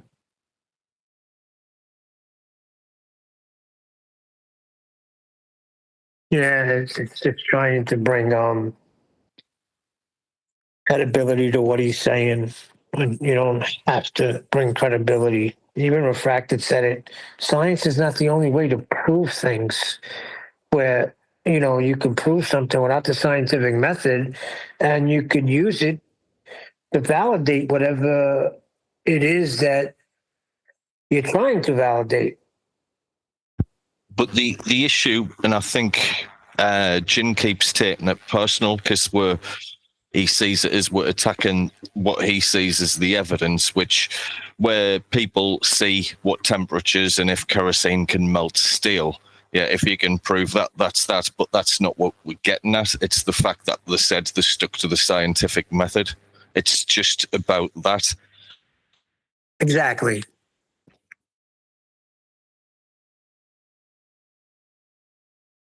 Yeah, stick to what you can prove. Yeah, you could basically say, listen, we've proven it. We've melted steel with kerosene and we've proven it. All right, great. The man's proven it. So why Of course, put that ain't science going to on it? happen. What's that? So by validation, you go through this structural analysis and you understand what kind of heat is coming from this type of flame, and you have understanding of all these things, these chemistries and sciences and all the things that are in there. But now what you're doing is engineering. Anything that made this possible is no longer being looked at. What you're looking at now is engineering. The end result of how you're doing stress testing. Structural analysis. Yeah, not science. Correct. You said something, Len? Yeah, I walked over him a little. I was just saying, like, stress testing, engineering. Yeah, listen, which are very important things, right? Yeah, very important. Same thing. Structural analysis. That's right. You know, when you're building a bridge, you better get it right. Which is the engineering part. But the thing with gin as well is it's just not about the subject of it. It's just the false labeling and attribution of the scientific method. That's the only thing. Yeah, he's taking it so fucking personal, and there's just such a wall. It's weird.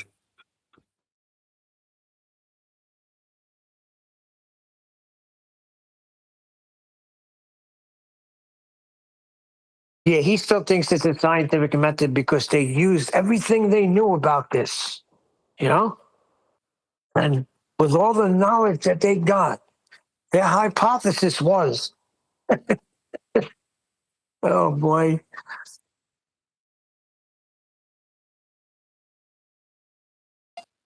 Yeah, and you've been accused, Nathan, of not allowing him to get to his hypothesis. That's why he's standing firm on it, because he still feels like you did not allow him to finish what he was saying. So how could he even stick around for that if you won't even let him finish up what he's got to say about how they prove their hypothesis? Then it's basically just a berating. Because I asked him what a hypothesis was and he didn't know, did he? You're not letting him get to the part of the hypothesis. No. Never mind, you didn't know what it was. Yeah, he doesn't know what a hypothesis is. So saying, you didn't let me get to the hypothesis. No. He was asked what a hypothesis is, and he didn't know. He said an explanation. Come on. Yeah, he got it wrong. Yeah, that's right, he got it wrong. Explanation, yeah.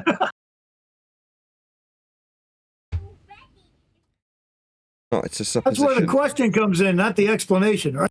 Scientific prediction, a supposition yet to be validated.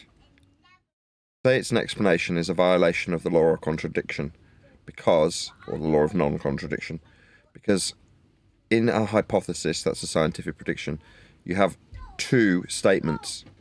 A causes B and A does not cause B. So if you say, well, it's an explanation, so A causes B and A doesn't cause B at the same time, that makes no sense.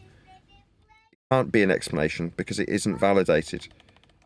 You validate whether or not A causes B or A does not cause B.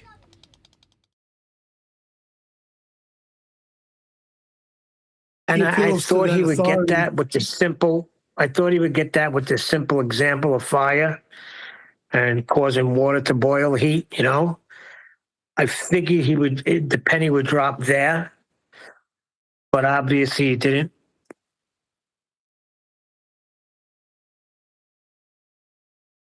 Because instead of going and actually researching the truth, he goes for validation of himself. That's what he does. Perfect example. You're right, 100%. So because I had this conversation with him and he said, I'm wrong because pressure causes water to boil too. I'm like, oh my God, this is going nowhere. So when do you find that out in nature? When you stumble across a vacuum. Where do you see pressure boiling water in nature? No, when you stumble across a vacuum. Without the heat. You know what I'm talking about, right? With a vacuum, right? Where do you find that in nature? I said it 3 times. When you stumble across a vacuum. Oh, okay. I think we must have some kind of little delay or something. Huh?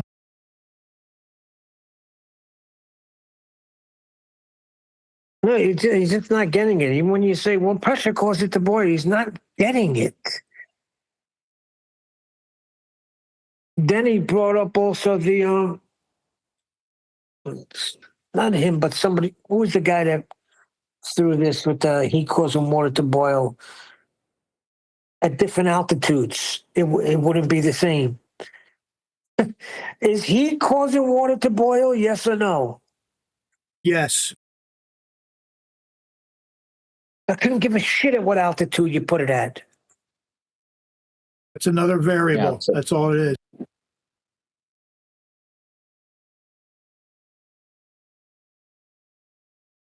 Yeah, it's the qualitative, not the quantitative. Without the qualitative, you have nothing.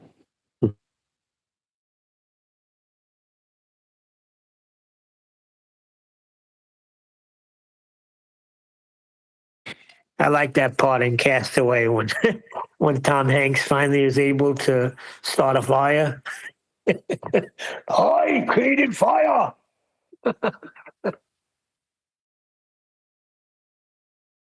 Yeah, he represented a guy losing his mind, is what he was doing. But Jen, what he does, right? He appeals to the authority, so to speak, right? So the engineers say it's science, so it's science, right? The architects, when the fuck do architects do science? I don't know. But, you know, that's what he appeals to, right?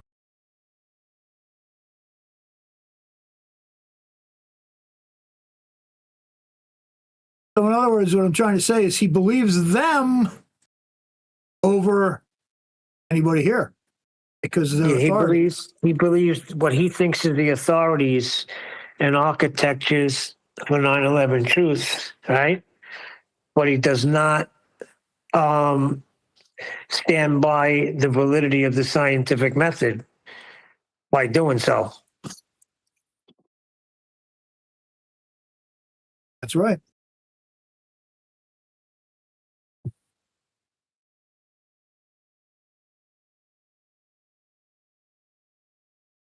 I guess that's why they say it's very narrow, right? Yeah, it's absolutely narrow, and it's untainted by man. Speaking of narrow, right? The road to hell's broad, right? And the road to salvation is narrow, right? Yeah, I'm thinking the same thing. 6 billion Christians on this earth, supposedly. Yeah, what does that have to do with anything? It is narrow. That's a broad road, is what I'm trying to tell you. It's a broad road. No, not compared to, you're not compare it to the amount of people throughout all eternity. How would you know it's that? Narrow. How would you know that?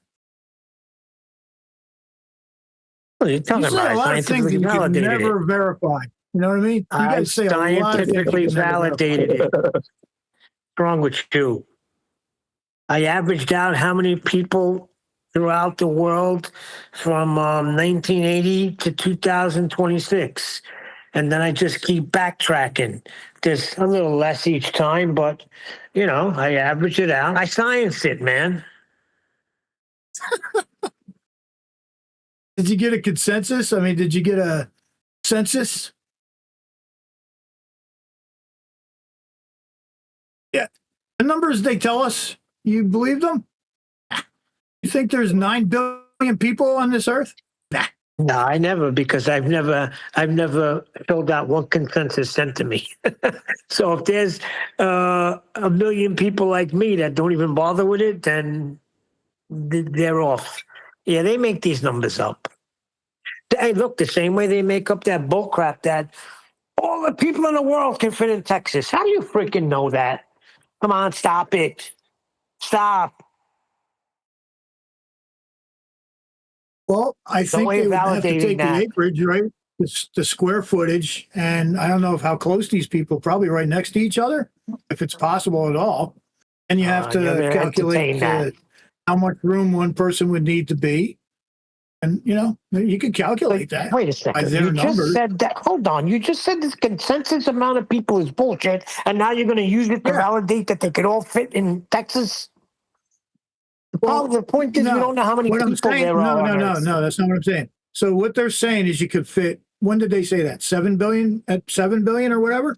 So you would have to take, this is not going to prove them true, but is that even possible is the question you asked, right? So I said you can calculate that. You take the number and you might not even be able to fit. I don't know. I never calculated it. I just never believed it. I didn't either. Because I think they're full of shit. Yeah.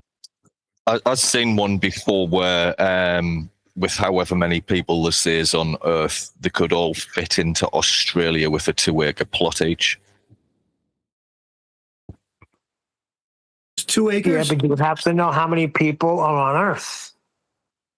Right? Yeah, but that was based on whatever the official story. No one's counted everyone. But I see what Hop is saying. Hop is saying you could take one person and calculate it to the amount of area they're giving you, right, Hop? That's what you're saying? Right, exactly.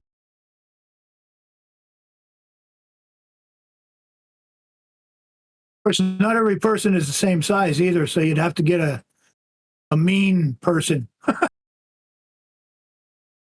What, science it? Yeah, science it. We'll calculate it. Science, Nathan, of course. No, math is science. Not though. They're different words. Without math, there would be no science.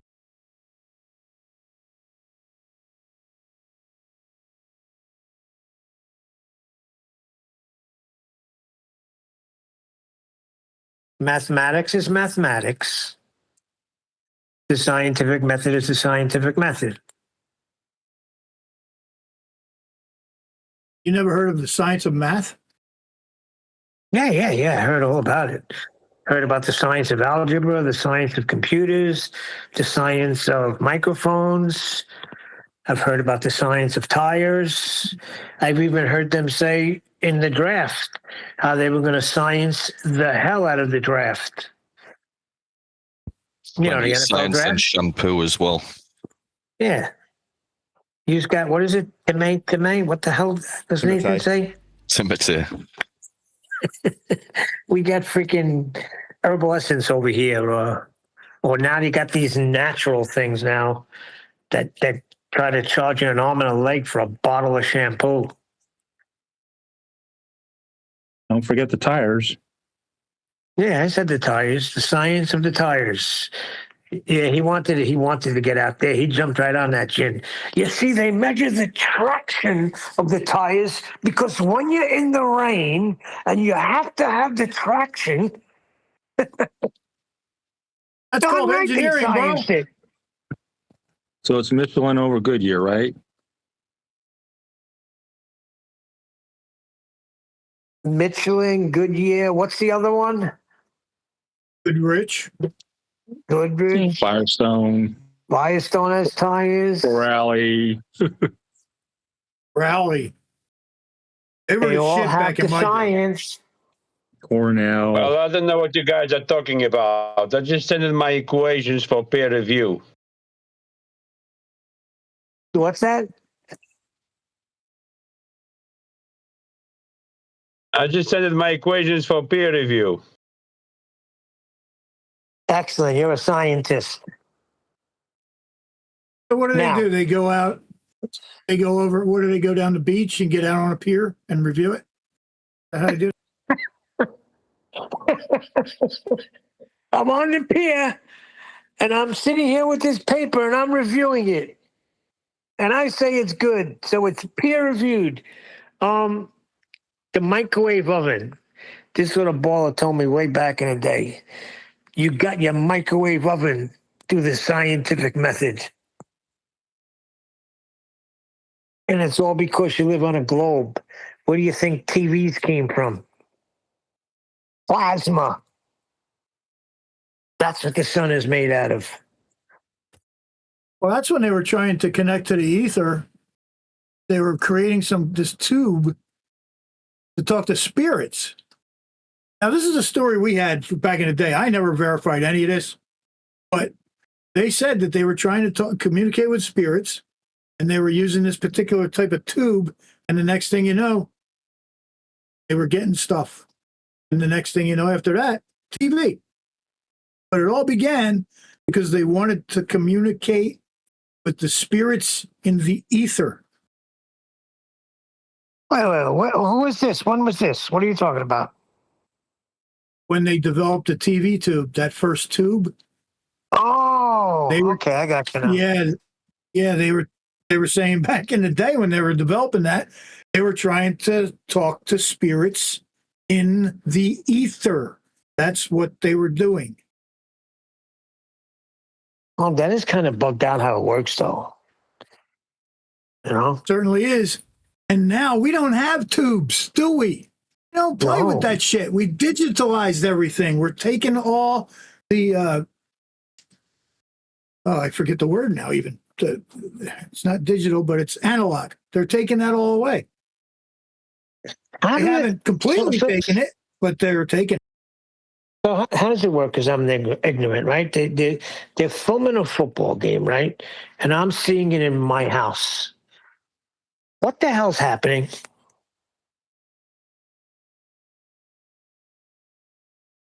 I couldn't exactly tell you the science of that, but I mean, because that definitely, I don't know if you would call that science, because they discover a natural phenomenon called the ether.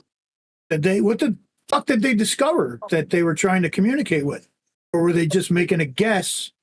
I mean, because that's pretty advanced technology to start creating these tubes that create, conversation with spirits. But just how does it get from somebody filming it with their camera to my home? I mean, a live stream. Yeah, your screen is the photographic plate. So they replace the photographic plate instead of registering a photo, transfer to your screen. Good. Does it get there through wires? Yeah, originally, yes. Yes. You never heard about the camera out. obscura? 90% of the internet is cables as well. Yeah, that's bugged out to me. I sit there and scratch my head with that. What was that? I didn't hear that one. You're scratching your head at. Just the whole thing, how I'm seeing it. And you could tell me a million times, yeah, they do this, and it's a plate that gets the information, and still seeing that come on my screen, a human being, that somebody's filming. You could be filming a game in the UK. Well, they I know the answer to you. The first voice was wire, with copper wire. Hold on a second. When Nathan comes on it's screen, a man-made phenomena. All right, I agree it's man-made phenomenon, but it's still phenomenal because Nathan goes on screen. He can go on screen right now, and I can see him. I don't have the wires hooked up to this phone. I'm sitting here holding my phone, but I'm seeing Nathan. Yeah, but you're on Wi-Fi now, which comes from wires. So you have to have the wires first. Oh, yeah, you're right. Yeah, otherwise there is no wire transfer. Like I said, they recorded voices on copper wire back in the day. They would flatten it out or something, like make a ribbon. You have to look into it because I kind of forget a lot of it, but that's your first voice recording. Yeah, 2 cups in the wire, yeah. And you start talking from one end to the other. Okay, but how did it start? It started No, that's not what I said. I said they were recording voices on copper wire before tapes were invented and any of that shit. They were doing it on copper wire. I think they were flattening it out. He didn't say they were tapes, somehow he said getting voices recorded on wire. I don't think Sasha said tapes. Not Sasha, George. Georgie. I don't think Georgie said tapes. George, what did you say exactly? No, I was joking, but yeah, recording on cups in the wire. Oh, right. What you said was they were talking back and forth on a wire.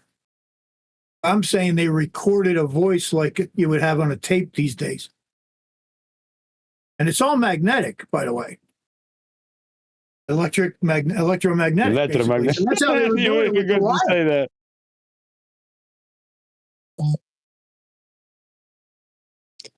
Don't forget, gentlemen, there's also a wireless element to this. You know, Marconi, the radio, sending those kind of signals that are now in digital form that contain imagery and things like that. I'm no expert, but that's a whole part of the right. Too. Yeah, I'm no expert on this shit either. I basically talk about it like you are right now. Come on, let's introduce a bit more rhetoric. You know, when SOS was used for the very first time, SOS, Titanic is sinking.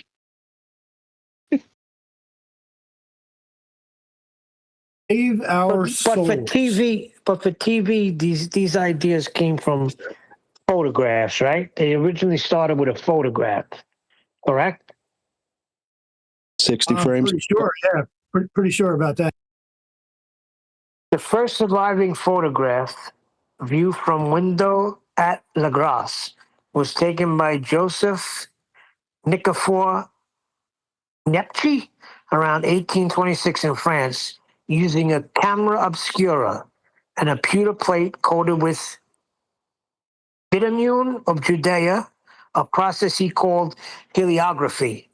Capturing the view from his window was an exposure lasting hours or days. This single faint image is considered the origin of photography, fundamentally changing how reality could be recorded and remembered. Heliography. It's called sunwriting. Heliography. Wow. That's interesting. I didn't know that heliography part. Yeah, and they say it just means sunwriting. Yeah, I knew the part about the camera obscura because the images were coming upside down box. Right. The camera obscura is literally a room that is black and dark, and you have a pinhole or a small hole in the wall or in the window that allows the light to come in, and it flips upside down because that's how optics work.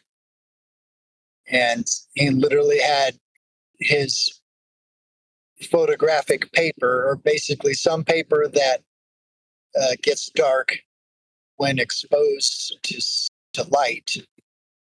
And cool story, but he had to invent the process, or someone had to come up with the process of recording on photosensitive paper and then developing it.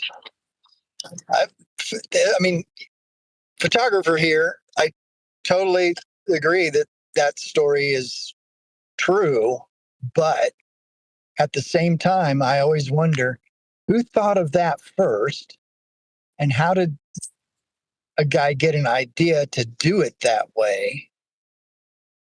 These are very interesting questions. I'm sorry to interrupt you, but I got that question a lot of times with a lot of different things we now know. Like, it was always, like, where did that actually come from? Who the hell thought of that? How could you possibly have thought that? What kind of a brain does it? From observing the phenomena, light diffracting, which is light going through a hole. Oh. And now you can put it through a scientific method.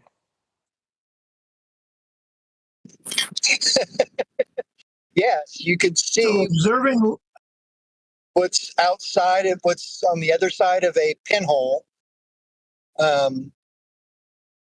When the light comes into a darkened room and shines against a wall or surface, and you can see upside down what is outside your room. That's one aspect. The other aspect is, how do you record that light onto a semi-permanent medium, like the photographic paper. The photographic paper is something else. Is that who was it that read the deal of the first photograph? Was that you, Neil? Yes. Okay. So was that paper photographic, or was it just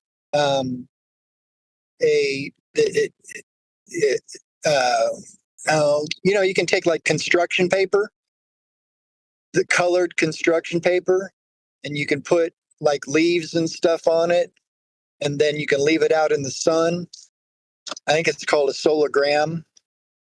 And where the sun doesn't hit won't change color, but the tint on the paper will fade very quickly in the sun. You leave it out for several hours, and you can have shadows of the leaves or whatever objects you put on the paper. To expose it. That's a photographic process. The medium is just construction paper, tinted construction paper. But when we go to emulsions on paper that are photosensitive, like silver emulsions are like palladium or platinum or those other types of emulsions that are photosensitive once they're mixed. That whole process had to be thought out and invented and trialed and scienced. Well, what they say here is the history of photography began with the discovery of two critical principles. The first is camera obscura, image projection. The second is the discovery that some substances are visibly altered by exposure to light. There are no artifacts or descriptions that indicate any attempt to capture images with light-sensitive materials prior to the 18th century. So they're basically locking it down that this is when they was discovered. It says around 1717, Johann Heinrich Schultz used a light-sensitive slurry to capture images of cut-out letters on a bottle. However, he did not pursue making these results permanent. Around 1800, Thomas Wedgwood made the first reliably documented, although unsuccessful, attempt at capturing camera images in permanent form. His experiments did produce detailed photograms, but Wedgwood and his associate Humphrey Davy found no way to fix these images. And then it goes back to the original guy in 1826, Nicephore Niepce, first managed to fix an image that was captured with a camera. Interesting. But So where'd the idea this, come from? This is the follow-up of the single slit and double slit experiment, or just before, but it should be around that time. Because again, right. So when was the double slit? Projecting light through one or two slits. And if you remember at the beginning when the TV started, when you put the TV on, for us to regulate the TV to the right frequency, it was the two black bars on the white screen. No, the two black bars on the white screen. 2 bars. So when was the double slit? When were they investigating that? I don't know, but you're the Google guy. Go ahead. So I'm going to lose all of this when I Google that. First double slit, right? Or single slit. I brought it up if you want me to do it so you don't lose whatever. Go ahead. Go ahead, man. Do the single slits first. I looked up double slit. All right, go ahead. The first double slit experiment was conducted by Thomas Young in 1801 to demonstrate the wave nature of light. This experiment involved shining light through 2 slits and observing the inference pattern that appeared on a screen behind the slits. Where do you find any of this in nature again? Young's results showed that light diffracting. You can. It's light diffracting, and it is around the same time, the early 1800s. That's what I just read. So Georgie's right. This all had to happen around the same time. Had to, yeah, obviously. Yeah, the kids were playing with the matches. But So once again, what was naturally observed? Light diffracting. Say it again, Georgie. Trees and leaves Light and stuff. diffract, That's what you're talking about. Light passing through a small Trees. hole, a small slit.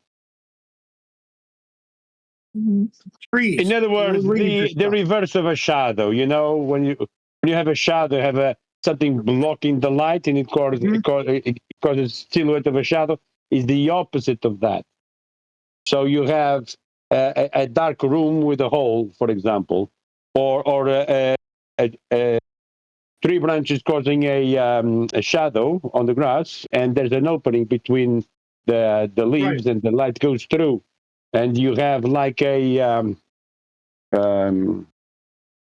projected light in one single point, which is a chunk of light. Yeah, I know all about the trees because when I drive through, a lot of times there's nothing but trees with the sun over, and it's very irritating and annoying to drive because it looks like it's blinking all the time. Now, it's not if you stop your car, but it's very annoying. Yeah. So that's how they figured out to take a piece of. So when did somebody see the sun coming through a hole in their house to create an upside down image? When was that? Forget about a hole in the house. You could see it can happen in a cave. Cave is natural.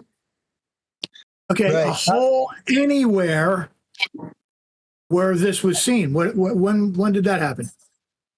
Artists were using camera obscuras for paintings well before someone figured out to make. So,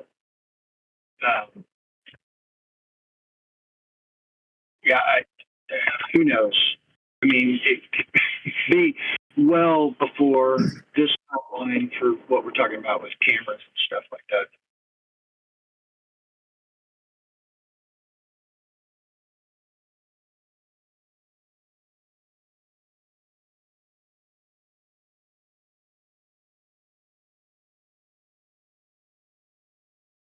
Right. So the actual thing that you observed with the double slit was not ever observed in nature, correct? No, it was. That's what they're saying. The light. I could agree with you because you said double slit. Yeah. But if you say single slit, yeah, it happens in nature many times. I'm not sure about the double. You could have two holes on the same wall or the same or same tree branches. You know, you could have more than one. You actually have more than two. You still would see the light diffracting. Yeah, but the double slit is driven of the first one, which is the single slit. Right. You can naturally observe a solar eclipse by just standing under a tree, and because of the various sized holes in the foliage, you'll have thousands of replications of the solar eclipse on I the got ground. how it's observed in nature. All right, how it's observed in nature. Electron diffraction. When electrons or even atoms, molecules are fired at crystalline structures, they diffract and create interference patterns similar to light waves passing through slits, demonstrating their inherent wave-particle duality. Now, light's dual nature. Young's original experiment showed light creates interference patterns, proving its wave nature.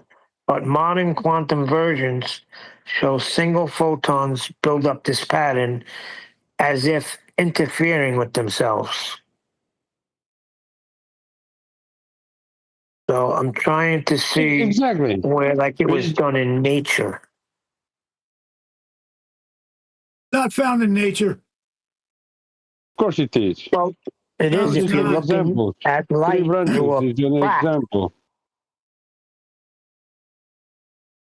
Man is not doing it, that's for sure. Unless there was a guy who made a hole there on the wall. Right.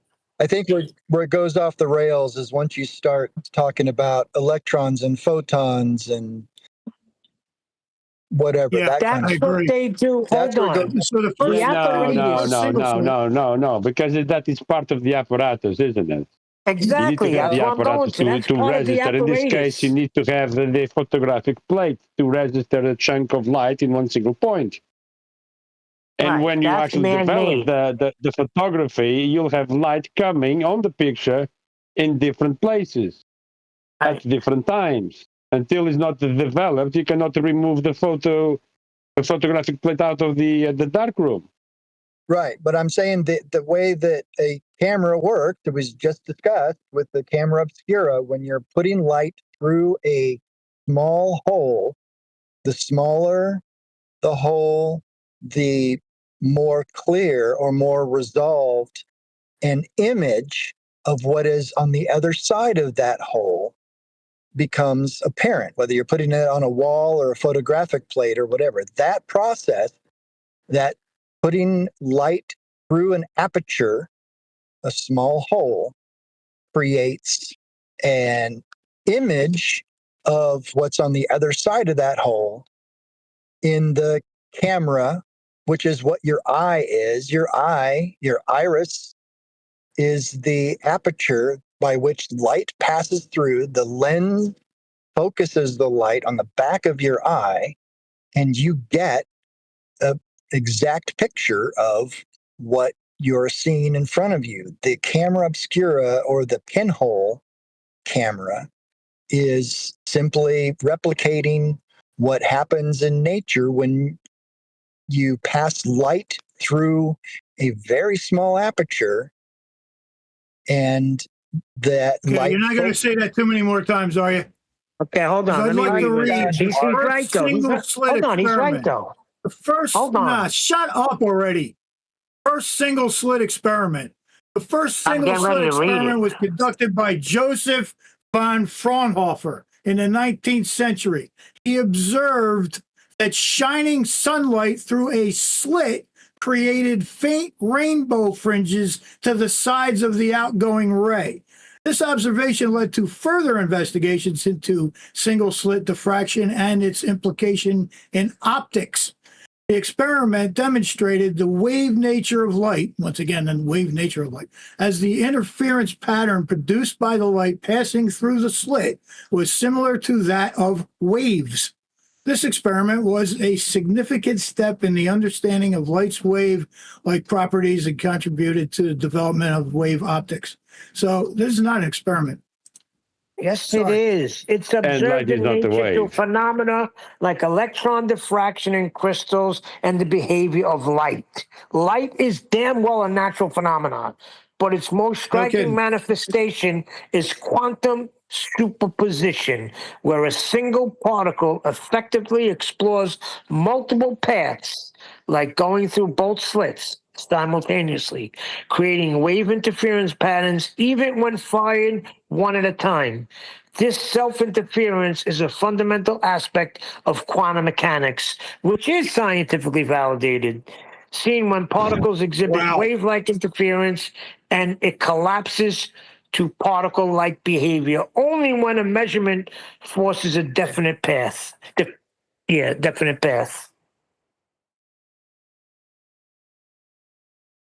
Yeah, 'cause I remember. I mean, you said that your first contention was that you don't see it, you don't experience it in the physical, natural world, and then the thing you just read is basically stating where do they see it naturally.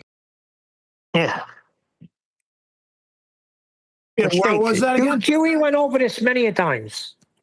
I don't give a flying fuck what QE says. Doesn't matter. Just tell because me what he where did, it this doesn't is make the found in information. nature. Yes, you do. I just read it to you. Forget it. I'm not going to go through this. Now I understand his frustration, QE. Light diffraction's naturally observed. You just have to sit under a tree. And you can see light passing through So when did we shine a fucking sunlight through two slits and that became experiment? Where does two slits become in nature? No, you said where do it happen naturally? Light diffraction, you could sit under a tree. There's nothing. There's nothing humans doing at that point. When And you you see cut light Nathan off diffraction, in the middle, Hawk. That's correct. Like you answer the question and then you suspect a different answer to another question. And cut off Like what? Nathan right in the middle of him explaining it. Okay, so you see diffraction from leaves. How does that lead you to seeing slits in nature? Slits. It's passing between the gaps in the leaves. That's the natural phenomena of diffraction. If you wanted to say, well, where's this observed in nature, which is what you asked. No, I asked where the double slit experiment is observed in nature, not diffraction. An experiment is the actualization of a hypothesis. So you are intervening to actualize the hypothesis by varying and manipulating a presumed cause of an effect you've observed in nature. The nature bit is what you observe at step one. So step one, observe a natural phenomena. So if you want this to be qualifiable within the scientific method, there has to be a natural phenomena of light diffraction, and there is. The example being, you sit under a tree, light passes through a very tiny little gap between the leaves and diffracts before your eyes, and you see the diffraction pattern on the ground of the light underneath the tree. That's diffraction. Light diffracts naturally. So to say, well, I see light diffracting, and then ask myself, why does that happen? That's perfectly legitimate to put through the scientific method. What you're then saying is, well, where do you see a double slit? Well, no, a double slit is a further experiment that's come much further down the line than observing the natural phenomena of diffraction. So whilst on the journey of discovery for light in general, the double slit experiment comes into fruition. But I've been listening to you guys talk about this. From my limited understanding of this, when you're talking about light diffraction and trying to qualify where you get a double slit, number one, you're looking at a process that's not gone straight from what causes diffraction, but you've also got this convoluted description of light waves, and that's just simply not true. So this wave particle duality, let's clear that up first, right? If you've got light passing through a slit, you can have the natural phenomena of diffraction. Now, that is not in any way, shape, or form a wave. What you've got is the pattern that light diffraction forms, like the individual bars, like when you've got 5 or 6 bars coming through.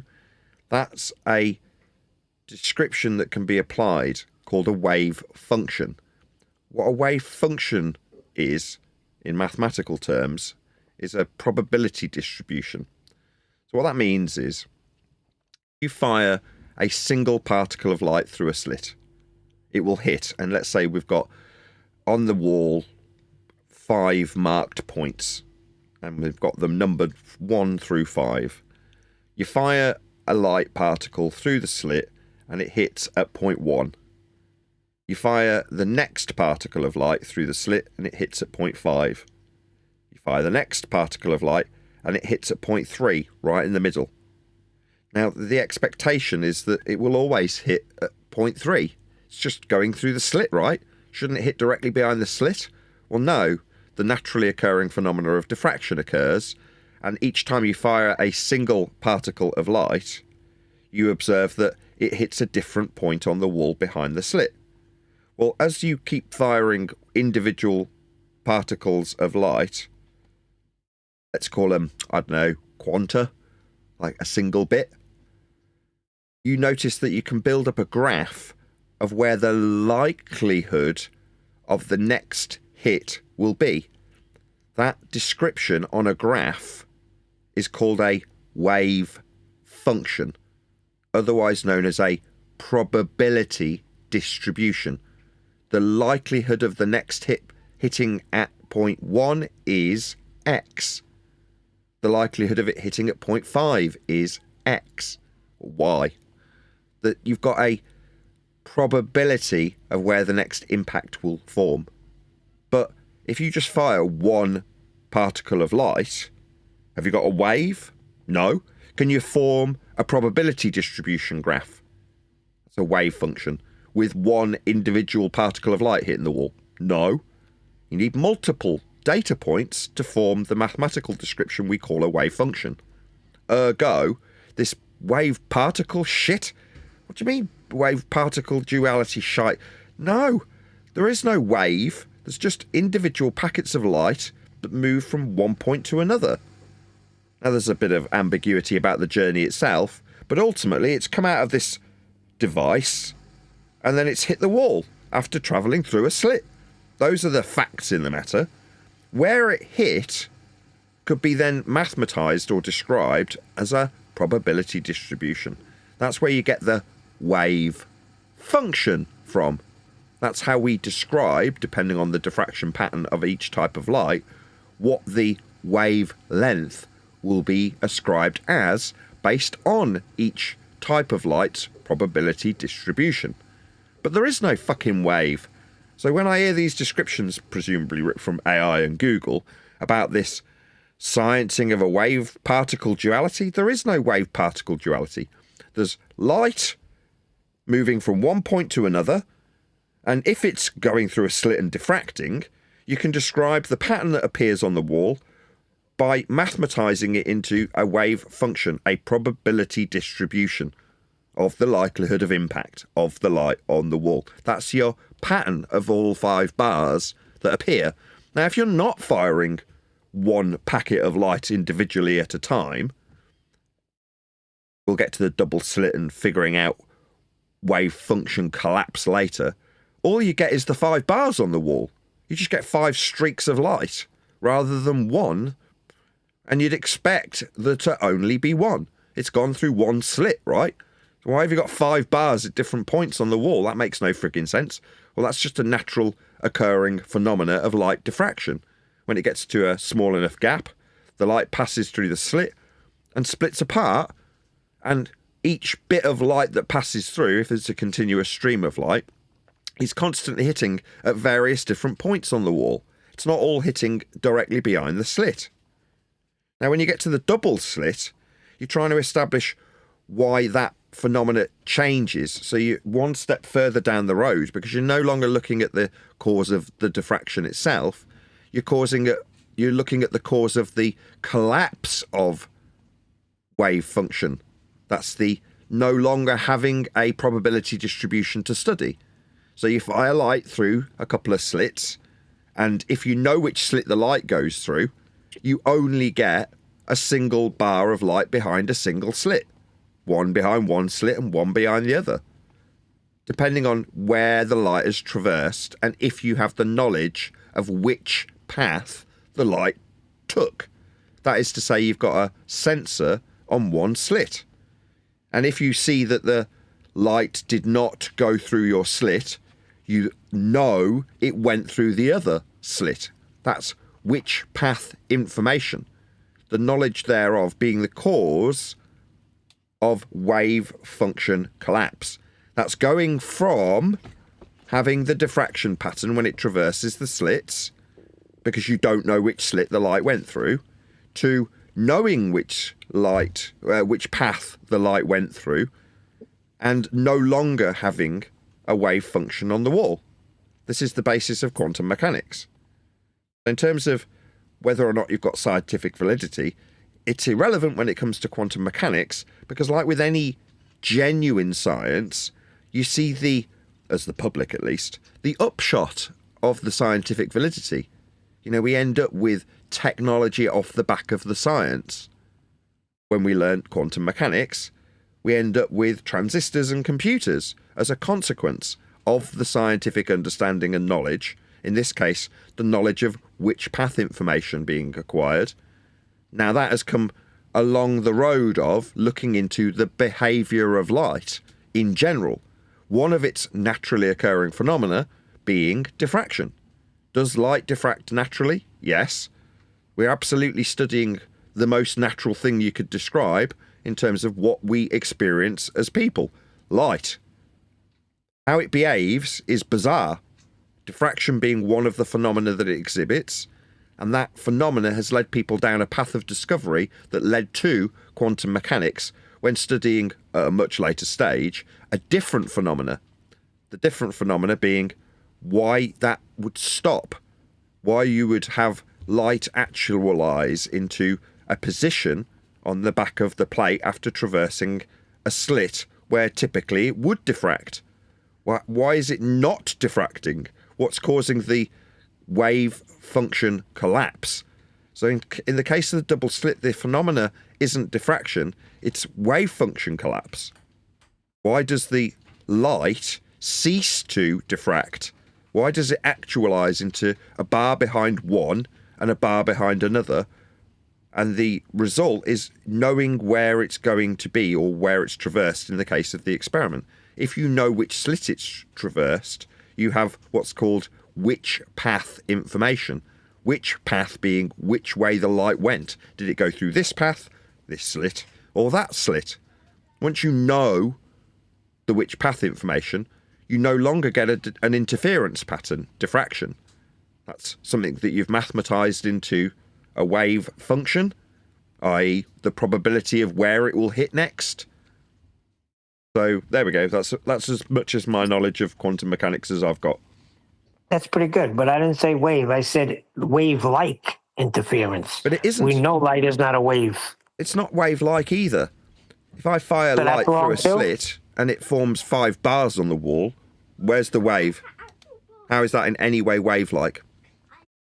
Well, that's what I'm saying. Over here it says even with a single one, so I'm glad you cleared that up. Yeah, that's not answering my question. You fire light through a slit and you get 5 bars of light on the wall behind. In other words, an interference pattern, diffraction. The light diffracts. Okay. Where's the wave? Answer, there isn't one. There is none. Right. So how is it They wave-like? say that the wave comes from the pattern of the photons single hitting. Okay. That No, they that's not what he single said. hits. Yeah. So, okay. So you've got 5 bars of light on the wall behind the slit. How's that a wave?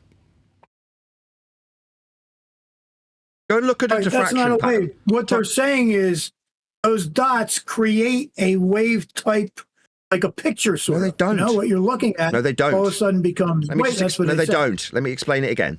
Right. So you've got you're clear what a diffraction pattern is. 5 lines of bars of light on a wall behind the slit. That's the diffraction pattern, interference pattern. Yeah.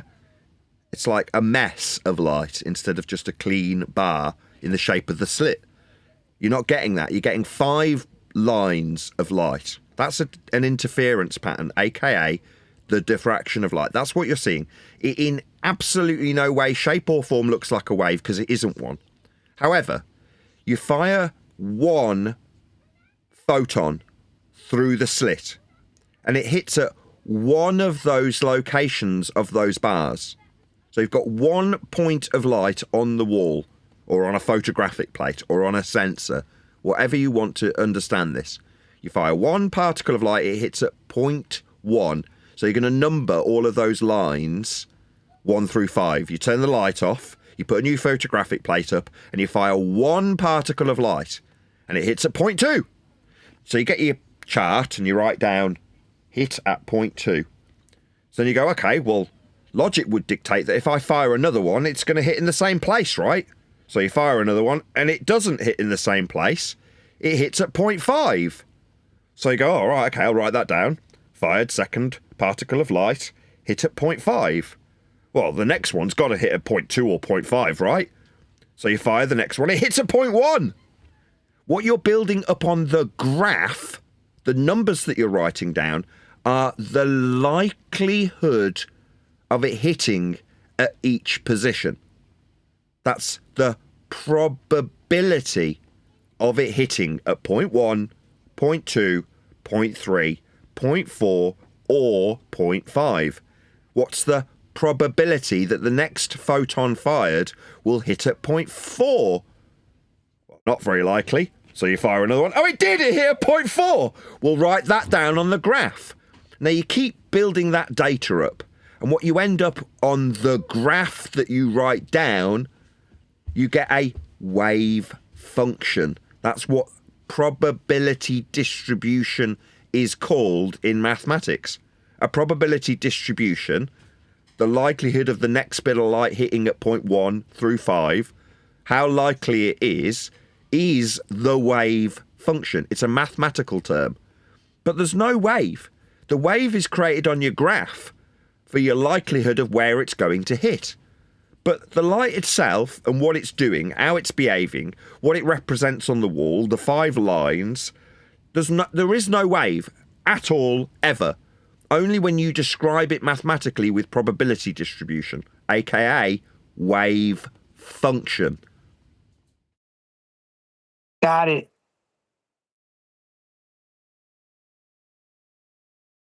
Some heavy duty stuff. Very. Why are we talking about this? What's this got to do with how Earth gets measured? We're not in a science category anymore. We don't need to talk about this. I mean, it's wonderful that we are, lovely and all that, and we're talking about science because people are hijacking it. But we don't need to. We're not in a science category. We should realise this. Nathan, we're measuring the light, Nathan. The light that went through the leaf, we're measuring it. So yeah. we can talk about it. Sure, but that's not science either, is it? If I describe mathematically the likelihood of a light particle hitting a place on a photographic plate, the probability distribution description is mathematics. Pure mathematics. Sod all to do with science. So this whole wave-particle duality, number 1, it's not science. Number 2, it's maths. Describing the likelihood of where it will hit next. That's probability. That's mathematics, not science. Right, so we got into this because I don't know how I think I asked how we get these images on TV. How am I able to get it? Who came up with this? And one thing led to another, and we got to who came up with the original photograph, and now we're on a double slit. Very easy road to come down. We're talking, if you want to science it, what is the cause of diffraction? It's the slit, isn't it? It's going through the slit. It's not whatever light is doing. The cause of diffraction is light through a slit. Yeah. It's going through the narrow gap. But that's, like I say, that's much, much earlier in the process that's led people to advanced knowledge of light, which is quantum mechanics. Quanta being the smallest quantity thereof.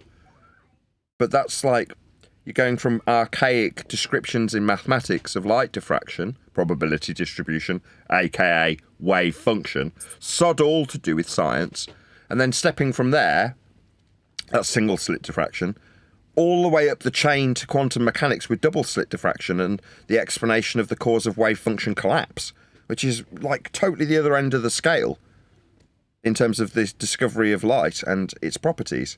Even then, even with us with our so-called fantastic knowledge of quantum mechanics, we haven't scratched the surface. People haven't got the slightest idea what light is. That's correct, because God is light.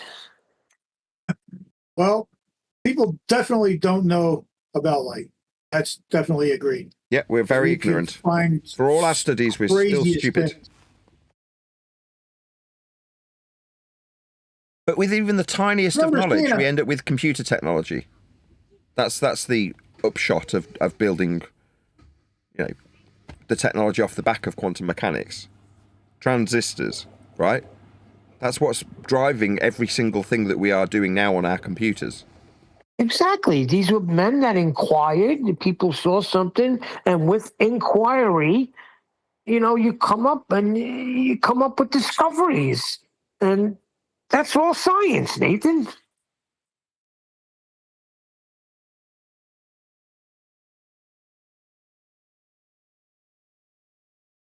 How do you think you got your computer?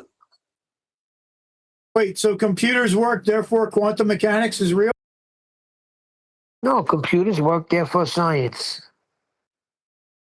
But that's technology. So the computer itself isn't built with science. It's built with the technology that's come from the understanding of light diffraction. So your transistor has come as a technological advancement from that knowledge. That doesn't make computers science. It's technology. The reason I introduced it is to say that when there's legitimate science, there's an upshot. It benefits humanity. Advancement in technological terms often comes off the back of scientific discovery. The same with medical advancements. There's often medical advancements that have come because people have figured out with science what causes an effect. Now, back in the day, we used to use scurvy as the example. So men come back from sea dying and they want to figure out what the cause of that effect is. So you can put the effect into the scientific method, vary and manipulate that which you assume causes the effect. And upon validation of a scientific hypothesis, that's a prediction of cause, you find that the lack of vitamin C is the cause of the effect. So you can vary and manipulate the presumed cause and create the independent variable scenario to validate what the dependent variable was caused by. The lack, in this case, of vitamin C being the cause of scurvy. Not only that, with science, you could come up with some great things like calling an Englishman a limey. But yes, but we don't need this as flat earthers. As much as I'm not going to decry the scientific method as the feast of nonsense, it isn't. It's just a category error for us. What does science and the scientific method have to do with measurement of Earth and its surface? The only reason we're talking about... Oh, go on. Absolutely nothing, Nathan. We understand that. You're right. What it does is it falls right into what Paul has wanted to fall into. That's a scientific endeavor when it has nothing to do with science. What we're talking about is geography. So the reason we are talking about this is there's only one reason why we're proficient in science and the scientific method, and that is because our opponents suggest that they have scientific empiricism when they claim they're on a ball. They've hijacked the terminology, like we've been critical for this discussion of Jin for hijacking science and the scientific method when suggesting that he's got validatable empirical evidence for the causes of 9/11.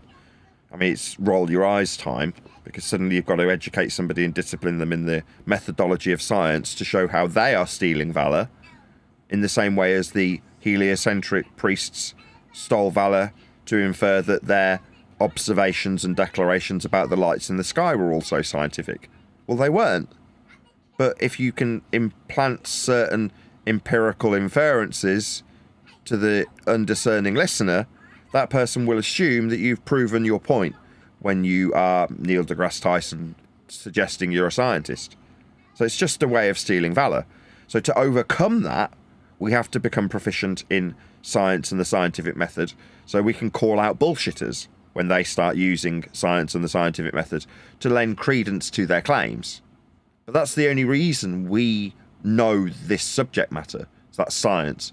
Because in terms of what we actually cover as flat earthers, true flat earthers, is geography and mathematics. It's measurements of Earth's surface. What's that got to do with science? Answer, nothing at all. It's a completely different category, devoid of any relevance to how Earth gets measured, ergo how flat Earth is when measured. It's just mathematics. Wait, I found something more exciting. Are you telling me, Vax, are you there? Are you telling me you're in an argument with Riggs about how a bomb exploding is an example of gas pressure out of container? Is that really what's happening? Please tell me it's not so. That was like 3 months ago when he said that. But I saw him in here this morning, so I thought it'd be funny to bring it back up again. That's not what he's saying though anymore, right? It seemed like he backed off of it, I guess. I don't know.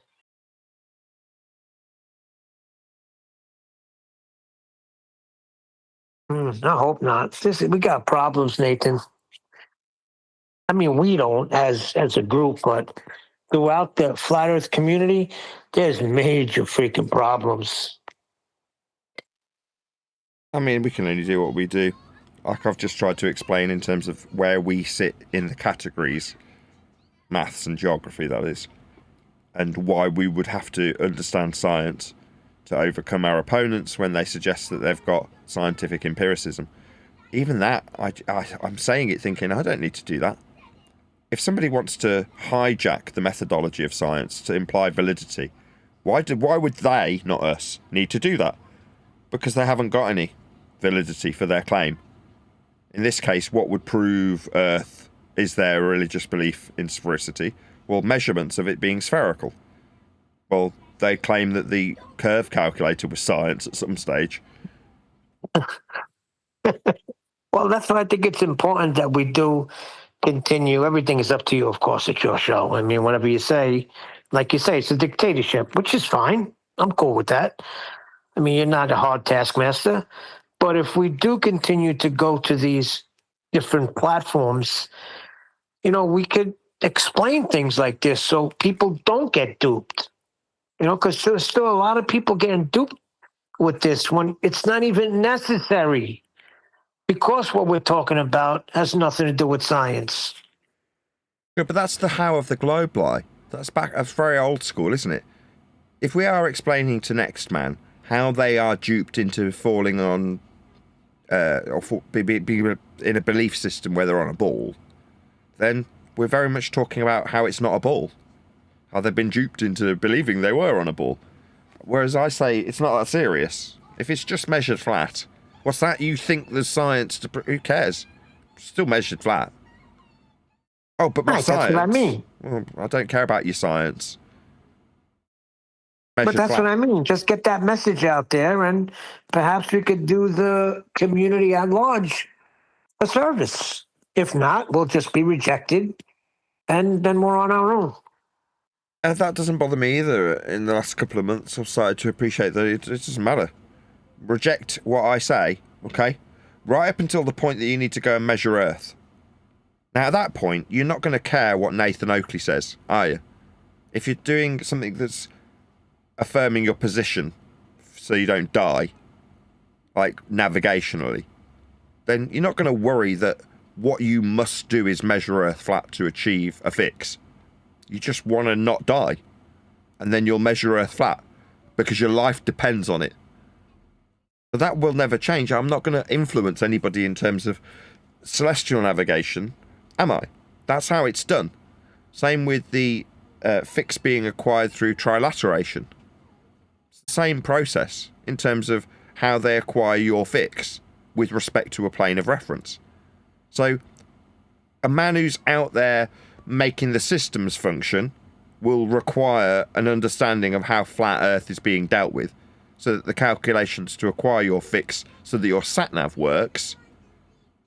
But he's the guy who's actually measuring Earth. You, as an end user of a sat-nav, can believe all you like that it's coming from GPS and that's global, when in reality the trilateration process requires a flat level plane to function, to be calculated to acquire your position so that the whole system functions. Just a fact. Now, again, does it matter that the next man doesn't understand that fact? If I attempt to explain it to him and he's screaming in my face about how science proves the ball, does it matter? Will it change how trilateration functions? No. If I'm trying to explain how Earth's measured for the topographical changes that are mapped, and the guy wants to deny it, and, quote, have assign calculations and conversions at me, will that change how Earth got measured? No. Much of what we do is inconsequential, unfortunately. It just makes me laugh. What seemed so important is, well, we've got to wake the world up to how flat it is. We don't need to do that. It's just going to be dealt with flat anyway. Didn't need to do anything, did we? Still dealt with flat by everybody in all circumstances and without exception. So what were we here for again? You know what I mean? But they don't know, Nathan. We got to enlighten Nathan. You have to have some concern for your fellow man. And I think you let down your guard a little last time 10th Man was here.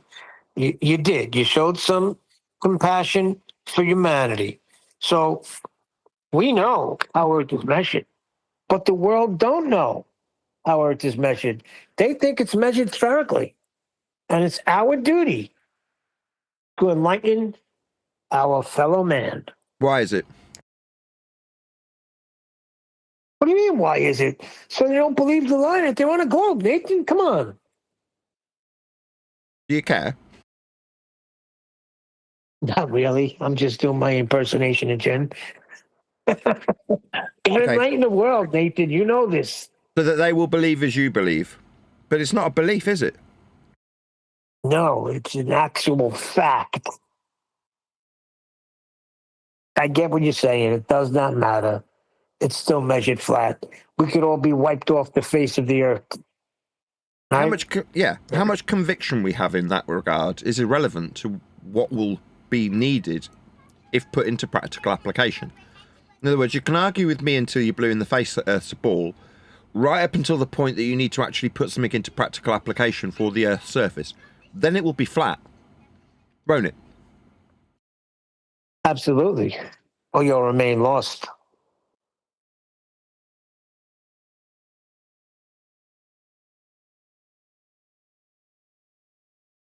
So we don't need to do anything. Well, when are we going to start covering the normies doing normal things? I thought people had a bunch of videos lined up.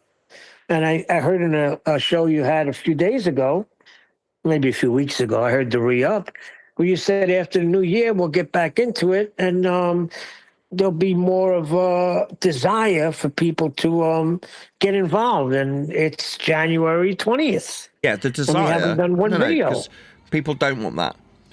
It is too simple. Earth being measured flat is too simple. People do want what you're describing. They want to convert ballers and tell them how they're not on a ball. Like, people do want the old school way of doing it. So nobody's motivated to go out and find videos. I'm not saying nobody's done it. If you're on the panel and you're listening, going, I've provided you with a video. No, I'm not saying that. I'm saying the general consensus amongst flat earthers is to keep fighting the good fight.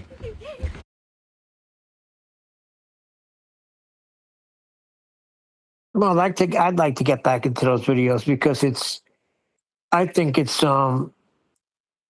cool because you sit there and you just watch how a regular person does it, and it's just more mellow. There's no yelling and screaming and fighting. So I'd like to get back into those things. Hey, Neil, you just reminded me today was January 20th. 28 years ago today, I knocked off that roof. Oh, that's when you had the accident? Yep. 10:34 in the morning. So every 4 years I get to celebrate with the, what? The inauguration. Ugh.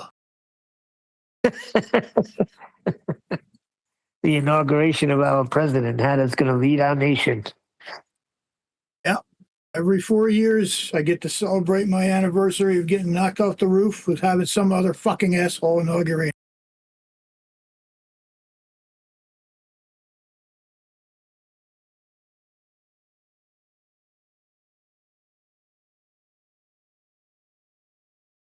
There will be a way that we communicate our righteous indifference to this eventually, Neil. I just don't know how currently. Yeah, I was talking a little bit with Fracted about it. It's gonna take some time. It's gonna take a little building of a bridge. How to communicate it? Something so simple, it's like really hard. I don't understand that. That baffles me. But to communicate it seems like it's hard, even though it's easy. I don't know what I'm saying. No, he's spot on. It's going to take a while for us to figure out the best way of communicating the indifference we have to a plight to prove a ball that's measured flat in the first instance.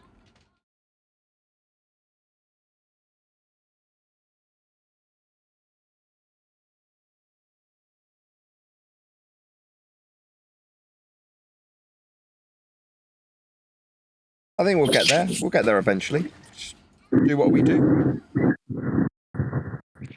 Dr. Flatpalm put a video in Discord, and I put it in Master B this morning, of a guy finding directionality on a map using radio, like AM radio signals and stuff. That was a good movie. Yeah, that sounds like a normie measuring Earth flat. What was nice is he was articulate and No nervous laughter. He just told it like it is, showed you how to do it, told you what was happening, and it's actually quite boring and normy. Right, let's cover that tomorrow. Sounds like he's measuring Earth flat, because you can only measure it one way. Where'd you say this video is? B. Master B.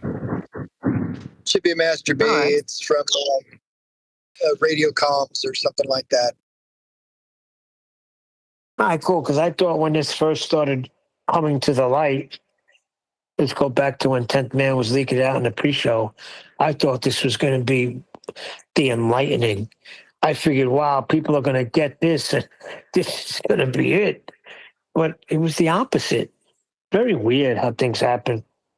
When you're expecting something, not that, I don't know, not that I'm really caring, but maybe I am, because it's so simple, like why you're not getting it.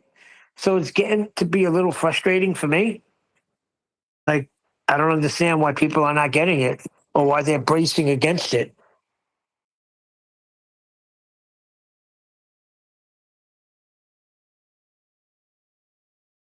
The revelation of what is true will destroy worldviews of people who don't know or don't want to know what is true, or have a belief that is untrue.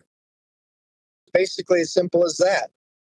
If I say inverse square law of light makes claims of star distances impossible, that destroys everything about space.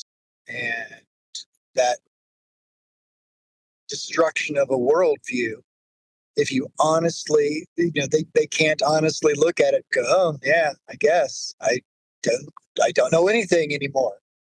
That, and then be able to humbly admit that is very hard for people who have relied on their knowledge, or what they think of as knowledge, to survive and live.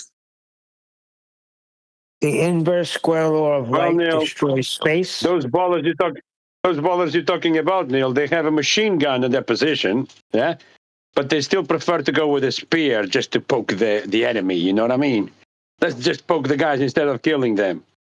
So instead of using the argument and finish the story, no, they go around and they mock and they go with a spear. You know, because they need to go back tomorrow and the day after.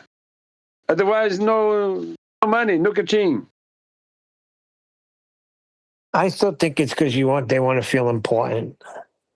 And when you know all of these things, when you could freaking on a dime break down gravity and the movements of the stars and all of these things, you are now superior. And I just think it's people that lack self-confidence. I don't know. I could be overanalyzing it.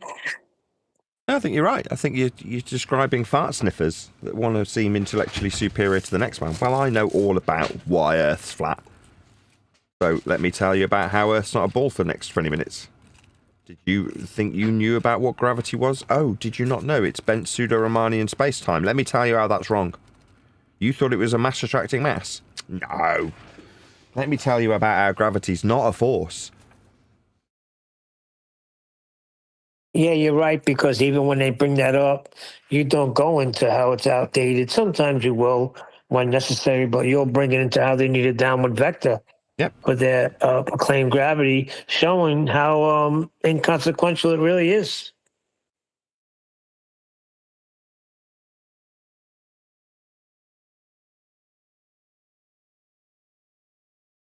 Yeah, if you want to get into the wrangle-dangle and you've got somebody asserting that the cause of avalanches is gravity, you're like, okay, so you're saying that the downward vector of the snow falling onto the ground with its weight, which is what it really is the cause of the avalanche. It's like, how did the snow get up into the sky then, if there's this overarching downward vector that requires a plane of reference to describe it perpendicular to?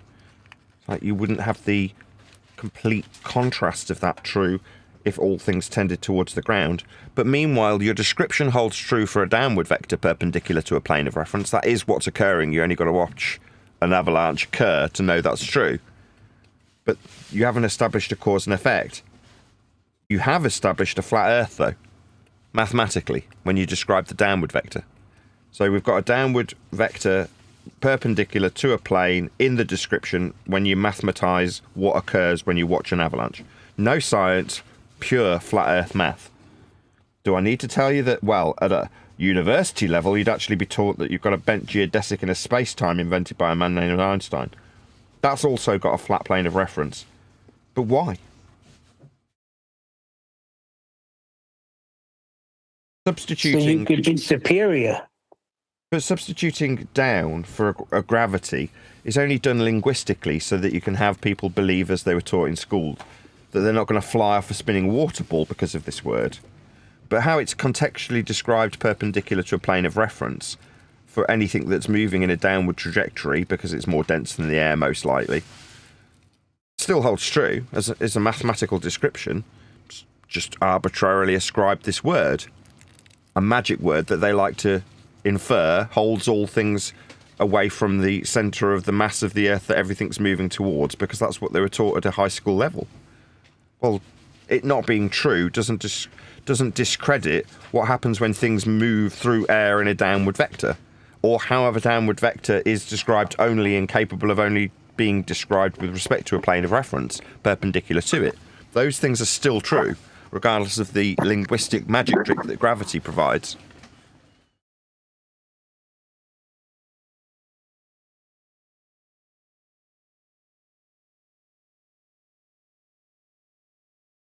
So why correct them? I'd say, well, you need a flat Earth for this. Because you do. You want a downward vector, down, perpendicular to a plane. Okay? So we'll be measuring Earth flat in this description then. That's if we ignore that we had to have the air suspend the water as it went up away from the ground, defying what you think gravity actually is. We still, at some stage, if we ignore all things that move up, have something moving down. Yeah, we do. Perpendicular to a plane of reference in the mathematical description that you'll provide. So you'll need a flat plane of reference to describe it. Yeah, and I think as you do that, I think it just annoys them all the more.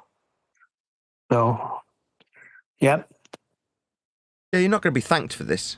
But for the guy that's trying to calculate the avalanche, he just needs a flat Earth to do it with, doesn't he? He's not too concerned that it's violating axioms of globe when he's just describing the maths of the path of the falling rocks. He's just going to calculate them and that's it, right? If that's what he's charged with doing. Now, he will measure Earth flat, presumably to try and stop people being hit by rocks or caught in avalanches, yeah? So when your life depends on it, or when somebody's being put in charge with not killing somebody on an aeroplane, or with this case avalanches, they'll just deal with Earth flat. It's the only way it can be dealt with. Now, the guy who comes along after the guy's done his work and put a load of fences and restraints along the hillside so that the avalanches don't kill you as you travel along the road, you can be arguing in the car all day long about how it's a ball. But the work, the donkey work's been done by a man who had to measure Earth flat, hadn't it? Yeah, absolutely. That's where they got those signs saying fallen rocks, beware. And like you say, they got their fences and walls built up. So as you're driving on the highway, you don't get hit with these fallen rocks because gravity, according to them, is going to cause all things to come down.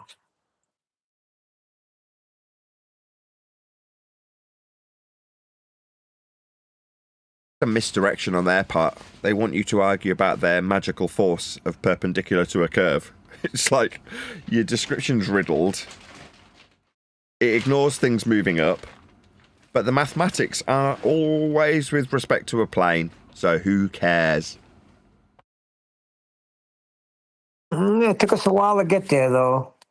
So it was pretty clever on their part. Whoever brought this out and started this whole flat Earth debate or this flat Earth awakening, oh, pretty clever. Let's look for the curve. While we're looking for the curve, forget about all these flat measurements we just walked right on by. Yeah, you've got it. That's the game. I just don't want to play it anymore.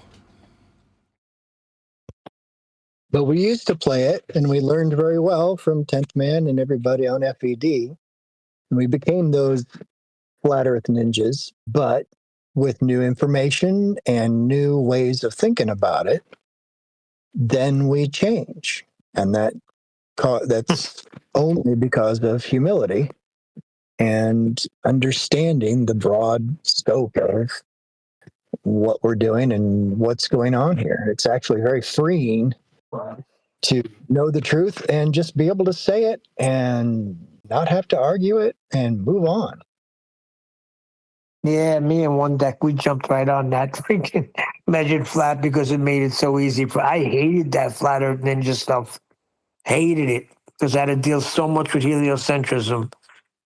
And I can remember arguing back, why do I have to know any of this stuff?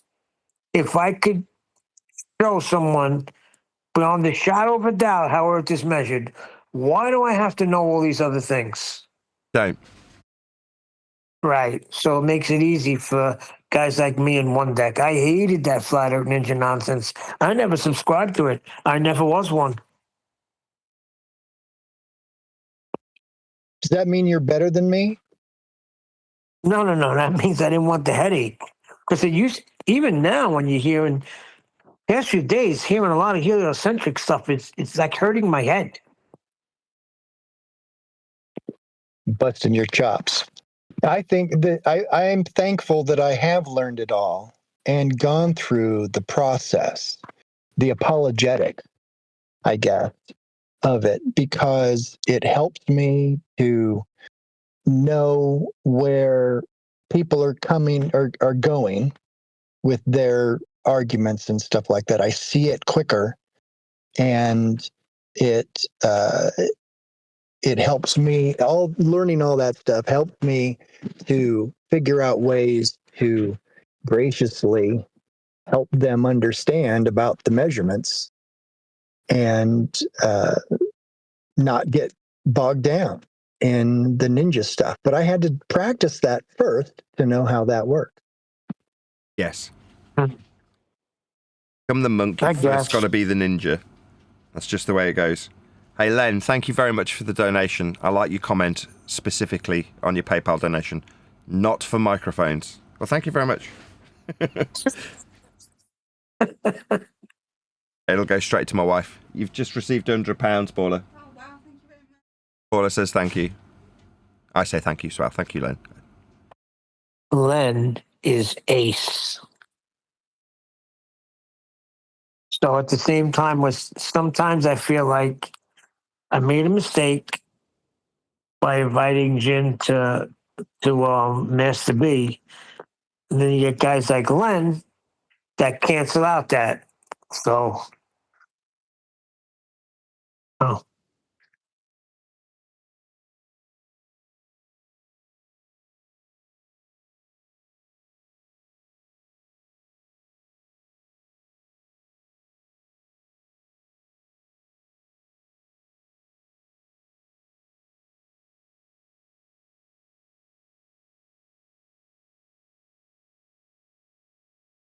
But Len is ace. We could all agree to that, right?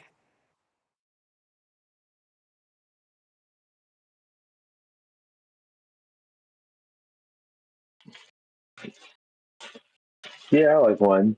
Did Jin end up returning again after a minute?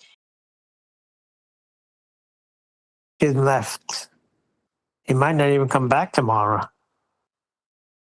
I don't want him to think that I'm going to be obnoxious and ask him again. I did wait till the after show just to make sure that he understood it. He said he did, but then he said he was going to not change his position. So saying he did, then not change your position, so you didn't understand it, or he chose not to understand it. But I won't bring it up again unless he tries to use it. That is the scientific method in any way. Then we have to challenge him on it.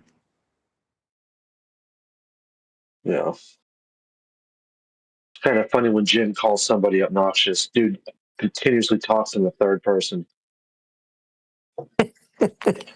He told me I'm a piece of shit today that's not even worthy to be in the sole of a shoe. Man, that's insulting.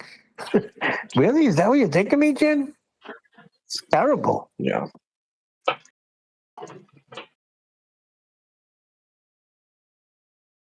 But that's all pride, right?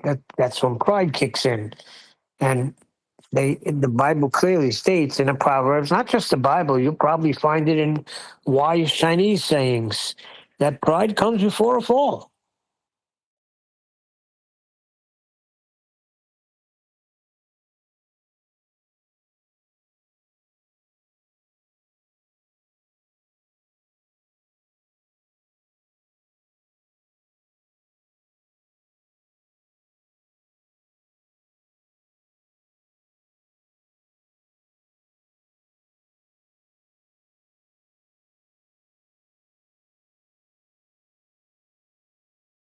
So Len, we only got Vac saying, yeah, I think Len's all right.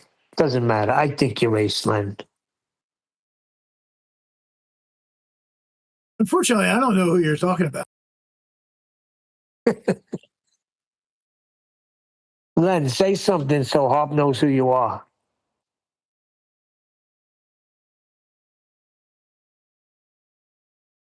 He might not even be by his computer, so.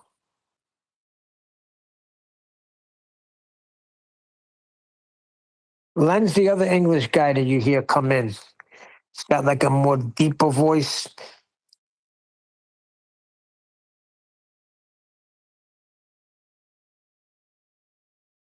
I'm not sure. I heard him earlier, but I don't know who it is.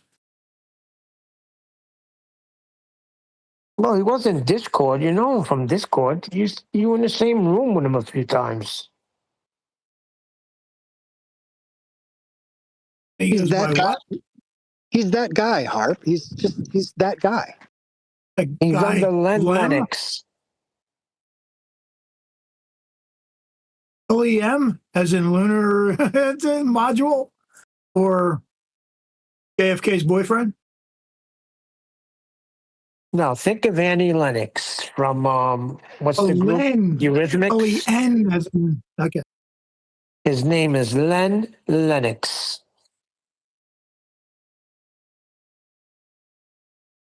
Is Len short for Leonard, or is it just Len?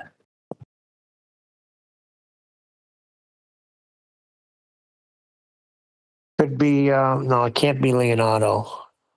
So it has to be Leonard or Lenny. Could be Lentil. I know some people that name their children after soup.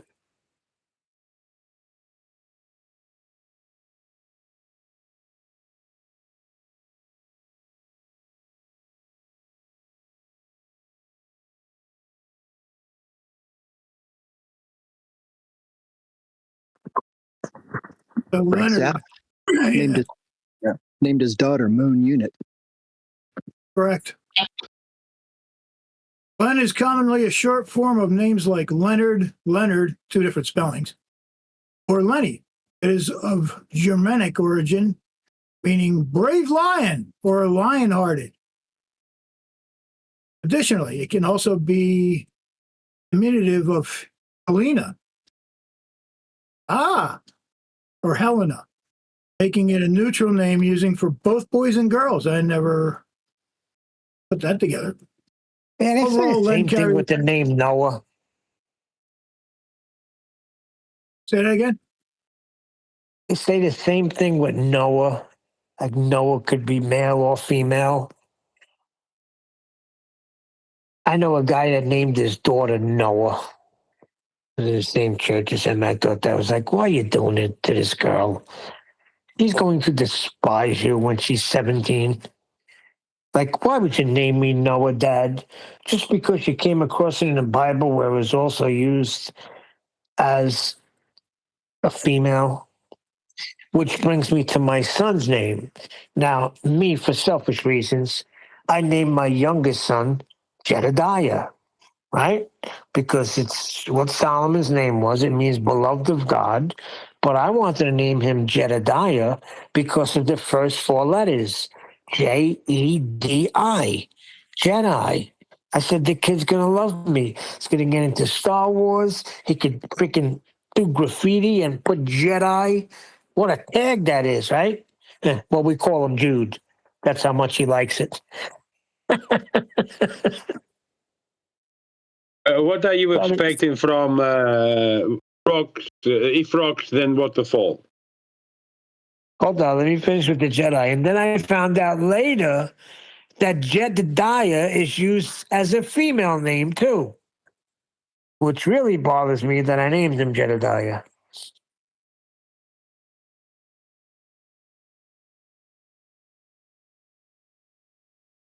Well, all I'm getting is that it comes from the word Noah, Noah, the biblical figure. It's not saying anything about being female and male. Yeah, but if you read in the Bible, you'll see a female named Noah.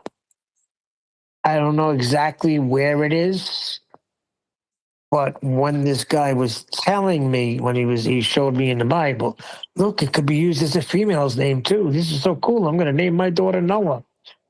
I was like, oh boy, shaking my head. But then I did it ignorantly, and then I find out that Jedediah is a female name too, because there's a newscaster named Jedediah, and she's a lady.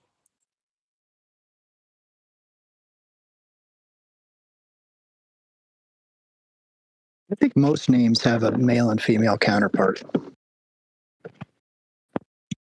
So I wouldn't feel too bad. So what are you trying to say? What would be my counter? Nellie?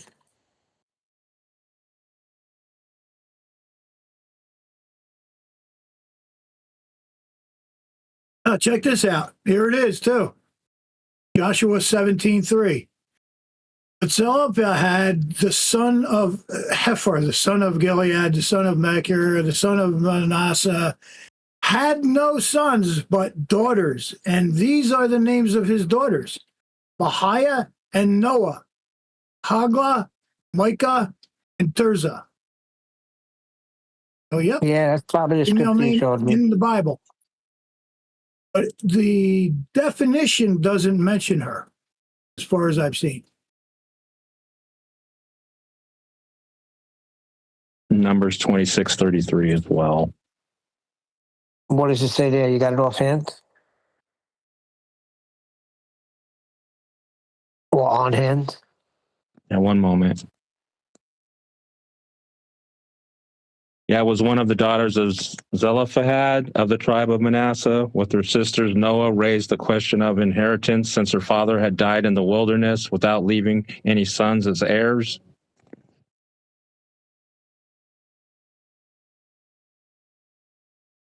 Yep, same Noah.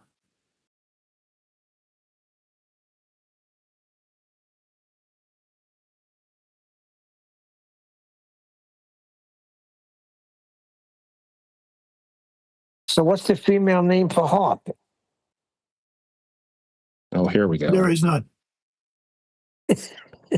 Masculine. Harpy? Neil is Nellie. I know Christian could be Christy. Nathan could be, what's Nathan's female counterpart name? Natalie. Natalie. Natalie Oakley. Oh, boy.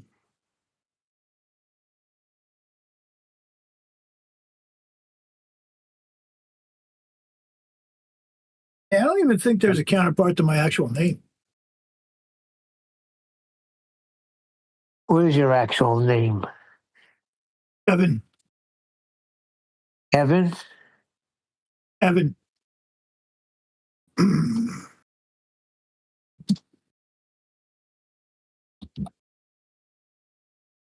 I can't think of any. Elvira. Evan. Kevin is the anglicized form of the Irish masculine given name Comheen. It is composed of Colm, dear noble, Old Irish Colm, and Jin, Earth Old Irish Jin. What the really? The variant Kevin, K-E-V-A-N, is Anglicist from. It's not. There's a lot of words in here that are tough to pronounce for some reason.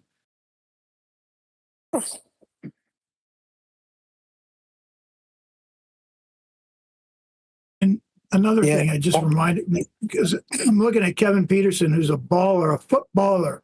So when you call these globetards ballers, you're disrespecting actual ballers.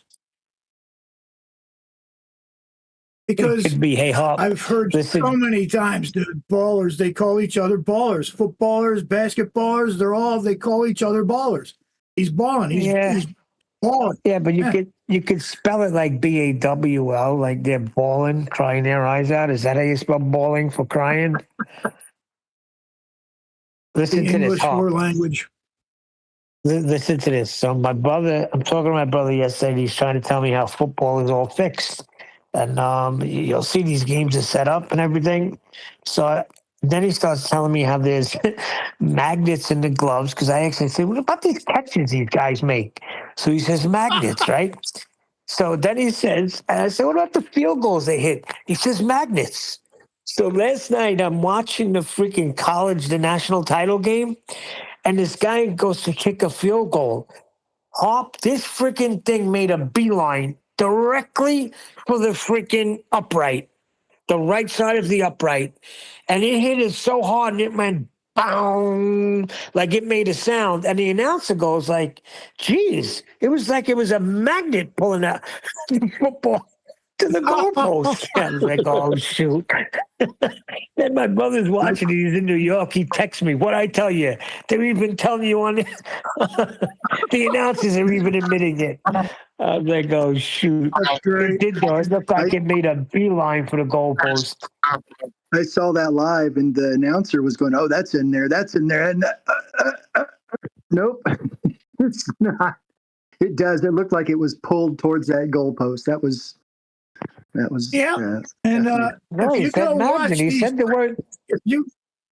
If you go watch these kickers, right?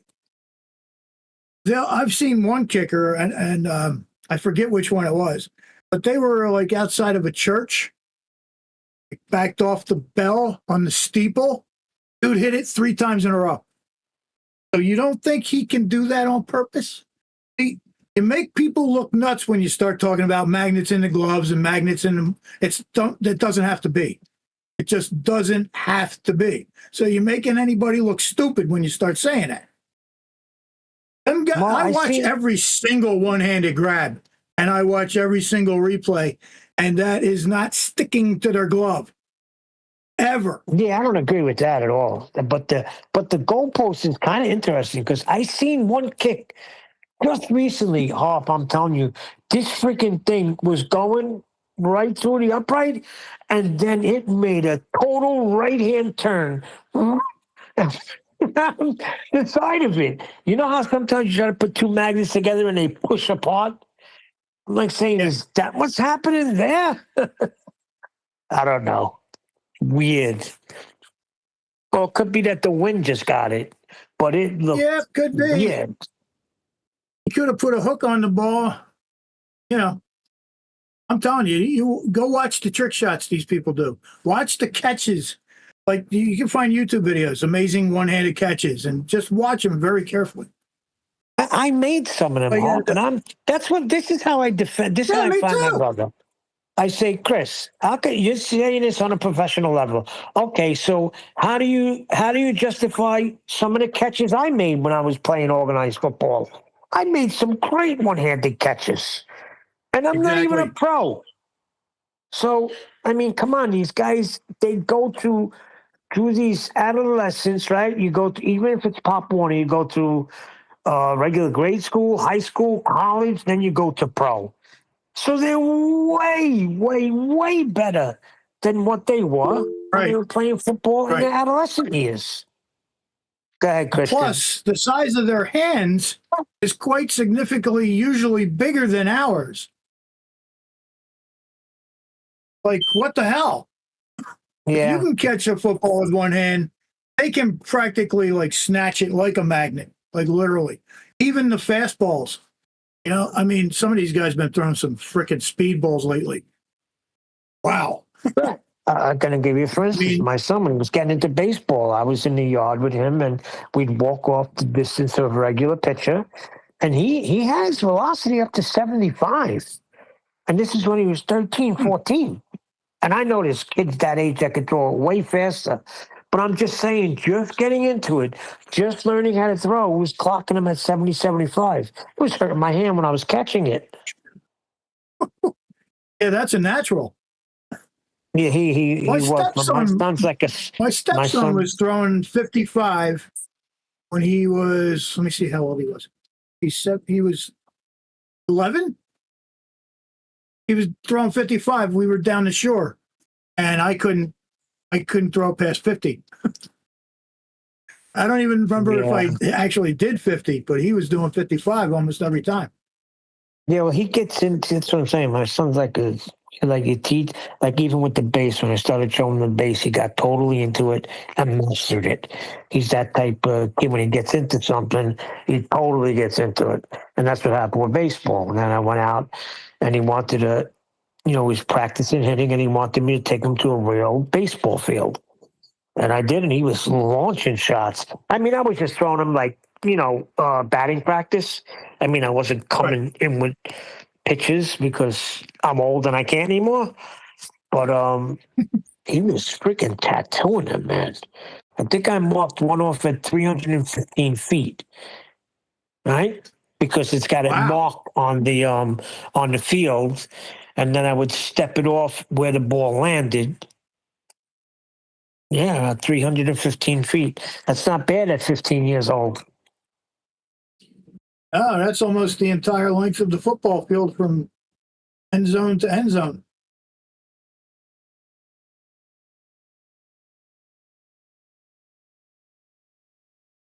But then COVID happened, and none of them play anything anymore. It totally destroyed my youngest son, who was he used to throw the ball like Dan Marino. The kid used to just have like this way of throwing where he just flicked it. And he was getting really good. This is my youngest one.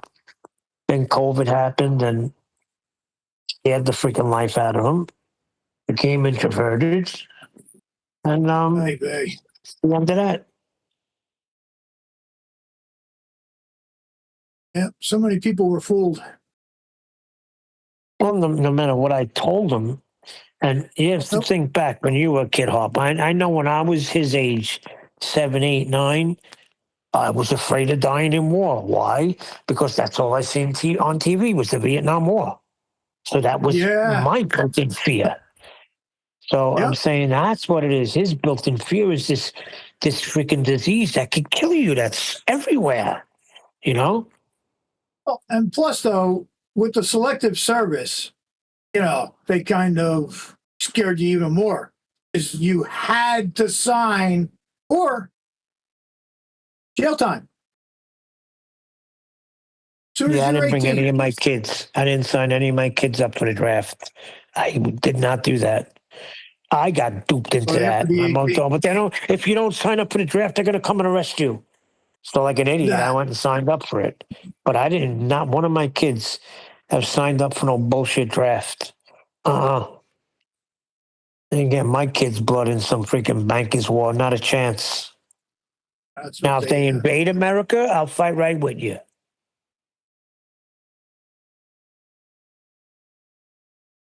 Of course, they had that option to be a medic or a religious counselor or whatever. So I took the medic. Yeah, my father was a medic too. He swears. Thank God, never happened. My father swears that they did something to him because he had to get a whole bunch of shots. And he swore till the day he died, he swore that the government did something to make him incapable of having girls because he had 6 sons. And even one that my mother lost, right? was born, his kidneys weren't developed. He blamed the military for that too, because he felt that they tampered with him because they were only trying to produce boys for the war effort. We don't need girls, we need men.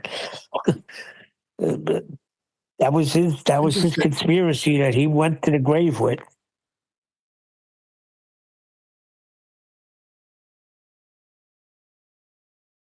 It's interesting that they use war to depopulate for population control.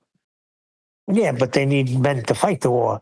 That's what I said to him. I said, So then you have all your kids, and then they're all boys, so they all got to go to war and die. That's a perfect plan, I guess, isn't it?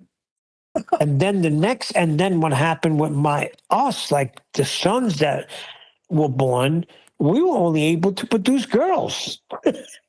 My brother produced all girls, and I produced 2 girls, but it wasn't until I got married to this, my second wife, that I had 3 boys. Otherwise, I was thinking, they must have did something, because all he can have is boys and all we can have is girls. What the hell's going on here? But I said to him, I said, Pop, could it be that you just had 7 boys? There are people before the wars that, families had either 5 girls or some had 5 boys. No, they did something. I know they gave too many shots. I was giving shot after shot after shot. And not just me, a lot of my friends. Everybody that was in my platoon. I said, so you kept up with all of them, and all they had was sons. I don't have to. 1 or 2 of them I know, and they all had sons. None of them can produce girls. That's crazy. I thought it was funny. I had 2 boys, and I was convinced that there would be no women, no girls produced by me. So it was the funniest thing, right? I'm in the hospital. She's having a C-section, right? As usual, this one. And they're getting ready to pull the baby out, and baby's starting to come out. And I had told them, I don't have no little bitches. Exact words. I don't have no little bitches. This is what I told the fucking nurses all around me. And this little baby's coming out. And I'm like, yep, here's a boy. And the nurses saw the little girl come out. And they all at me in like unison. It's a girl. Oh, I thought you were going to say it's a bitch. I melted. I just melted. And tears came out of my eyes. The little baby girl. I switched so fast from I ain't having no little bitches to, oh my God, my little girl. Yep.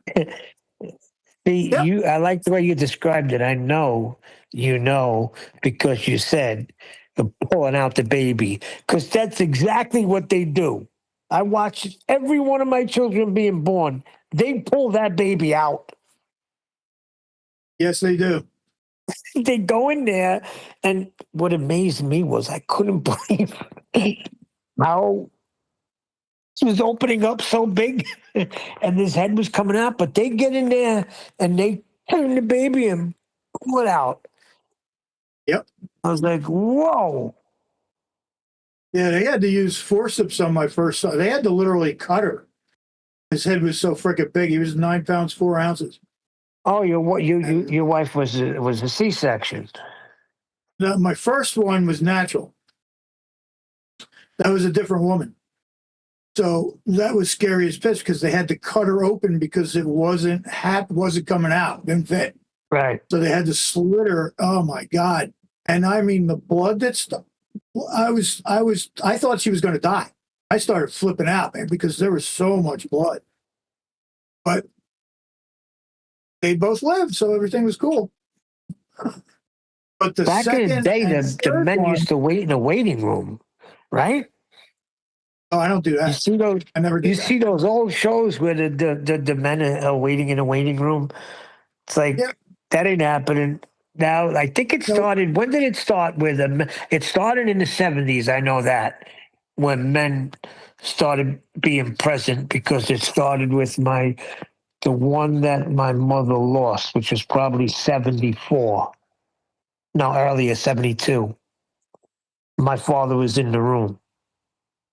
And then from then on, I think my mother had 3 more boys, and he was in the room for every one of them. Now, I was in for every one of my children. But Any C-sections? What's that? Any C-sections? No, all natural, all natural birth. But they cut the lady.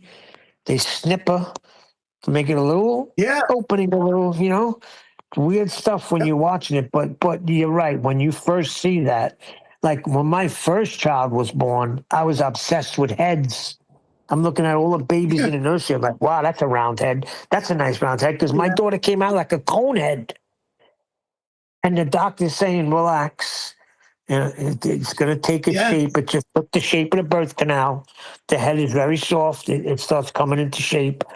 And like they put like a sock hat over the baby before they give it to the woman, which was this Irish girl, Kelly, at the time. I was like, and she had no idea. I was like, you know why that sock is on? She's like, no, why? I said, because our child has a pointy head. But it's shaped out. Because the kid wasn't, his head wasn't coming out good enough to grab, so they had to put forceps in there and fucking start pulling him that way. That was insane. And then he had these little dents in his head, and of course they got, they explained the same shit. It's soft, it'll be fine. And it was, it was. But it is gruesome childbirth. They got all of this stuff on them, and they're blue.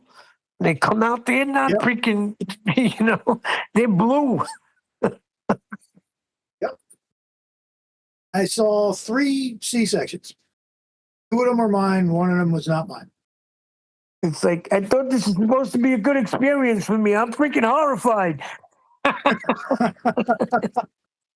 Yeah. Well, when you watch a C-section, that's real interesting. The doctor hands me the scissors and says, I might cut the umbilical cord. I'm like, what? Where? I'm not freaking certified for this. I cut carpets. They're like, no, just this. It's you won't regret it. Cut it right over here. So I think I'm going to take the scissor and just like squeeze it and cut it. Oh, it's freaking flesh. You got to like really grab it and put some pressure and cut it. I'm like, oh God. Yeah. I wish I was born in the freaking 40s so I could just sit in a waiting room. Yeah, I did that with my daughters, and it wasn't any fun sitting there waiting. I would have much better, been close by to at least see her facial expressions, like what's going on. And You know what I wish I would have did? And there was somebody in here not too long ago that was talking about how he's going to have his baby, not him, but his wife. They're going to do it in the water. I wish that would have been the case. That looks like such a peaceful thing. The baby comes freaking nice out, nice and calm, actually starts swimming, and then you pull the baby up. Because I think you're taking the baby out, right? It's totally in the womb. It's all fluid, right? Yeah. When the child is in the womb. The smartest thing I could ever think of. Yeah, the smartest thing I could ever think of is definitely having the babies in the water. Yeah. It's, you're in water. It's more natural. They can't fall. You're going from water to water. Listen. Because you're born of the woman's water. Right. But what I worried about, too, after like my first one witnessing it, I mean, that baby's coming out so slimy and slippery. I was afraid that the freaking doctor's going to drop him. So, like, that to me is the smartest thing. Just have the baby. You don't even have to be in a pool, like a tub or something. Just let it come right out into the water. It's not going to fall. You're not going to worry about that. Nice and peaceful. First time I heard of that was from a Russian doctor. Yeah, you can even clean it off. 2 for 1. Your whole perspective on life changes if you have livestock. And you've got to I was a city boy. My wife's the country gal, and we have sheep, and a lot of times you've got to help them out, pull them out, and first time she said, "Okay, reach in there, grab those feet, and start pulling out," and now 10 or 12 years later, I've got all that experience and a whole new appreciation for all how life happens, and it's not by accident, that's for sure. Yeah, well, God's been working it out forever. Lambs are going to be born no matter what, but I think we got to sometimes get in there and we get impatient and stuff like that, or there's complications or something. But I'll tell you, sticking my hand in there, and actually both of them at one point, halfway up to my elbows. It gives you a whole new appreciation. Yeah, well, you had to assist it. In nature, they probably would have lost it. Probably both of them might have died. But now you're there to assist it. What I'm saying is just the freaking whole inception of it. Just how sperm breaks egg, and you telling me this thing is going to grow a little heart, a little lungs, little hands, little feet, right? And then it's going to grow into an infant, and all of these organs begin to grow inside the body. It's for me, it's like it's a miracle that more are not born not correct, right? That's the miracle to me, that there's not more like people not born normal. There's a lot that goes into that, man.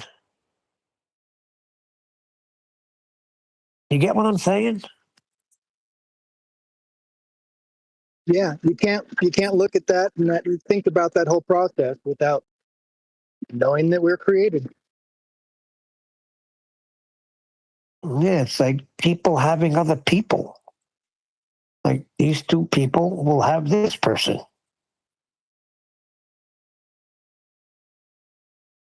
I saw something, a short by Patrick Bet-David. I don't know if you guys know him. The YouTube guy. I think he was born in Iran. Anybody know who I'm talking about? Patrick Bet-David? No. Well, anyway, he has this. He's like, this is going to be frustrating. Listen to how this man from Congress is asking a doctor a simple yes or no question. So it goes to the guy asking this doctor that's on the stand. He says a simple question: can men have children? And he skirts around this thing, and he's like, look, I'm just asking you, it's yes or no. Can a man have a child? Can a man give birth to a child? And he goes all through these hoops, and she won't answer the freaking question. Like, it was very frustrating. So the guy's right. It is going to be frustrating to watch it. So I wrote in the comments, Neil Carpenter, let's just say construction worker, asked the question, can men give birth to a baby? Neil the carpenter says no. Neil's pay? Very minimal. Hardly gets paid anything. Can't even make ends meet. Now, ask same question to PhD, to physician. Can men give birth to a baby? Dodges the question, never answers it. Doesn't say yes, doesn't say no. She gets paid wonderfully. Probably has 3 houses. What's the problem here?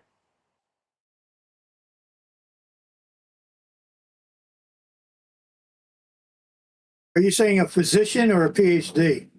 No, physician. The physician, a regular, I think she was a surgeon. Yeah. Good answer, huh? I'll see if I can find a video. I'll put it in FED. text. But I've yeah, I've she seen just these wouldn't type answer the videos question before. because of political correctness or whatever. Yep. PC. PC babies.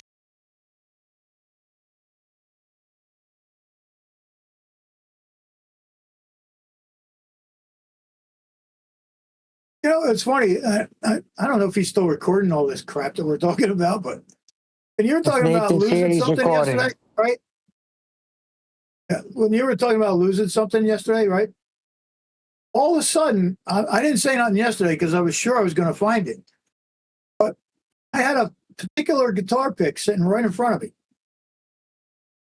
And after you said that, I picked up my guitar and I was going to play it. And I went down, looked down for a bit, gone. Gone and gone. Like every possible place it only could have been right here in this vicinity. Gone. That's a very expensive pick, by the way. 6 for 10. 6 of these picks for $10. Yeah, just happens to me all the time. I watch shit fall on the floor, go in the back of something, and then go back and try to find it, and it's gone. Now, the crazy part is I'll find that maybe anywhere from 2 weeks to a year later and go, get the hell out of here. But yep, I had the same damn experience. Lost something, couldn't, it was right there. Got up, flew away, jumped in one of my guitars, I don't know. Harp, you can get these little pick holders that you can stick on the back of your headstock. I've done that for all of my guitars, so I've always got picks with every guitar. That's Len Harp. Did you know who he is now? The voice is familiar. Yeah. It is more familiar. You weren't here, but we were giving you props. Nathan said thank you for the PayPal. And I was saying, yes, Len is ace. Nobody responded. I think Vac said, yeah, Len's all right. So I said, regardless, Len is ace. So as much as I regret inviting Jim to Master B, Len balances it out. I definitely don't contribute as much as Jin does.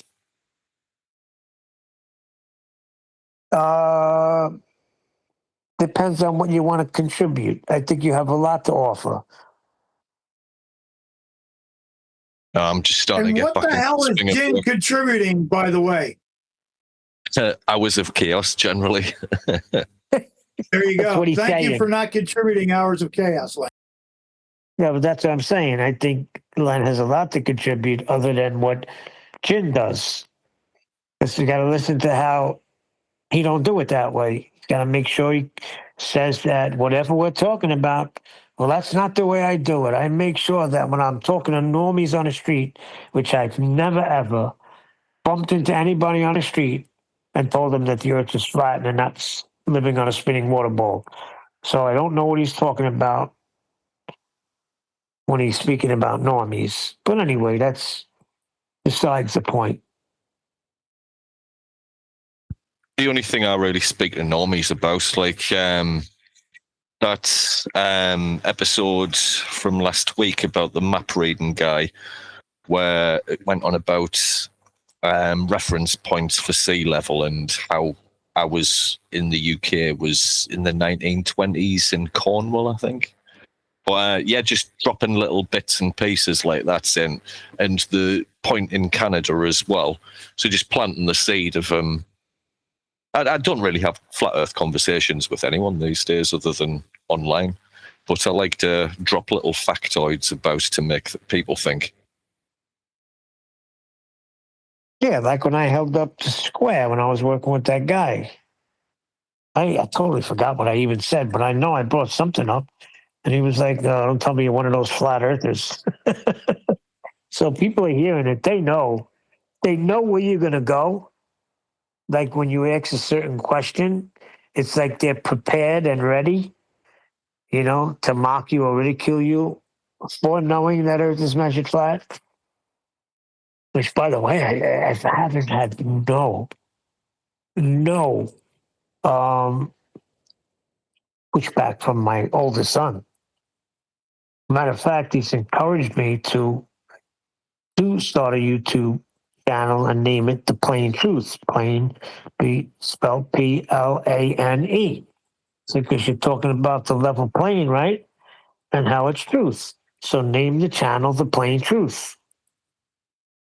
So as Jin was saying last week or the week before, that I failed in bringing a proper understanding to flat earth to my son, which I did hear him throw that shot at me. I could say, no, I haven't. And the only thing that broke through was when I started talking about measurements.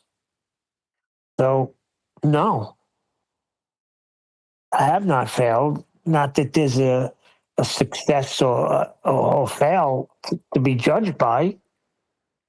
I mean, he's got to, when he says he's Christian, he's got to take the word of God and he's got to see for himself what it says. And he also has to understand what it means to measure something and how measurements validate what you're measuring. And that can only be flat.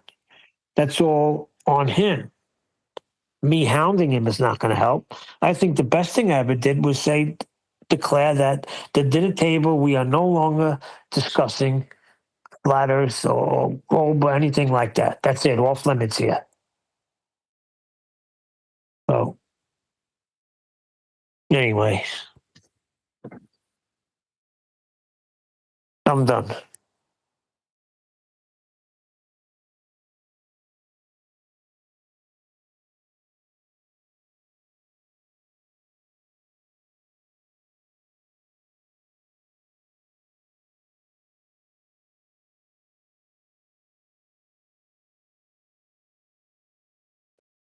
That speaks to what I was talking about the other day, is that I'm done talking about quote unquote flat earth, because just saying the words is what causes the triggers in people, and they get their mind set on what they think about it or what they're supposed to think about it. And it's, the question never comes up. I just say the earth is flat because that's the way we measure it. And that's it. Or sometimes I won't even say flat earth. I'll just say the earth is a horizontal topographical plane, because that's how we measure it. And that's it. I did agree, though, to when I finally understood what Jado was talking about. Because at first I was resisting him. Because I'm saying, what are you talking about? It's right here. We all know it. These are the four-headed monster. But I do kind of agree with him when he broke it down to say that if we're talking about these things, we're moving away from flat earth. And by talking about these things, whether they be right or wrong, if it's being said that, we followed the priests and Jesuit priests of Copernicus, and they were just trying to map out when they could better predict Easter, yeah, I could see how it would be hard to share that with his devout Roman Catholic mother.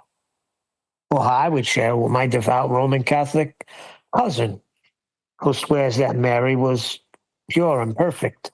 That's the only way God would be able to bring himself as a child through. So Mary had to be sinless. So yes, there's a lot of doctrinal things that we could debate about. But if we're talking about flat earth, we don't need to go there. They could do a little history research on their own if they want. But how would you phrase that? How do you phrase it? Now that Jado has expressed what he's expressed.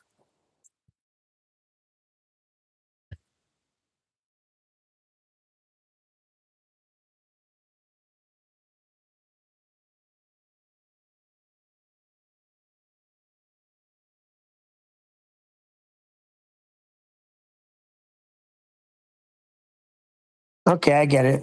So everybody just be silent and nobody bring it up. That's a good way. You won't offend anybody that way. You can just stick to the measurements without making it about people.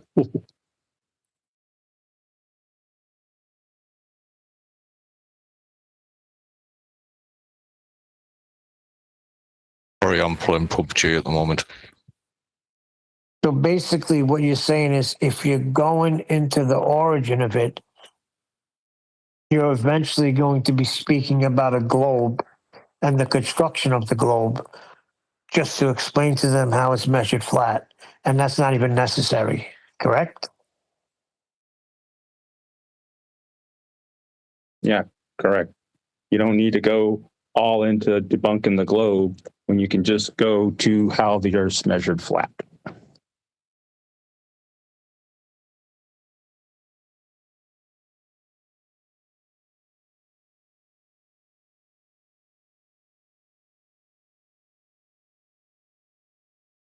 Day by day with the Joe Normies and how we aviate, navigate, survey, charter, and build on flat.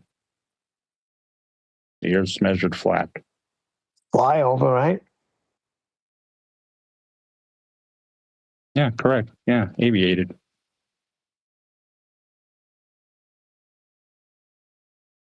There's still a lot of confusion with that when you tell people if you level off at 30,000 feet, you know, how you getting those measurements to an altimeter, right? To air pressure.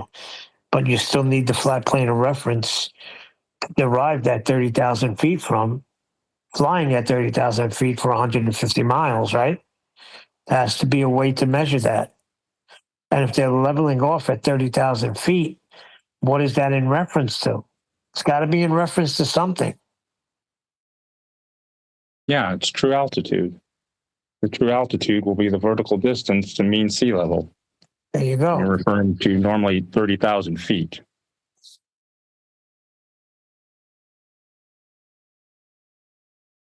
Perpendicular to a flat baseline, which is mean sea level. Yeah, it'll be 90 degrees perpendicular, vertical to the horizontal plane of mean sea level.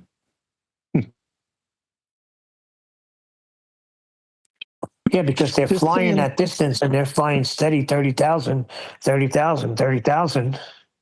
So you could say either you're flying over a horizontal plane, flat, level plane, or you can say, where's the deviation? Where's the globe, right? Which is back to debunking a globe instead of just producing the flat earth evidence and let the penny drop on its own. And that's what I do with my son. I use the table. People don't want the penny to drop. Tell a pilot that he's flying level. Because yes, we're flying at flight level 3,900. I say, okay, so you're flying level then, right? Yes, but that doesn't mean it's flat. I didn't say anything about flat. It's level, right? Level. Level means, what does level mean? It means level. Okay. I don't even go with level with what? And wait for them to come up with the perpendicular to the plane of gravity or whatever. You don't know how airplanes fly. That's what they come back. And I just keep hitting the level, right? Yeah, well, we don't know how they fly, but we know they level off at 30,000 feet, right? If they're instructed to by air control to level off at 30,000 feet, well, then they're leveling off to something. That's how they're getting the measurement.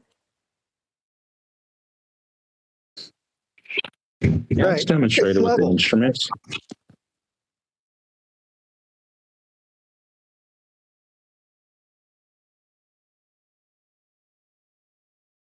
Say again? Anyone else before me? Yeah, it's demonstrated with every primary flight display or multi-flight display instrument. Everything will be in degrees, distances, altitude, and it'll all be in reference to above mean sea level or above ground level, so you don't crash and die. And where you are supposed to be, and during your flight plan, and all your alternate routes as well, so you can land the plane safely. Yeah, you got it. Well said, Cece. Yeah, thank you. Yeah, you just need to learn. So be it. It's right there, and that's how they're aviating the plane. It's not some baffling superiority esoteric knowledge. You just simply can see on an attitude indicator, oh, it's in degrees of angle descent to the horizontal plane of flat Earth, and that it's the angle of attack just for the pitch. Before you don't even need to get into the banking angles or the glide scope or anything. I mean, you can. It's beautiful. It's more fruitful, but you just go to the pitch itself right there on the attitude indicator, and there it is. That's measuring our flat Earth. They're aviating a flat Earth. That's correct. Pitch above what? Horizontal. There you go. It's over right there. Yeah, that was one of the chapters of my book I was reading, or my wife was reading to me yesterday. And it was about Bob Nodell and taking what you've just described and turning it into a deviation in the gyroscope itself. Ergo, the gyroscope's not doing what gyroscopes do, to provide a horizontal plane of reference to fly parallel with the ground as instructed by ATC. So, what? It's drifting? But that's not because Earth's turning. No. It's because of the luminiferous ether. This whole scenario stinks. Instead of us looking at the gyroscope and having it described in terms of what it does, remain rigid in space, you've got this whole fraternity of so-called flat earthers describing how gyros don't do what gyros do, but when they don't do what they're supposed to do, it's proving a luminiferous ether as opposed to this 15 degrees an hour drift of the stars. Actually caused by Earth turn because it's an apparent drift. But that's not what the gyro is showing. It's showing the luminiferous ether. Like, that whole scenario was done to take us away from the flat Earth prerequisite that gyro provides. Exactly. And you even tried to turn it around and use it. You could use it in our favor, right?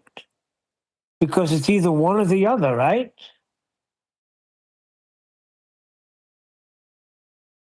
Well, gyros just do what gyros do. They remain rigid in space, and they're used on an aircraft to remain parallel with the ground. Everything about what gyros do and what they're useful for is measuring a flat Earth. Well, what they were saying was in that whole, what was it called again? Beyond the Curve? Behind the Whatever curve. the hell it's called. Yeah, they were saying that they measured a 15 degree an hour drift, right? Right. And he was claiming that no, it's the luminiferous ether, right? Right. But we could turn it around and turn that into our favor, and he could have just went with that. What I tried to explain to him was that if Earth's turning underneath the gyro to allege a 15 degrees an hour drift, then let him have it. Okay, so Yeah. Earth's turning under the gyro then. So we'd notice. Because Earth's turning underneath stuff. That's what the 15 degrees an hour drift is alleged to be demonstrating. Earth turning underneath the gyro. So the gyro remains fixed in space. The cage attached to Earth drifts at 15 degrees an hour according to the claim. That's never going to be demonstrated. No one's ever going to actually show that. But if they allege it, then go, okay.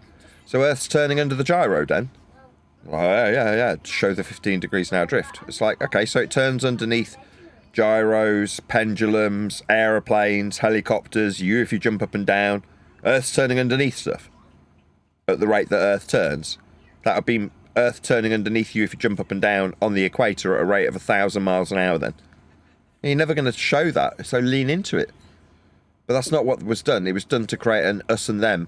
They say the drift, what drift, is caused by Earth turn. Well, there isn't a drift. It's bollocks. But Bob says it's caused by luminiferous ether. So then you've got the perfect storm of, we say the drift that doesn't actually exist or occur is caused by luminiferous ether. They say the drift that doesn't occur is caused by Earth turning underneath the gyro. Exactly. Meanwhile, gyros don't drift or they wouldn't be useful. Correct. It's a broken gyro. Yep, broken. Yeah. So if that makes the book, that's going to be good. I like it. Yeah, Love I'm it. also describing how when he alleges this bullshit, he's doing it on a lav mic that would require a body pack with batteries in it, with a sound guy constantly checking it, wires wrapped around your person, and nobody forgets they've got a bloody wire pack on. It's just garbage, nonsense. But it was delivered in the same gusto that you'd have the ending to EastEnders delivered. Like I was expecting dum, dum, dum, dum, dum, dum, dum. Oh, what did he say that he claims he didn't realize he had the mic what did he say? Well, he just alleged that he forgot that he was mic'd and wired, and you're like, nobody forgets they've got a mic on them. You know, it's not Naked Gun.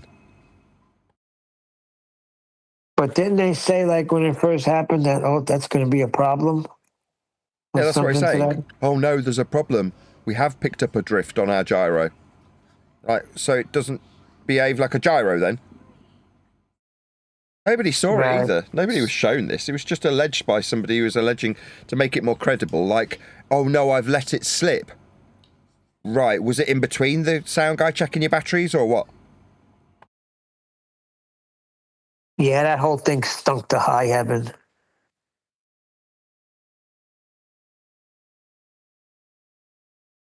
Yeah, putrid fish. Yeah, but that's when you know right there. You know who's who right then and there.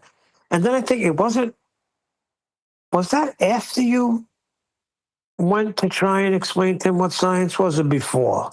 I can't remember. I think it was before, Nathan. Before I tried to explain to them what science was? Yes. This all beyond the curve and everything happened before. And I think all of this was a result of you going there and then that whole thing transpiring where they were saying, well, you're not a scientist either, Nathan. And you were claiming, yeah, but I'm not claiming science. You are.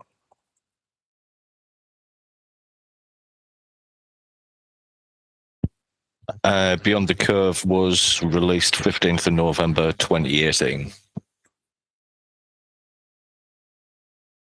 I can't remember when I went to Globebusters. Well, can you remember when Ballbusters started, roughly? No. There you go. What good are you, Nathan? It would be nice if you dated these things, so you could just pull up the date of the video.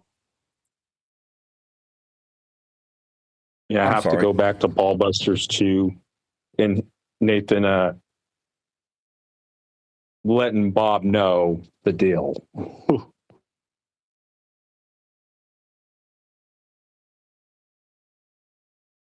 Yeah, that sealed it for me when Nathan stood up and didn't back down from that. I knew I was at least in the right room. Because I'd been listening for a couple of years. I would just be in the chat as Sarita Cosentino, so everybody thought I was a woman. But yeah, that sealed the deal for me. I was like, all right. I know where I should be now. It would have been straight after, so I premiered my version of it on the 4th of March 2019.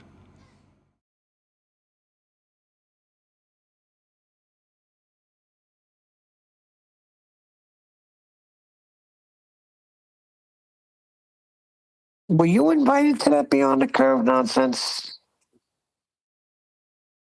How did that even happen?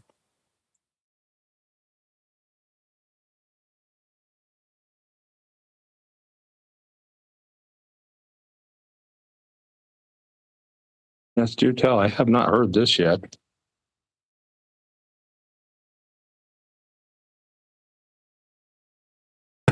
Anyway, so before we get to that, I'm going to go ahead and introduce our posse today. First up, we have Jaron from Jaron. How you doing today, Jaron? I'm doing pretty good. How about you? Awesome. I'm glad you're with us today. Are you ready to bust some globes? Yeah, I sure am. Awesome. Okay. Okay, guys. In case you didn't notice, that is not the Jaron from Jaronism. Jaron from Jaronism is sick today, unfortunately. He gave me a text earlier and said that he was almost delirious with, he was so sick, high fever and everything. So I don't know what's going on with that. So I thought I'd have my son. Beautiful. And Irlanducci is, of course, being fashionably late today, which is no surprise. There we go. Now we got it on the live feed. It was a little OBS glitch or whatever. So, OBS has been doing that a lot lately. And there was a little bit of a update that got installed today. So I would imagine that's what kind of messed up the screen share that I've got. So anyway, we will move on. Next up, we have Mike Kavanaugh from FE Core, president of FE Core. And he is absolutely unreal. It's beautiful workmanship. It's very, very free turning. In fact, he can spin it up to like 10,000 RPM, which of course would scare the heck out of me. We're going to be seeing some pictures of that and some video, but he's going to be talking about that a little bit. So I just want to welcome Stefan to the group. How are you doing today, Stefan? Hello, thank you for the invitation. I'm doing very well, thank you. Okay, beautiful. All right, sounds good. So I guess we'll go over to Nathan. Nathan, you're so distracted. You're on video and I keep looking at you. But so Nathan has kind of been covering some of this gyroscope stuff on his show, The Flat Earth Debates, over on the Nathan Oakley 1980 channel.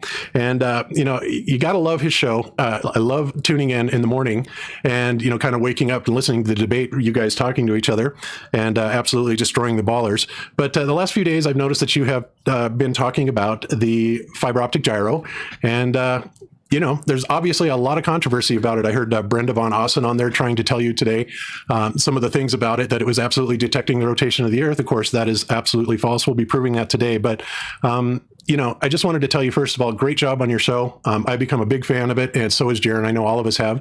And, so just wanted to let you have the opportunity to say a little bit about your show and what's going on and what you think about all this behind the curve stuff. Okay. Well, you've prefaced all I need to. I mean, I don't want to plug my show too much. If I may, I'd like to just launch into my bit. Is that okay by everybody on the panel? It's fine with me. You sure? Good thing. Okay, right. Well, I'll try and keep this as brief as possible. But in real terms, the term science has been hijacked. And it started at school for all of us. So we've had an empirical method given to us and taught to us, which is fairly simple.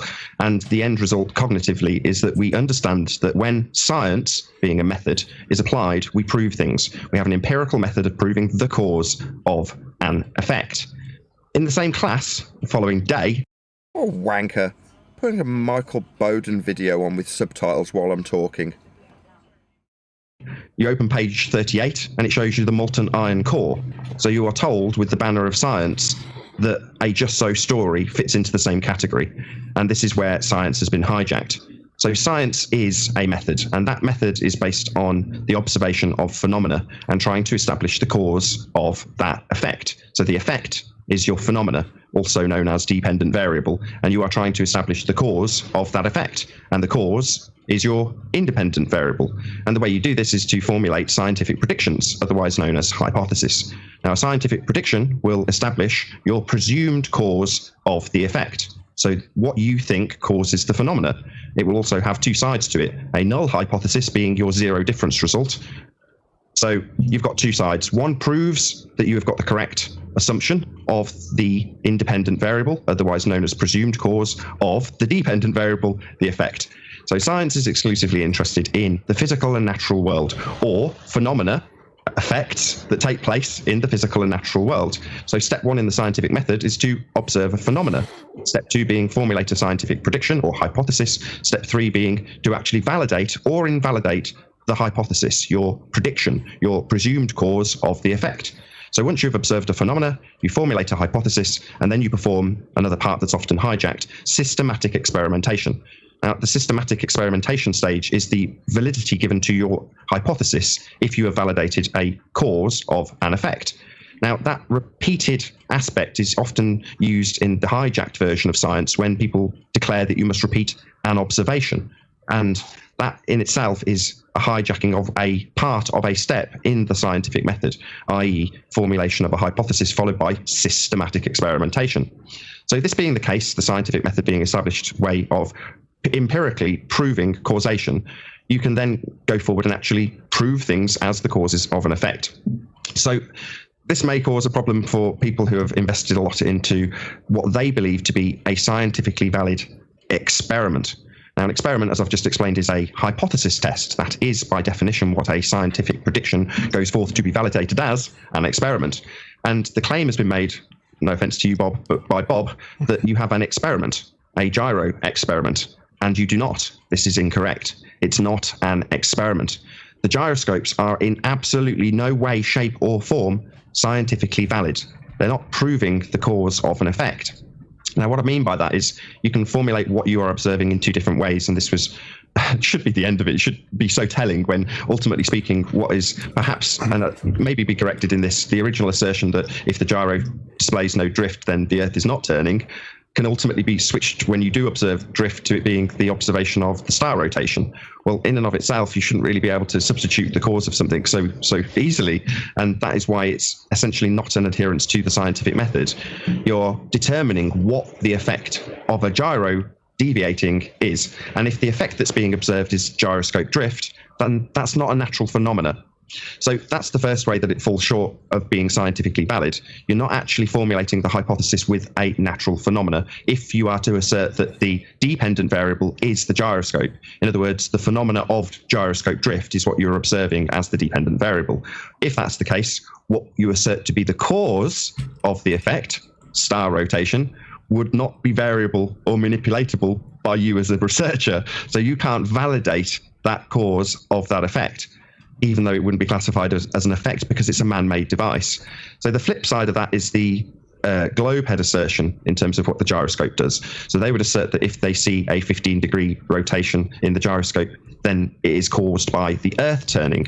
Well, again, the effect being the man-made device, a gyroscope, is definitely not scientific. It's not a naturally occurring phenomena, unless, of course, somebody can take me to their naturally occurring gyroscopes. I'm pretty sure you won't. So again, it falls short in that regard. However, you can do the same. You can substitute the dependent and independent variables for one another and say that you're actually observing the naturally occurring phenomena of Earth rotation.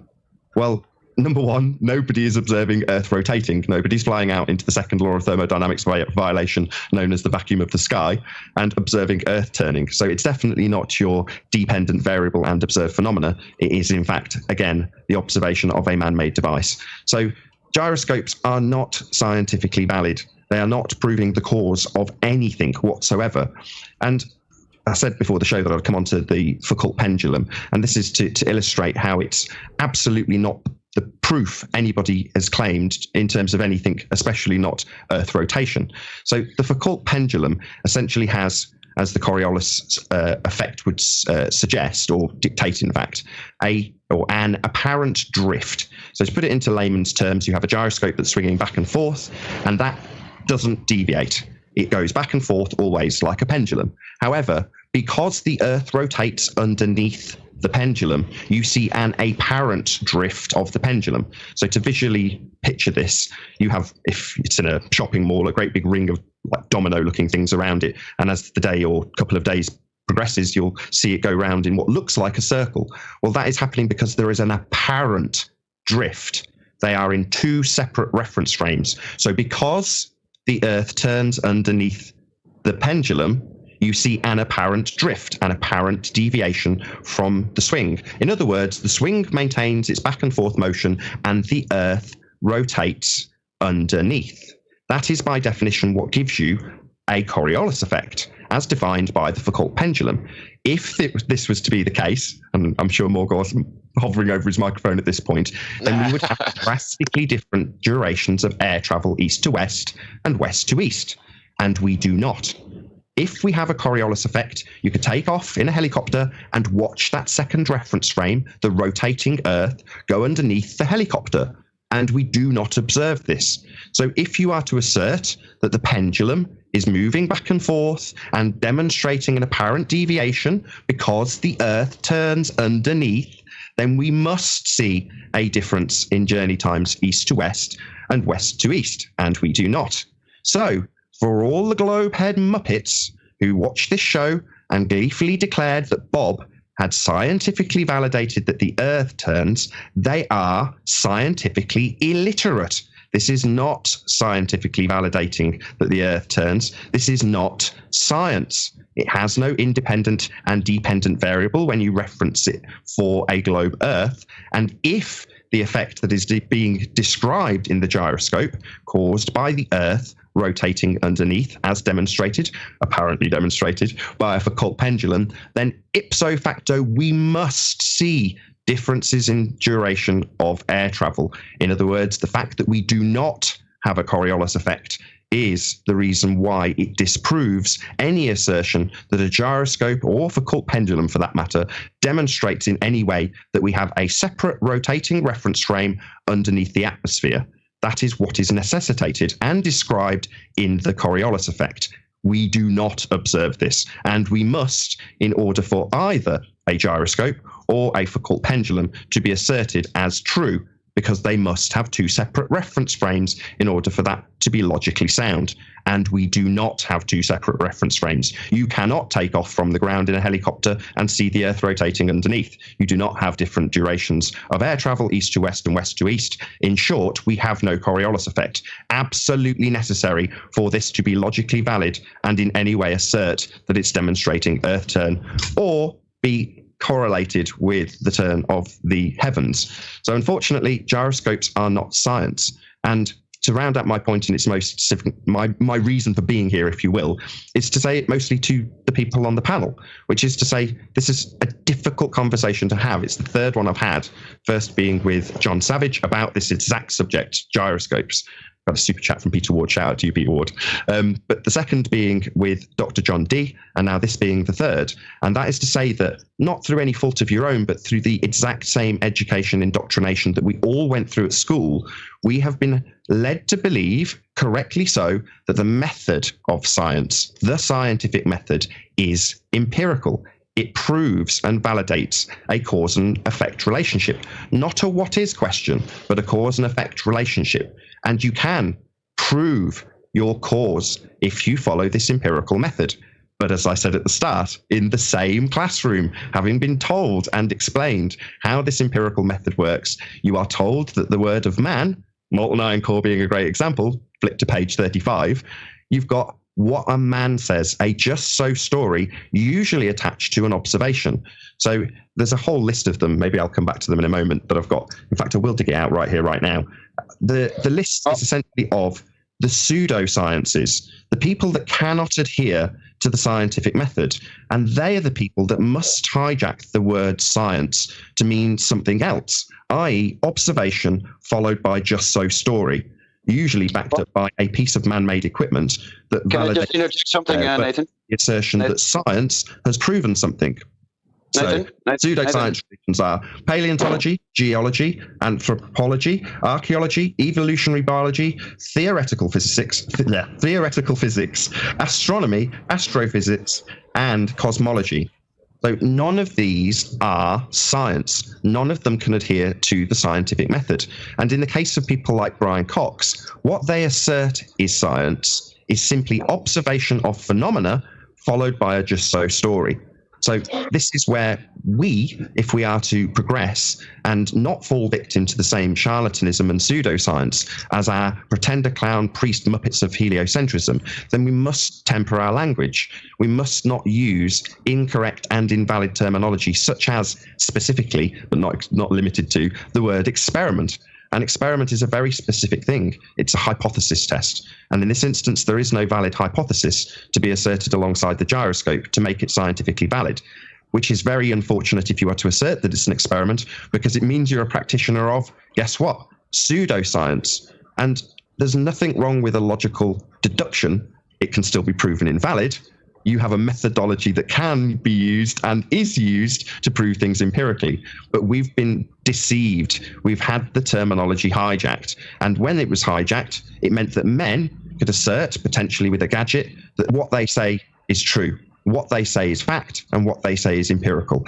Because science! Well, no. In reality, pseudoscience, non-adherence to the scientific method. And by definition, if you assert science but cannot adhere to that method, you are practicing pseudoscience. So that is what I want to make as clear as possible so that we too don't fall victim to it. Because if you do, you end up with the situation Bob finds himself in, where you have other pretender clown Muppets on the globe side who now throw it in your face that you have proven scientifically that the Earth spins, even though it's only backed by logical fallacy, just so stories, and observation not of phenomena but of man-made devices. So this is definitely not science. Gyros are not scientific proof of anything.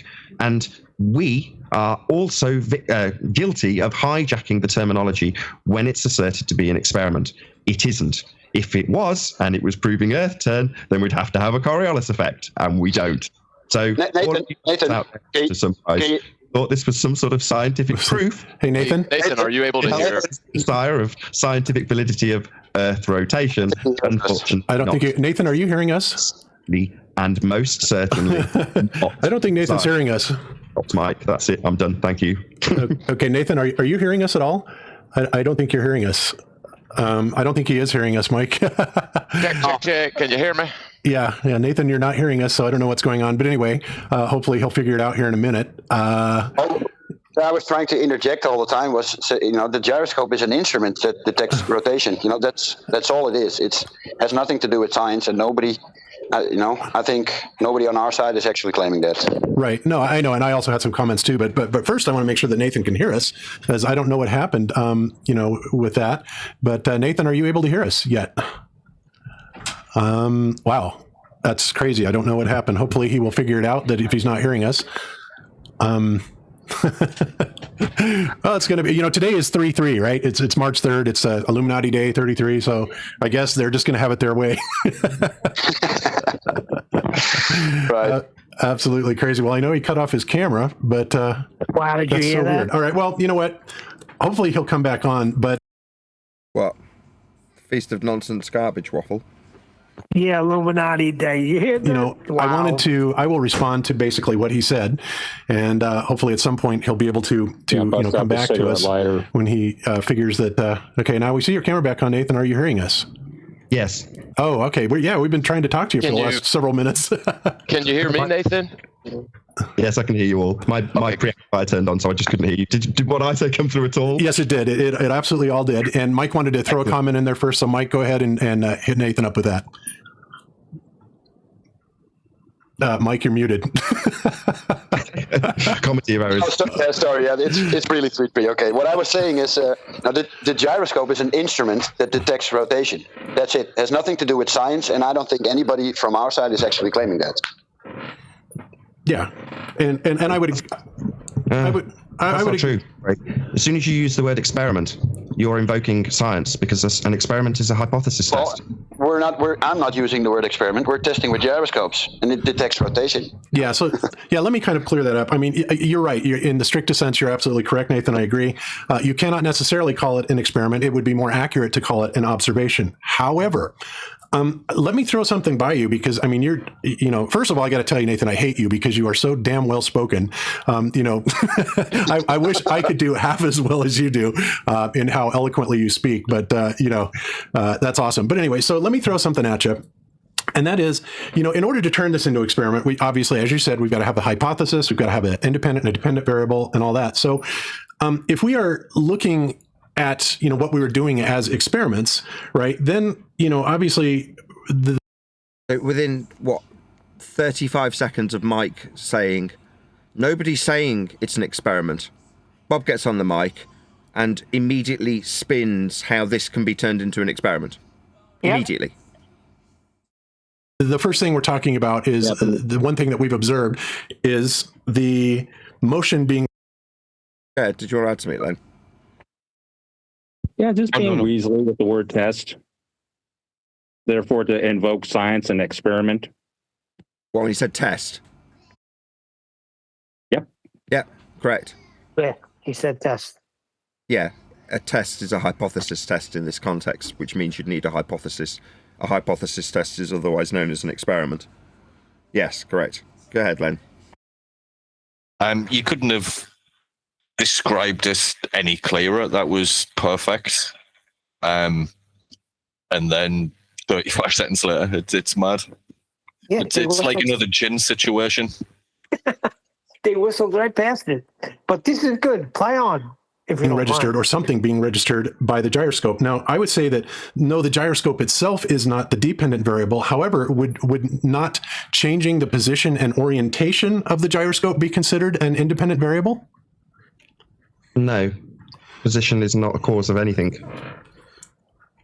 Well, it would be, what would happen is if you do that, right? it would cause, I wouldn't say that it would cause, but the net result of it would be, is that we would get different readouts from the gyroscope itself. So by varying the orientation and the position, we are effectively then changing the result of the rotation and the amount of rotation, the degree of it, and all that in the gyroscope itself. So I guess I'm not understanding why that wouldn't be considered an independent variable, as you're defining it.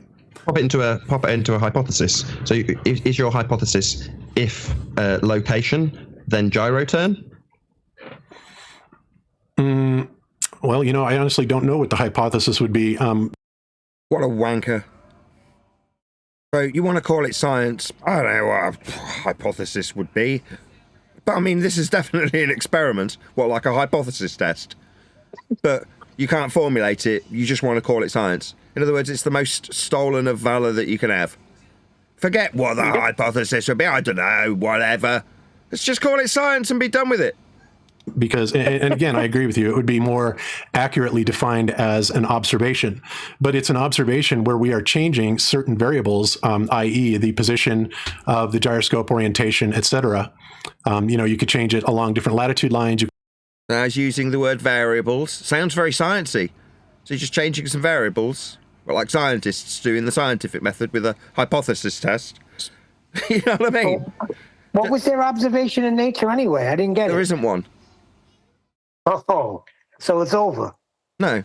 So you've got the ballers that are asserting that a faulty gyro is caused by Earth turn. And then when they do that, Bob then turns that around to say, well, no, it's the natural phenomena of the star movement causing the gyro to not be a gyro. You can change it as far as vertical, horizontal, or somewhere in between type of orientation. So those would be things that you would actually, be providing as variables. But what are latitude lines? Well, latitude lines essentially would be considered, how far north or south with relation to the equator or the poles. I'm not saying.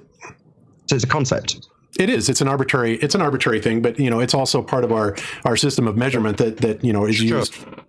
What I'm saying is, if you're to try and validate or give you a valid hypothesis, you're saying if position on a concept, then gyro turn. So the easiest way to establish if it's scientifically valid is to establish the main two things in a hypothesis if you ignore the control variables. And that would be, number one, the most important thing in any science. Step one, what is the observed phenomena? So that is the first question. So the experiment stage is the last stage. It's the validation of your hypothesis. And all a hypothesis does is establish an IV-DV relationship. That's all it's doing. So the first question I would ask to you is, what is the phenomena? The phenomenon would be the rotation of the sky, I guess. I'm going to say this again, right? This conversation started off with Mike Kavanagh telling me that nobody was trying to call it science. What we were about 8 minutes into, Bob Nodell, we're literally within seconds of him saying that nobody's doing that, fighting me, basically, from a complete position of ignorance. He hasn't got the slightest idea what science is, has he? Doesn't know what a hypothesis is, certainly doesn't even know what his own hypothesis would be for this shite that he's spewing. But he's prepared to fight me on it. Right?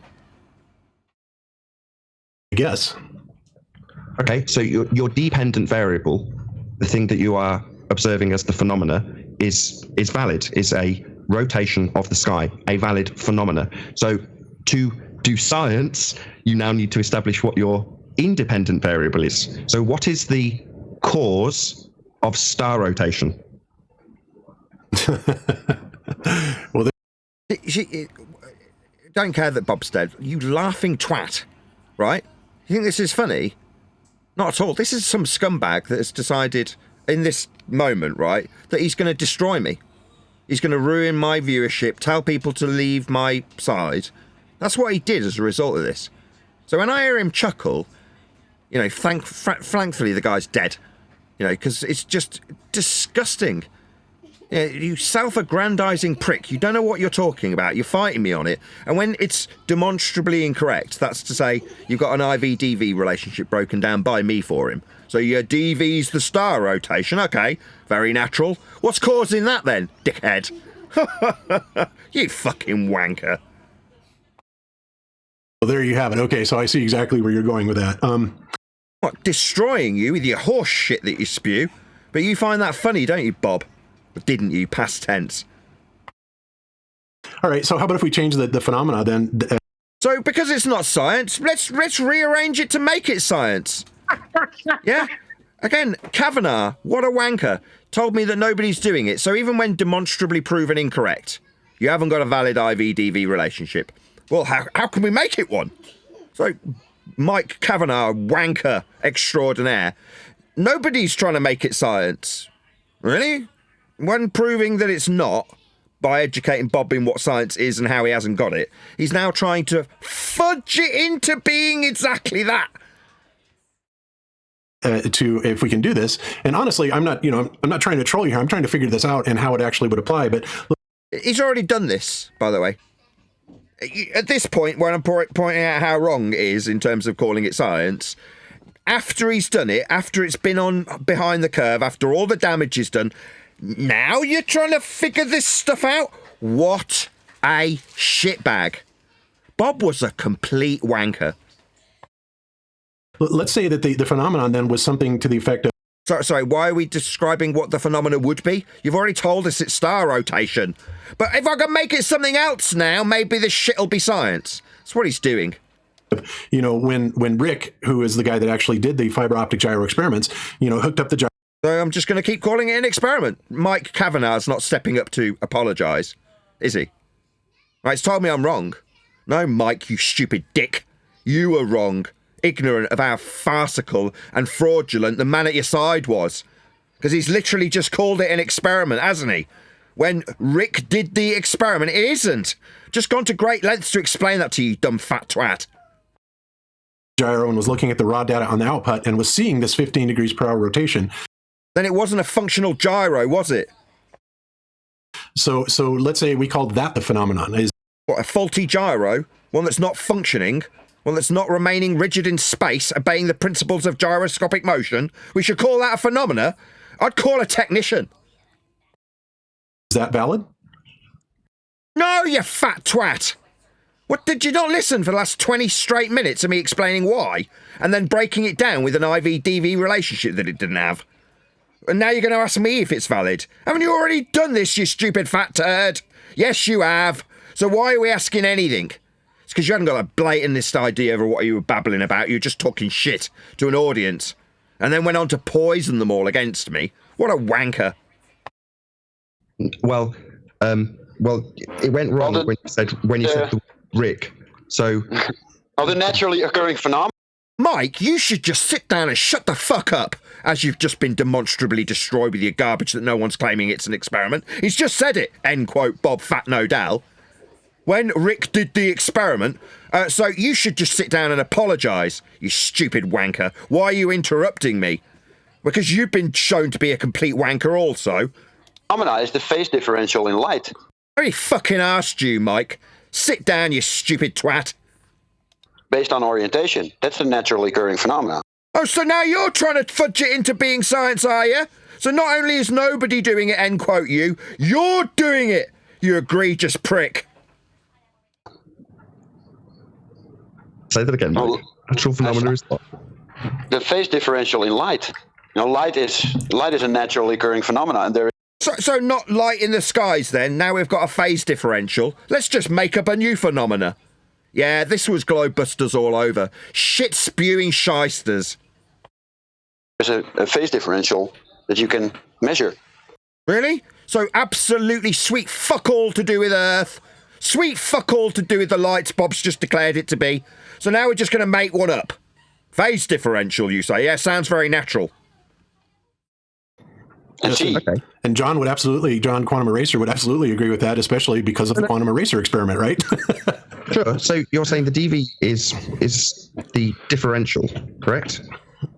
let's call it the phase differential that we believe to be brought about, by the Sagnac effect. Okay. Well, the cause, you'll have to establish the cause or isolate the cause of that phenomena that you're seeing. Is this the same man that about 15 minutes ago told me nobody's claiming this is science? Is this the same man? Yes. Yep. Mike, you're a shit. That's what you are. I forgot what a big, massive wanker you were. And it's a good job we got a nice little reminder of what a wanker Kavanaugh was. So the isolation of the cause is not done with a gyroscope, because you still have the open question at the end. What is actually rotating? You can make a case for both arguments. So you've got a description of a gyro rotating, and your question at the end of your gyro rotating is what's rotating. These people were wankers, weren't they?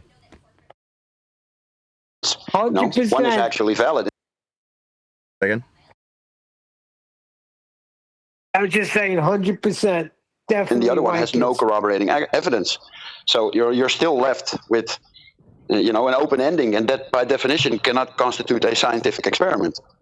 So where do we observe this phenomena? In the interference pattern in the gyroscope.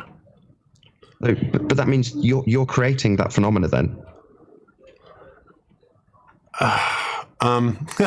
See, again, fat wanker. She's sighing because you've been proven wrong. They're not, I'm just wrong. It's how annoying that Nathan's demonstrably showing me up as completely incorrect. But no, just sighs. I mean, last time it was a chuckle and a laugh, now it's a sigh. Well, because you're not getting around the fact that you're being shamed as a shyster. All right. No, we're not creating the phenomena because it's naturally occurring. We're just... Sorry, naturally occurring phase differential in a fucking gyro, Mike. Wanker. Making it visible through it and in the gyro, this naturally occurring gyro. Because, of course, we stumble across gyros in nature all the friggin' time. Apparatus. Yeah, that makes it man-made. The word apparatus. So, man-made, then? What a dumb fuck Mike Kavanaugh was. Yeah, that measures it, that is designed specifically to measure these type of things. But what it's measuring, of course, that is the item that's up for dispute here. Is it measuring Earth rotation or is it measuring ether rotation? And of course, like I said, there's a... Or is it just broken and not being a gyro? A lot of evidence to show... Sorry, Bob. Sorry, you've just inserted that. So we're getting somewhere because we're establishing what the dependent variable is, but you've just inserted those two things. So, we're looking at a cause and effect relationship, and what I get so far is the phase differential of light is the effect that we are studying. We're not looking at... I'm not trying to make a case for this to be science. You're going to make a case for it being science, are you, shit for brains retard? Was it not only 20 minutes ago you literally stated that nobody was claiming it's science? Now you want to officially make it science, do you? What a wanker. Scientifically valid.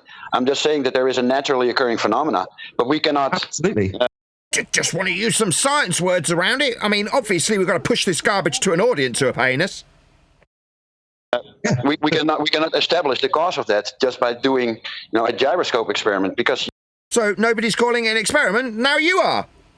So no one's claiming it's science, but it's an experiment. You can still, like I said before, say the question or have the question at the end. What is actually rotating? So at the end of this process that was very expensive, they bragged about how many tens of thousands of dollars they spent on it. They get to ask a frigging question at the end, do they? Well, that's wonderful.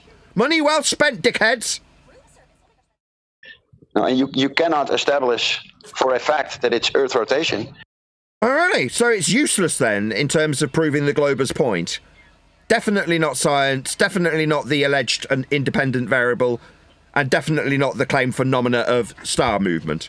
Now we're into phase differential in a man-made device that we can call an experiment, but nobody's claiming it's science. Just a bunch of shit-spewing wankers.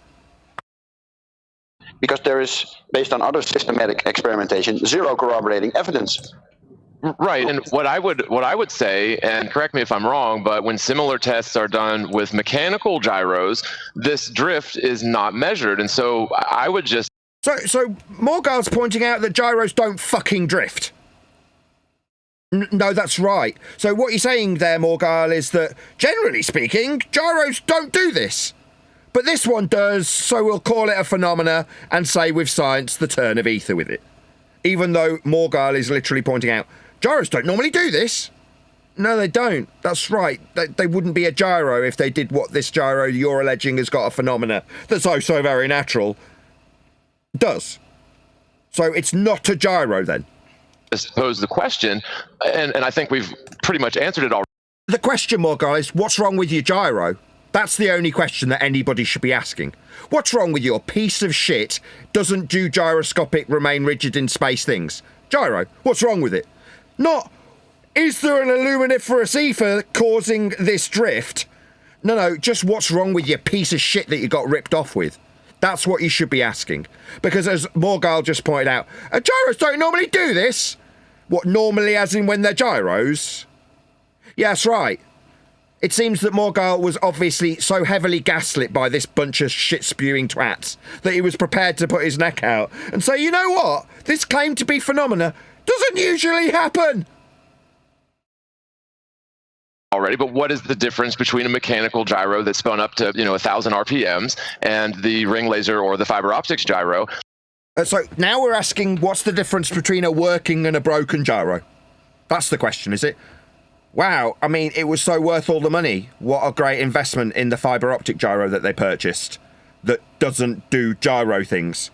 Because it meant that they got to accidentally, on purpose, talk about the luminiferous ether whilst having a fucking lav mic rammed up his arsehole without noticing, of course. And in my layman's view of this, the mechanical gyro is operating on an inertia principle, while the ring laser gyro, or the fiber optic gyro rather, is reading phase differentials in these laser beams. And so, physically, I think that we would see this rotational drift in the mechanical gyros if it was actually occurring. So you would see it if it was happening. So if it was happening, we would see it, would we, Gyro Boy? That's absolutely wonderful. So what you're saying is we don't see it, but if we did, we would. Wow, that's absolutely profound, Morgal. And so that leads me to believe that it must be something else. And the fact that it doesn't happen in normal gyros, but if it did happen, we would see it. Therefore, it must be something else causing the thing that we don't see to not happen. I think that something magnetic, because I think we can all pretty much agree, globers and flat earthers alike, that the Earth itself has a rotational magnetic field that is more or less centered along the North Pole. A rotational magnetic field? So how many people see compasses spin? What's he babbling about? So I think that's a big clue, is the fact that mechanical gyros do not show this drift. So mechanical gyros don't drift. No, gyros don't drift. Or they wouldn't be gyros. Well, there's a big difference, that the method of detection is completely different. The other one has one has moving parts, and the other one is based on light, optical and mechanical. It's two different things. You cannot compare them on any level. So why were you calling it a gyro?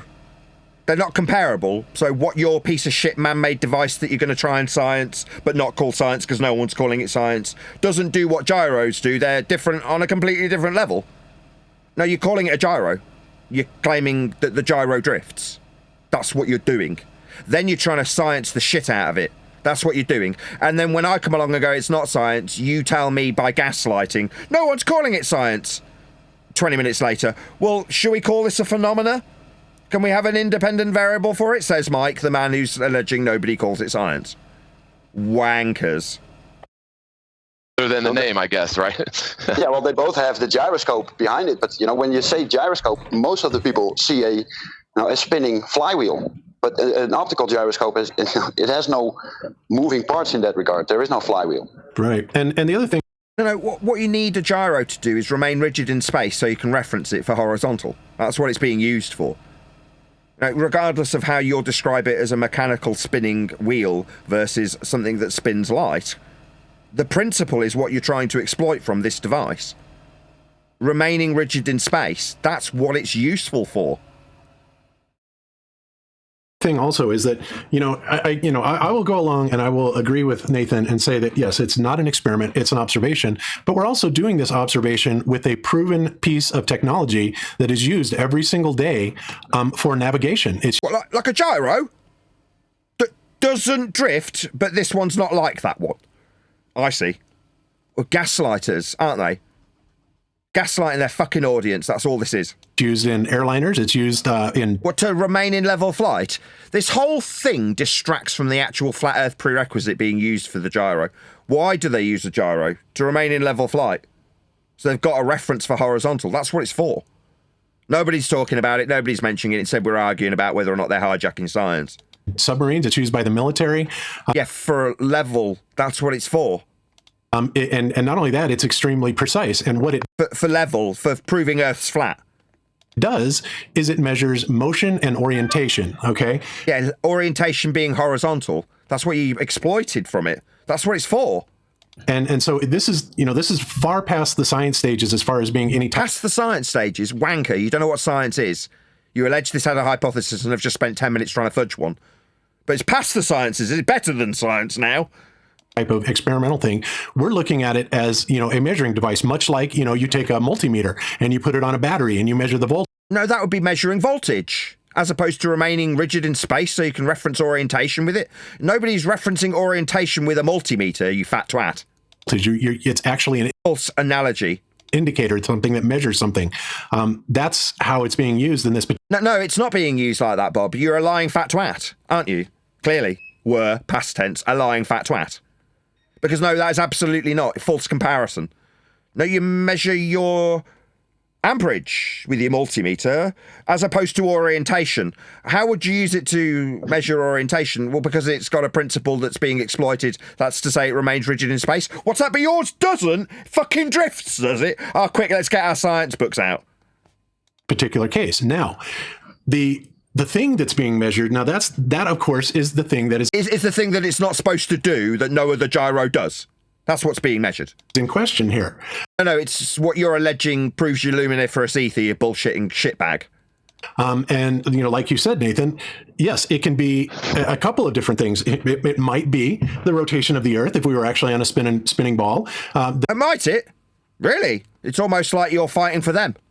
Then yes, if that was actually true, then I have no doubt whatsoever that... Well, you've just said it. So it's almost like you're putting these ideas in the mind's eye of the audience by saying these things, aren't you, Bob? Yeah, that's precisely what you were doing. Yeah, because then it's an us versus them. It's not about whether or not your shitty, broken-ass, expensive gyro that you screwed people with was broken or not, even though one of your own panelists said, oh, gyros don't generally do this. No, they don't. But you're going to science it to figure out the cause, and the cause might be the Earth's turning. I mean, that's not true, of course, but I'll just say it verbally so everyone hears it, because that's what this is about. No, you should be asking for an engineer to figure out why the fuck you got a broken gyro. This would be measuring, we could classify it as measuring the motion of the Earth. However... So he said it twice now. So that's not happening, but you'll mention it twice. Just plant that seed twice. The thing that we have learned about laser interferometry... No, you've got a broken gyro. You haven't learned anything about laser interferometry after buying a ring laser gyro.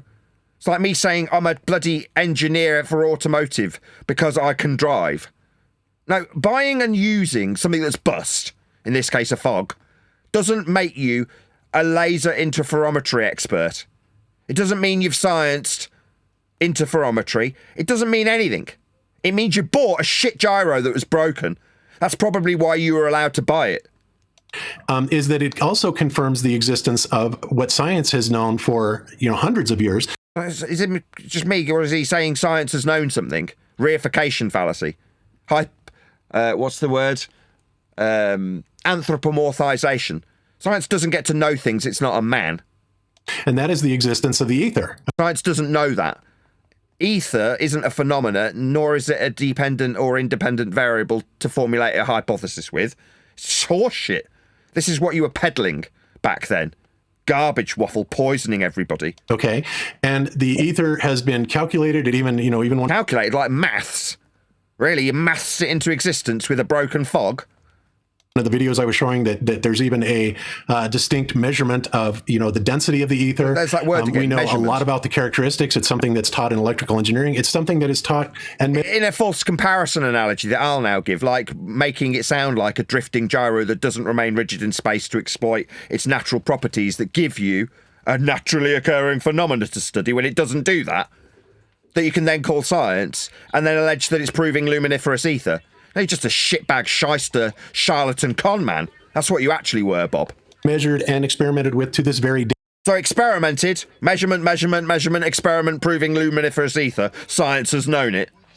Yeah? What a bullshit shyster. In the 21st century, even though the Einstein believers would like to have you believe that the ether doesn't exist. It absolutely does, and it was proven, to exist by the Sagnac experiment. And so now we're back to calling Sagnac experiment. This is absolutely infuriating, listening back to this absolute cockwaffle. The Sagnac effect, of course, is something that all modern-day fiber optic gyros and ring laser... Sagnac effect makes it sound like it's a dependent variable. What's the effect? Is it observed in nature? Hell no! Another bullshit claim to be experiment induced in a man-made device. Parlor trick. Gyros work on today, right? And all of these airliners are navigating by it. Now, one other thing I think that came up... Navigating by it? Bullshit. Trilateration. That's what they currently use. And formerly, celestial navigation. Essentially the same process, just using manual endeavours and elevation angles from a flat plane, proving Earth's surface is flat by the way of the measurements. But this shitbag was claiming that luminiferous ether was somehow tied to navigation. No. The only thing that's useful in this regard would be the gyroscopic motion that you haven't got in your broken fibre optic gyro or fog. Up, in one of your discussions, as one of the guys was saying, well, no, airplanes only have mechanical gyros in them, which of course is not true at all. When I first started flying, back in 1978, we didn't have the fiber optic gyros or ring laser gyros, and everything was simply a mechanical gyroscope. And from the time that the Wright brothers flew their first plane, up through all the years up, even until when I got my pilot's license, which wasn't very much later, by the way. No, okay, but. Navigation worked great, and it all worked beautifully based on mechanical gyroscopes. No, this is utter horseshit. Because they are inertially based instruments, their claim to fame is rigidity in space, and But yours isn't. Apparently it's drifting. So its claim to fame is rigidity in space, but let's study why ours literally doesn't do that. Whether or not we can actually validate a scientific hypothesis, dependent variable, independent variable, obviously I'm clearly not qualified to speak on that. All I know is that they are being used, they are proven technology, and they're being used today in the 21st century, and that is precisely the context in which F.E. Core, or I should say Rick, was doing his observations with. So I will concede, Nathan, that it was not an experiment, but more accurately described as an observation. And as far as the rest of it, I'm not really sure how to answer it. And I would just pose a couple things. One would be a question, and maybe we could all take a stab at answering it. And I'm not going to participate, but a lot of people ask, what is the ether? And I could probably tell you what I understand the ether to be, but that is a big question that comes up a lot. What exactly is this ether? And here's the other thing that I was thinking. I wonder if we could put together an experiment that can show one way or another whether a rotation. An experiment for ether? Yeah, then none of them understood what science was. You don't put together an experiment. You observe natural phenomena, formulate an independent variable that's assumed cause of the effect you observed at step one, and then you vary your presumed cause to see if it causes it or not. Whereas they're starting at the experiment stage. Can we put together an experiment to validate the ether? You mean steal science to claim your bullshit? That's how what Morgile has just said can be paraphrased. Rotational magnetic field can cause drift or precession in the fiber optic gyro, and my prediction would be that a rotational magnetic field can indeed, and I don't know what sort of power you would need and what sort of a device you would need to do that, but I think that would be interesting. Can we induce a magnetic field to distort a man-made device? That's what he's asking. Sounds like science to me. It's not. Absolutely not. What he's doing is troubleshooting a man-made device. That's what that would be, troubleshooting. Since we do have accessibility or the available... But what you could do is figure out what's causing your man-made device to fail. That's what you're actually suggesting. So I was right. Yeah, you need to call a technician. Fiber optic gyro. Well, the fiber optic gyro was already placed in a zero Gauss chamber, and it didn't affect the rotation at all. So it's definitely not magnetic in nature. It didn't affect the rotation that it shouldn't have. And if I were to describe what the ether is, light or electromagnetic waves need to propagate in something. You can't wave in nothing. Mm-hmm. So light's not a wave. We covered that earlier on the show. This show, whatever it is, 8 years later. There has to be a medium for those waves to exist, and that medium. No, that doesn't. That's a baseless assertion. Is the ether, and what it is exactly. All right. So your baseless assertion results in your assumption of an ether that you've made up. Why? No, nobody knows, I guess. It's just you're making shit up. Right. So is it safe? Right. What do you mean, right? No, you just made it up. To say that if you have, let's say, a vacuum chamber, the ether would still permeate that vacuum chamber, or is it? So the thing that we've invented, unicorn farts, yeah, of course they exist. Yeah, well, because science has known forever that unicorn farts exist. What if there was a vacuum? Oh, well, there'd still be unicorn farts in there. In fact, you can't have a vacuum without unicorn farts. Is it a physical substance, or? Yeah. Absolutely. Sort of. And we figured that out, by our experiments using the, we never encased it in bismuth, but we did put it in a zero Gauss chamber, which is essentially. Well, I mean, if you put it in bismuth or in a zero Gauss chamber, then that's definitely science. I mean, you can definitely call it an experiment, as you've just done. Kind of like a Faraday cage. It's a magnetic EM quiet zone. Okay. And all right. Well, then you're perfectly within your rights to call it an experiment. Then, if it's zero EM. That makes it science, basically, doesn't it? The closest description I could say that electrical engineering defines the ether as. Who gives a shit? It's back to your multimeter. So because you can use a multimeter, we can define what an ether is that I've made up. And this is brought to us by Eric Dollard, is that the ether or dielectric energy is an energy that is at 90 degrees from every single point on an electromagnetic wave, okay? Now, we can measure it. We can prove that it's there. We've done so by the Michelson-Gale experiment, which, I'm sorry, not the Michelson-Gale experiment, but the Sagnac experiments prove that the ether is actually there. Another experiment? And even though the Einstein followers will try and discount that, it's been proven over and over and over again. Like I said, today we're using the technology that uses the Sagnac effect, which is the very thing that proved the ether to exist. So, so I guess... that's kind of where we're going with that. Go ahead. Bob, so no, this is not scientifically valid either. The Sagnac experiment is not a scientific experiment. If you can tell me what the independent and dependent variable is for that, I'll take you through how it's not science. Again, the other thing you've done is you've just declared quite openly and boldly that science says the ether is real. So science is a method. It doesn't say anything. And you've promptly taken us to Dollard, who has told you what's what. And then you've declared that that's science also, and it's not. Okay, so well, science. Okay, this is a hard task. I understand what you're saying, Nathan, but we have technology that exists. So what he's doing is ignoring me, cutting me off, and then repeating the stupid shit he spewed that's now attempting to be corrected by myself, while I go, this is really hard to do. And he's like, oh, well, I'm just going to repeat myself through the top of you. On the science today. I'm sorry. This is a really hard task for me, Bob. You can probably hear it in the quiver in my voice. This is not something I want to do. You're wrong. Okay. This is not science at all. And you are reifying science into what men say. You are now guilty of what I went through at the start of the show. So what Dollard says is definitely not science. Science is exclusively interested in observation of naturally occurring phenomena. And if you can isolate the cause of that phenomena through systematic experimentation, then you are performing the scientific method. What Dollard says about what he sees is not science. The Sagnac experiment is not an experiment. It does not have an observed phenomena. Mike's tried to claim that it is, but I'm yet to hear where we observe this phenomena in the physical and natural world. So far, I've been told it's observed in the experiment. Now, without causing too much offence, this is what I take apart on a daily basis when it's asserted that what's being observed in the Cavendish experiment is observed within the experiment. The first step is to observe a phenomena, then presume your cause and vary that cause to cause the effect. And if you do, and you can systematically experiment and repeat it, and anybody can replicate it, then you validated a cause of an effect. The problem is that method is empirical. What Dollard says is just what he says about what he sees, and that's not science. Okay, that's where we're duped. Nor am I claiming that what Dollard says is science. I simply said that You did exactly that. That's precisely what you did.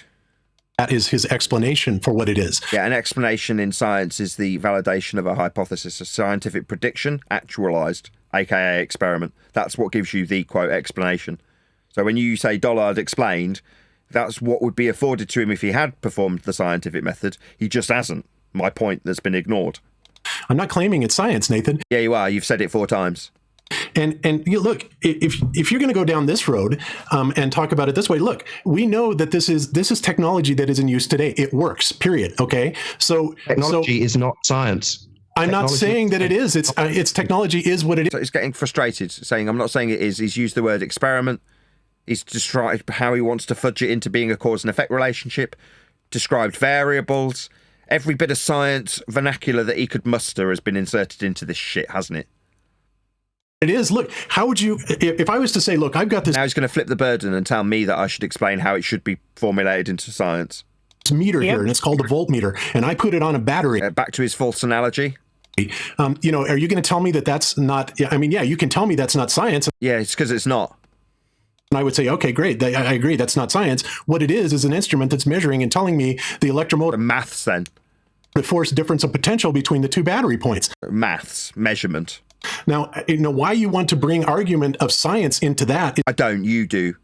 So what you're now doing is projecting. This is projection. Why I want to introduce science into this? You bullshitting wanker. No, you're doing that by hijacking it. Now you're blaming me for it? What scum? Is beyond me, because it's... So beyond you why I would do that, Bob? Total wanker. We already know it works. It is... We know that we can measure something. It is a piece of test equipment. So, you know, if you're going to try and invalidate this fiber optic gyro, then I would ask you then to invalidate a voltmeter. Invalidate it? It's broken. It's drifting, allegedly. Not that anybody actually saw this occur. Not that anybody even saw the gyro. Just these little men and Morgile saying that a gyro don't normally do this. Meter or an ohm meter, you know, based on your same science. No. Gyros remain rigid in space to establish horizontal. Useful for aviation when remaining in level flight. They're not measuring volts with them. Scientific premise. And if you're able to do that, then what you're telling me is that all of technology is now invalid because it doesn't fit the scientific method. And to that, I say bullshit. I didn't say those things.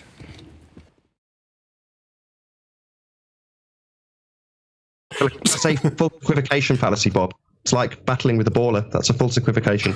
Those two are not the same. Technology is not science. You did not. I'm not saying it is, Nathan. Yeah, you are. That's exactly what you're doing, you fat twat. Maybe I can come back when you're a bit less triggered about this. I'm not triggered. I'm saying that I'm not saying... Sentence, Bob. Okay, go ahead. Go ahead. You did not perform a voltmeter experiment, did you? No, but Nathan, now you're putting words in his mouth. Bob. Oh, really? It wasn't Bob just telling me that I was egregious for trying to formulate this into science? How dare I do that? That's me putting words in Bob's mouth, is it?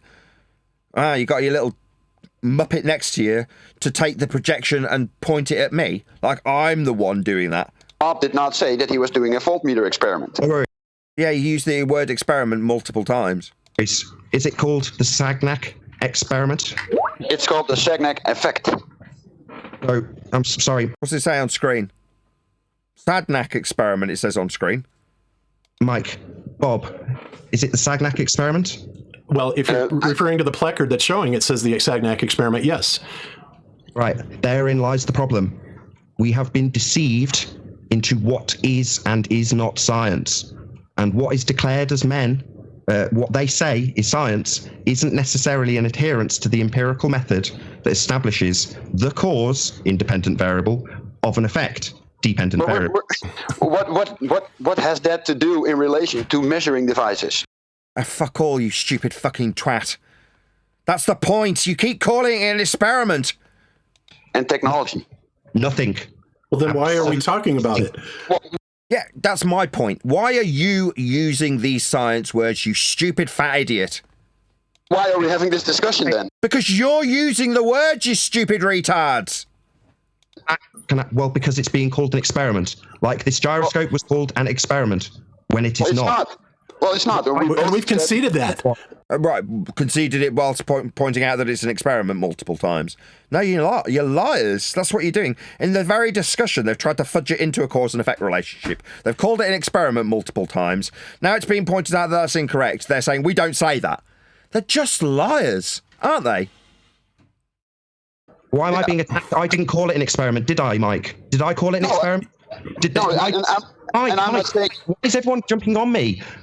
Yeah, okay. Nathan, we're not calling. We capitulated and said, okay, great. It's not an experiment. It's an on-screen Sagnac experiment. Observation. We have capitulated that point. What you know? Yes. Where are we going with this? My issue being, you've then gone on within moments to say that science proves the ether. Correct? Well, I think you can find a scientifically valid method that can. So let me get it straight. Literally 35 seconds ago, they've capitulated, and now they're literally telling me it's science again, almost in the same frigging breath. Validate the ether, but it doesn't exist yet, and I think nobody's claiming that. You know? Please, I beg of you. I was just told that it was validated by the Sagnac experiment. That was what was said. This is my issue.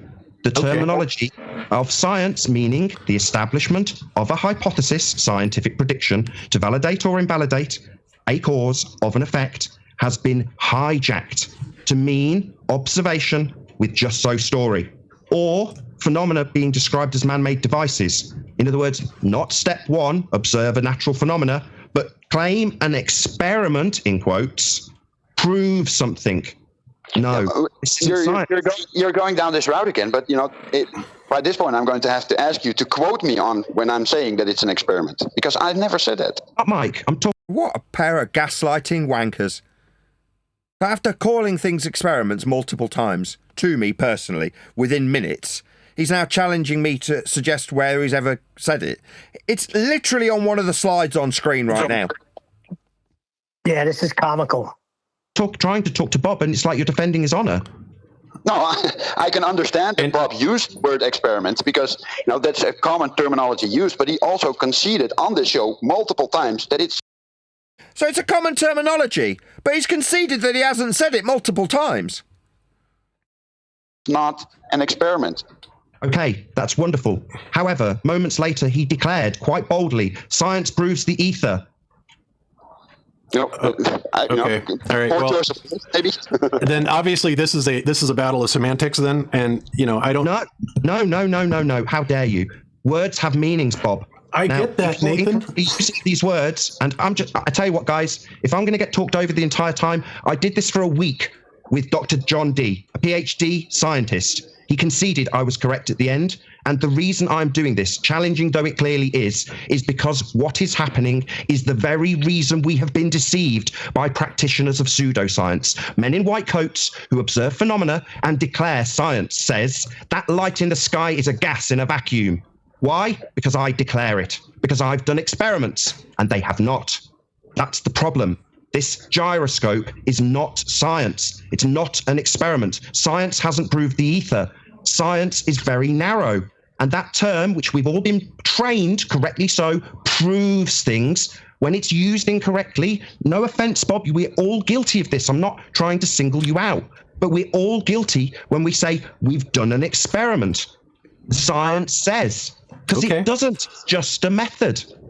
Okay, well, you know what? Whatever the terminology is, Nathan, I mean, I get it. And like I said, I've already capitulated to the idea that this is not an experiment, it's an observation. Now, what I'm going to do is I'm going to play a video that basically kind of explains, and whether or not you want to agree that it's the Sagnac experiment or not, it is an explanation for essentially where we're getting our technology from today. Okay, so let's go ahead and give this a listen. Fine, it's not an experiment. Great, I capitulate that. Let's hear the explanation. It doesn't prove anything, Bob. It doesn't prove anything. It's going to be the words of man. Nathan, look, if you're going to interrupt me on my show, then maybe it is time for you to go because this argument is getting ridiculous. All right? Yes. It is getting over the top ridiculous. He's already gone. He dropped. Okay. God, I can't, you know, I understand where he's trying to go with this, but this is absolutely preposterous. we have this technology, we have tons of technology that is in existence today, and whether or not it came about by his strict definition. Now, I capitulate, this is not an experiment. Now, let's all sit down and shut up and listen to this video called the Sagnac Experiment. What a wanker. Nathan. Yes. I want to subscribe to you all over again. It's just wonderful. A scientific experiment and hypothesis and all of this, stuff. I don't know. What I do know is that this is proven technology, and whether he wants to call this an experiment or not, whether I want to call it an experiment, gaslighting motherfucker. No, you're playing a video with the words I've moaned about. You've capitulated that you're not doing that, and now you're saying if he wants to call it an experiment or not. What an outrage. This is wound up as a battle of semantics, and honestly, I understand where a lot of the ballers are feeling their frustration. I sympathise with the lying shits that we defend daily. I appreciate how annoying Nathan can be to ballers. What with him showing them to be wrong, like I've been shown to be wrong. Now, I would say I will sympathise with all of those wankers who said that we should jump off tall buildings, be sterilised, drink bleach, and have our kids taken off. Bob sympathised with them. Why? Because he was shown to be wrong. I mean, he capitulated that he was wrong, but I interrupted him then going on to play a video specifically labelled the Sagnac Experiment. So, didn't he say in the beginning of the video that he loved watching your show and how you destroyed ballers and he enjoyed it? But now when it's coming to his door, now it's a different story. Now he could sympathize with how they feel when you set them straight. I get it. Yeah, he sympathised with all those people that told us we should drink bleach and jump off tall buildings, Neil. He sympathised with all of them. Why? Well, because a man showed him to be wrong, so every single enemy of that man becomes Bob's friend. And it's great. It's funny to watch them get subjected to it, but the reality is look, it's existing technology. Sorry, let me get it straight. It's fun when you're watching ballers have the shit kicked out of them for their nonsense waffle, but it's not much fun when it happens to you. So therefore, the friend of my enemy is my friend? Use it to measure things. And the subject of today's show is about what is it that we are measuring, okay? And Nathan, I'm sorry you rage quit on this, but you don't know when to... Let me get it straight. Gaslighting motherfucker. You asked me to leave and then accused me of rage quitting. You talked over me and told me that I should go. Stop on a point. And you're not going to pull that on my show. I'm sorry. What, the reason you told me to leave? I came here, I let you come here, I gave you your say. But oh, so thankful. You're really being quite disrespectful. Disrespectful? No, you were just hijacking science, being a Billy bullshitter. And when I point out that you're a Billy bullshitter, that's disrespectful. There was no disrespect at all. The disrespect came from their end when he just wanted to ignore everything you said and play a video. And you didn't let him. Have capitulated the idea that, okay, maybe what Rick did is not necessarily considered an experiment. However, I think that, we were able to vary some of the variables and, whether... I think we can still use the science words. I think we can call it varying variables. Why would you want to call it science then? You're describing it as science when you describe manipulation of variables. That's what science is. But we can capitulate it's not science. We're just manipulating variables in an experiment. What, like science? Whether you want to fit them into exactly what Jin's doing, if you think about it. The most strictest definition or not, that's... Whether or not we meet the definition is irrelevant. I mean, basically what he's saying is, the fact that I'm wrong doesn't matter. That's what he's basically just said. Doesn't matter that I'm completely wrong. It doesn't matter that I'm hijacking a method of empiricism to lend credence to my complete shite that I spew about a broken piece of technology. This is proven technology. Therefore, I can call it the variation of an independent variable. Why wouldn't I ascribe a load of science words to my nonsense cockwaffle? That's you, but you're certainly no scientist, Nathan. You're just not, okay? So whatever science it was that got us to where... Whatever I'm not doing that's not science, you're not a scientist either. Where we are today, and whether or not it used this strict scientific method and it didn't. That was the point, you fat twat. You just didn't want to listen to it. It didn't adhere to the scientific method. It won't ever be science. It never was, but you wanted to bullshit your audience so that they believed you a bit more. That's the bottom line. To it, I don't know. But what I do know is that it works. It's existing technology. And if you want to say it's all bullshit and none of it is true, then that only makes... No, the conclusion you drew that you lent on the inferences of science with weren't true. The fact that we have a functional technology in the form of remaining rigid in space, that's gyroscopic motion, that your gyro didn't even do, doesn't mean that your conclusions about your faulty gyro have any validity when you lend credence to them with the words of science like variables in this instance, like experiment on screen now, that both of you have capitulated you're not saying. Let's all watch a video about an experiment that isn't one. Makes you look ignorant, okay? So I'm the ignorant one, am I? Right, you've just tried to appeal to me to formulate your shite into an independent and dependent variable, suppositional causal influencer relationship, aka hypothesis, but I'm the ignorant one. No, you fat twat. So, hey, Mike, did you have something else to say on that? No, it's ridiculous. It's a measuring device. We're using instruments to measure or test something. I think I made it very clear that, especially me, never said that using a gyroscope is an experiment. Yeah, you did. You said it within 5 minutes of you saying this statement. And getting so bent over on terminology used that, I never said it. And, we already both capitulated the fact that it's not a scientific experiment. Right. Well, so let's watch a video about the Sagnac experiment then. Roll VT. It's a measuring device. Right, and apparently there can be no experiments done with gyroscopes, from what I'm gathering. No, because it's a man-made device, you stupid retard. Step 1, observe natural phenomena. Come across many natural gyros, fucktard? But whatever. Well, what if you take a mechanical gyro and spin it up? It sounds very natural, Morgile. You predict that if the Earth is spinning, you should... No. Predictions in science would be the prediction of a cause of the natural phenomena observed at step 1. See this precession or this drift? That would be a technological issue, though, wouldn't it? As opposed to a scientific endeavor. And when you spin up the gyro and allow it to, spin free in its gimbals or what... Allow it to, like you're controlling it, like a man-made device, like synthetic. You know what caused it then. A man doing that caused it to do that. So you already know the cause. You spinning it up. Yeah, this is very much a synthetic effect. There's no naturally occurring gyros. Whatever, and there is no precession, there is no drift. In the man-made device. I wouldn't say that necessarily... So there is no drift if we spin it up, like a gyro? But they're claiming there is one, and they're going to science the cause of it. Necessarily proves that the Earth isn't spinning. If it wasn't drifting, it wouldn't be doing anything other than remaining rigid in space, Gyro Boy. What are you babbling about?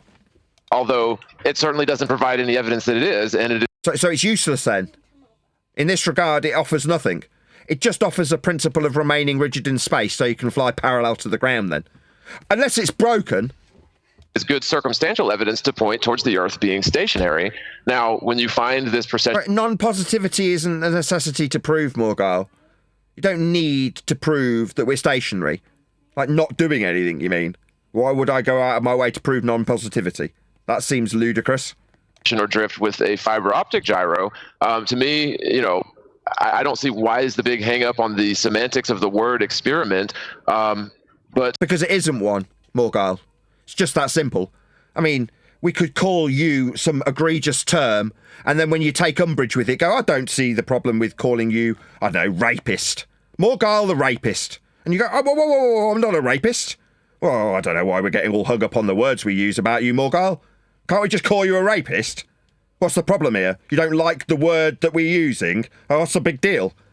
Then it doesn't apply to you? Oh, well, that doesn't matter, does it? The fact that this doesn't apply in any way, shape or form, it's not an experiment. Why would we care about the words we use to describe you, Gyro Boy? But I guess I kind of get his point, but I don't see why... why we should use words and their meanings correctly? You don't see why that would be relevant? It has to get so volatile, but hey... Well, because we've been deceived with this shit. Like scammers deceive us with these words. You sat next to them. Now, as it turns out, Morgile, after this little defence of Bob the Fat Wanker, wasn't he abusing you? Didn't I hear you moaning on a more recent stream that you were being abused by this fat twat? I think I do recall you describing that quite explicitly. But I mean, what does it matter, right? I mean, who cares? Oh, until it's you that's being abused by him. All right. It's okay when someone else takes umbrage to him because, I mean, what's the big deal? Morgul the rapist, what difference does it make what words we use to describe people? Accuracy, whether it's relevant to them or not. I mean, that doesn't matter, does it, Morgul? I don't either. I guess we do have to be careful about what we call an experiment and such, but it's not that, John. You know, when somebody's putting words in my mouth that I didn't say, I'm You specifically said experiment, Mike, you stupid twat. going to say something back, you know, and I don't respect that of Nathan that he said that I say it's an experiment. You do. It's claimed to be one on the very screen card that's about to go out to the audience. It was described it by you specifically during the conversation. It didn't. So yeah. Yep. Okay. Let's continue. We got a beautiful gyroscope to demonstrate. yeah, we do. But before we get to that, let me go ahead and just play a little bit about the Sagnac experiment, which is the... What, is it just me, or within the last 20 seconds, nobody's doing that? Theory behind the... And now we're going to use another science word, theory. You're just shysters, con men, grifters. Fiber optic and ring laser gyro technology that he's used every single day. No, what we use is gyroscopic motion, remaining rigid in space to reference horizontal. That's what was used every day in planes, regardless of the technology type when it comes to a gyroscope.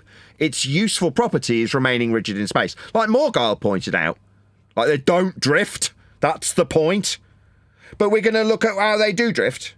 Okay, so let's give this a listen.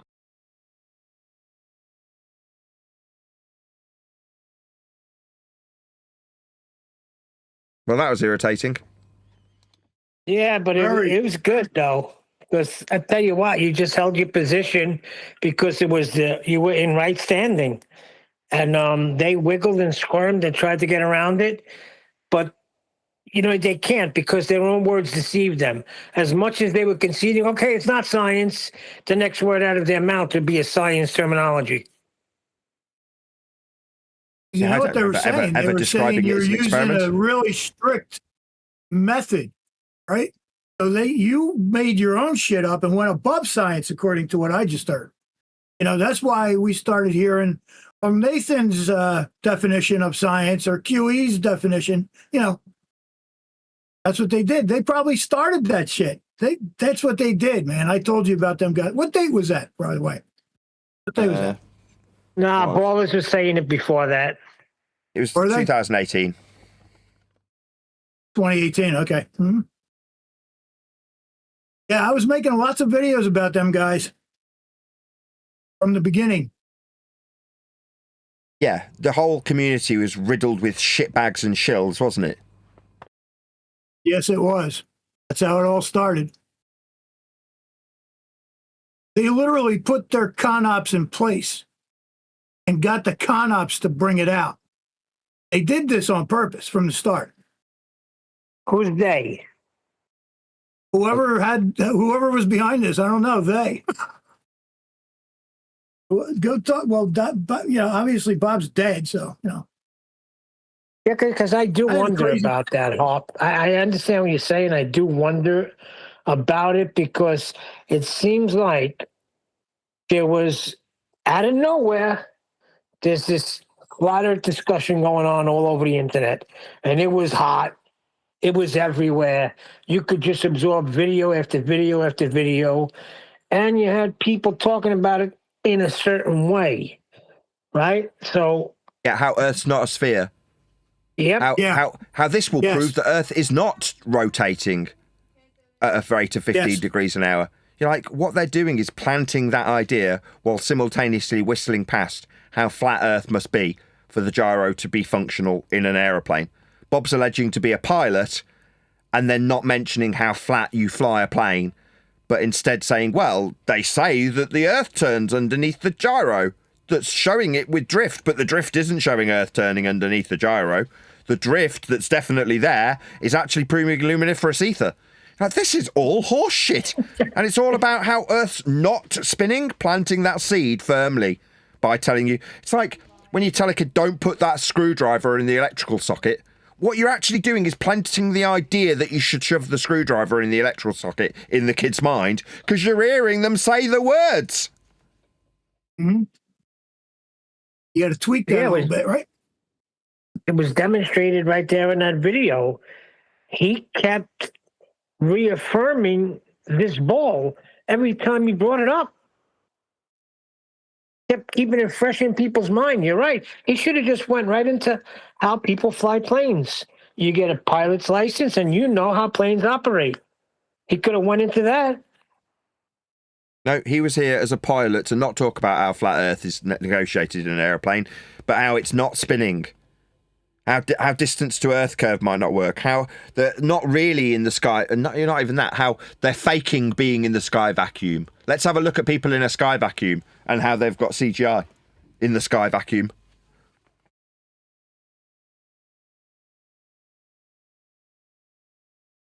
Yeah, it just seems like a rigged game when you look back on it, doesn't it?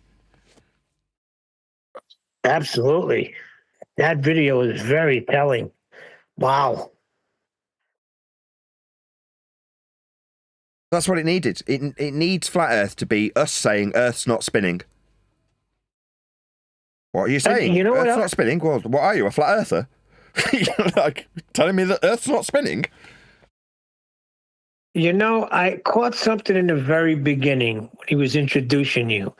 And you kind of said like you got a phone call from somebody and they said, oh, by the way, you look very handsome in that picture. He kind of did the same thing with how he hates you because your English is so proper. Right.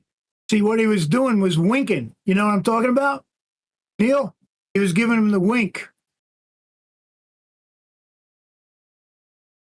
I don't really follow, but fine.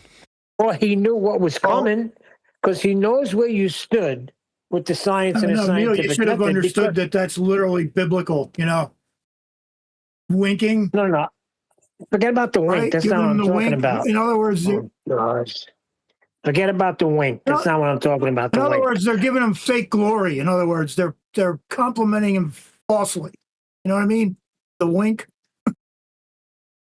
Can you hear me? Yes, he can hear you. Okay. Or he knew where Nathan was going because he mentioned John Sonia, right? He mentioned John Polymerasa with the double slit. So he knew where Nathan stood with the science and the scientific method, and he knew what was coming. So let me give him some compliments here, and maybe he won't come so hard on me, or maybe he won't come at all. Sort of like, hey, you look great in that picture. By the way, I'm an author.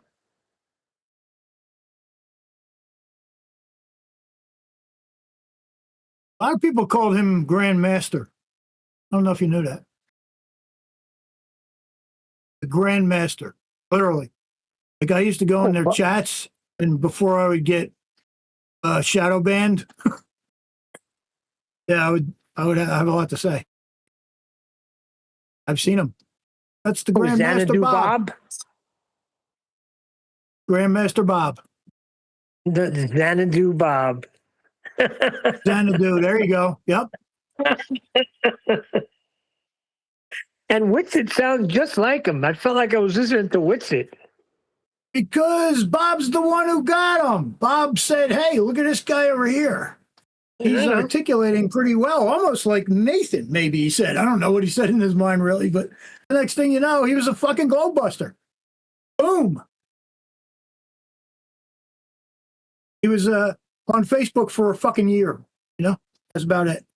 And he was a Globebuster. Yep. Bob got his little disciple. And he used And them. they still do the same thing, you know. They still like Kyle Adams. Yeah. Kyle Adams is a Mormon. So, man, what a paradox. You're talking about a flat earth Mormon.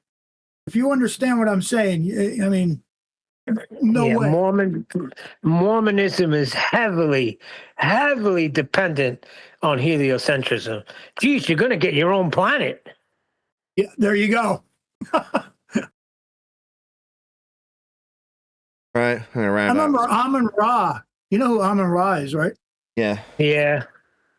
I remember he debated Kyle Adams, and as much as I couldn't stand Amun Ra, he just destroyed the poor little boy. I mean, and a Globebuster. And he had no arguments. I mean, he had nothing. It was just crazy. And the crazy part is they're the ones that got me into looking into flat Earth. That's the first shit I seen when I looked into it. I think it was Jeranism or Globebusters, one of them. But in spite of them being, and then I realized, oh shit, because I didn't know the guys from 2011 or 12 yet, which was Math Powerland and Eric DeBay, because they were saying the same thing. Is this a picture or a painting, right? Is it a globe? They were saying the same thing. What were the clues? Well, I mean, not the clues. That was Mark Sargent. What were they flat Earth, 200 flat Earth facts? Is that what Eric DeBay was? Yeah. 200 proofs. 200 proofs. Okay. That Earth is not a globe? Or that Earth is flat? See? Earth's not a globe. Yeah, that's what I thought. Seen too far 50 times. Right, with that, I'm going to say another huge, massive, enormous thank you to both Discord and G Plus panels for making this heavily extended after show possible. And of course, a massive thank you to all of you for liking, commenting, sharing, subscribing, joining as a Nathan Oakley 1980 channel member, hit me up on PayPal, smashing the super chat, all that good stuff. I've been Nathan Oakley, and I will see you all in the next video. But when you measure it flat, it contradicts that. I'm spitting flat facts and that. And I know you don't like that. Google Maps is flat, it presents elevation profiles like that. I'm a spitting flat earth king. Sentence has a ring, doing my own thing. If Earth was a big roast chicken, factually finger licking chicken. We just got the measurements missing. I'm spitting eggs and begs, begging the question lesson. I've said it before, time after time. I'm the spitting flat earth king of rhyme.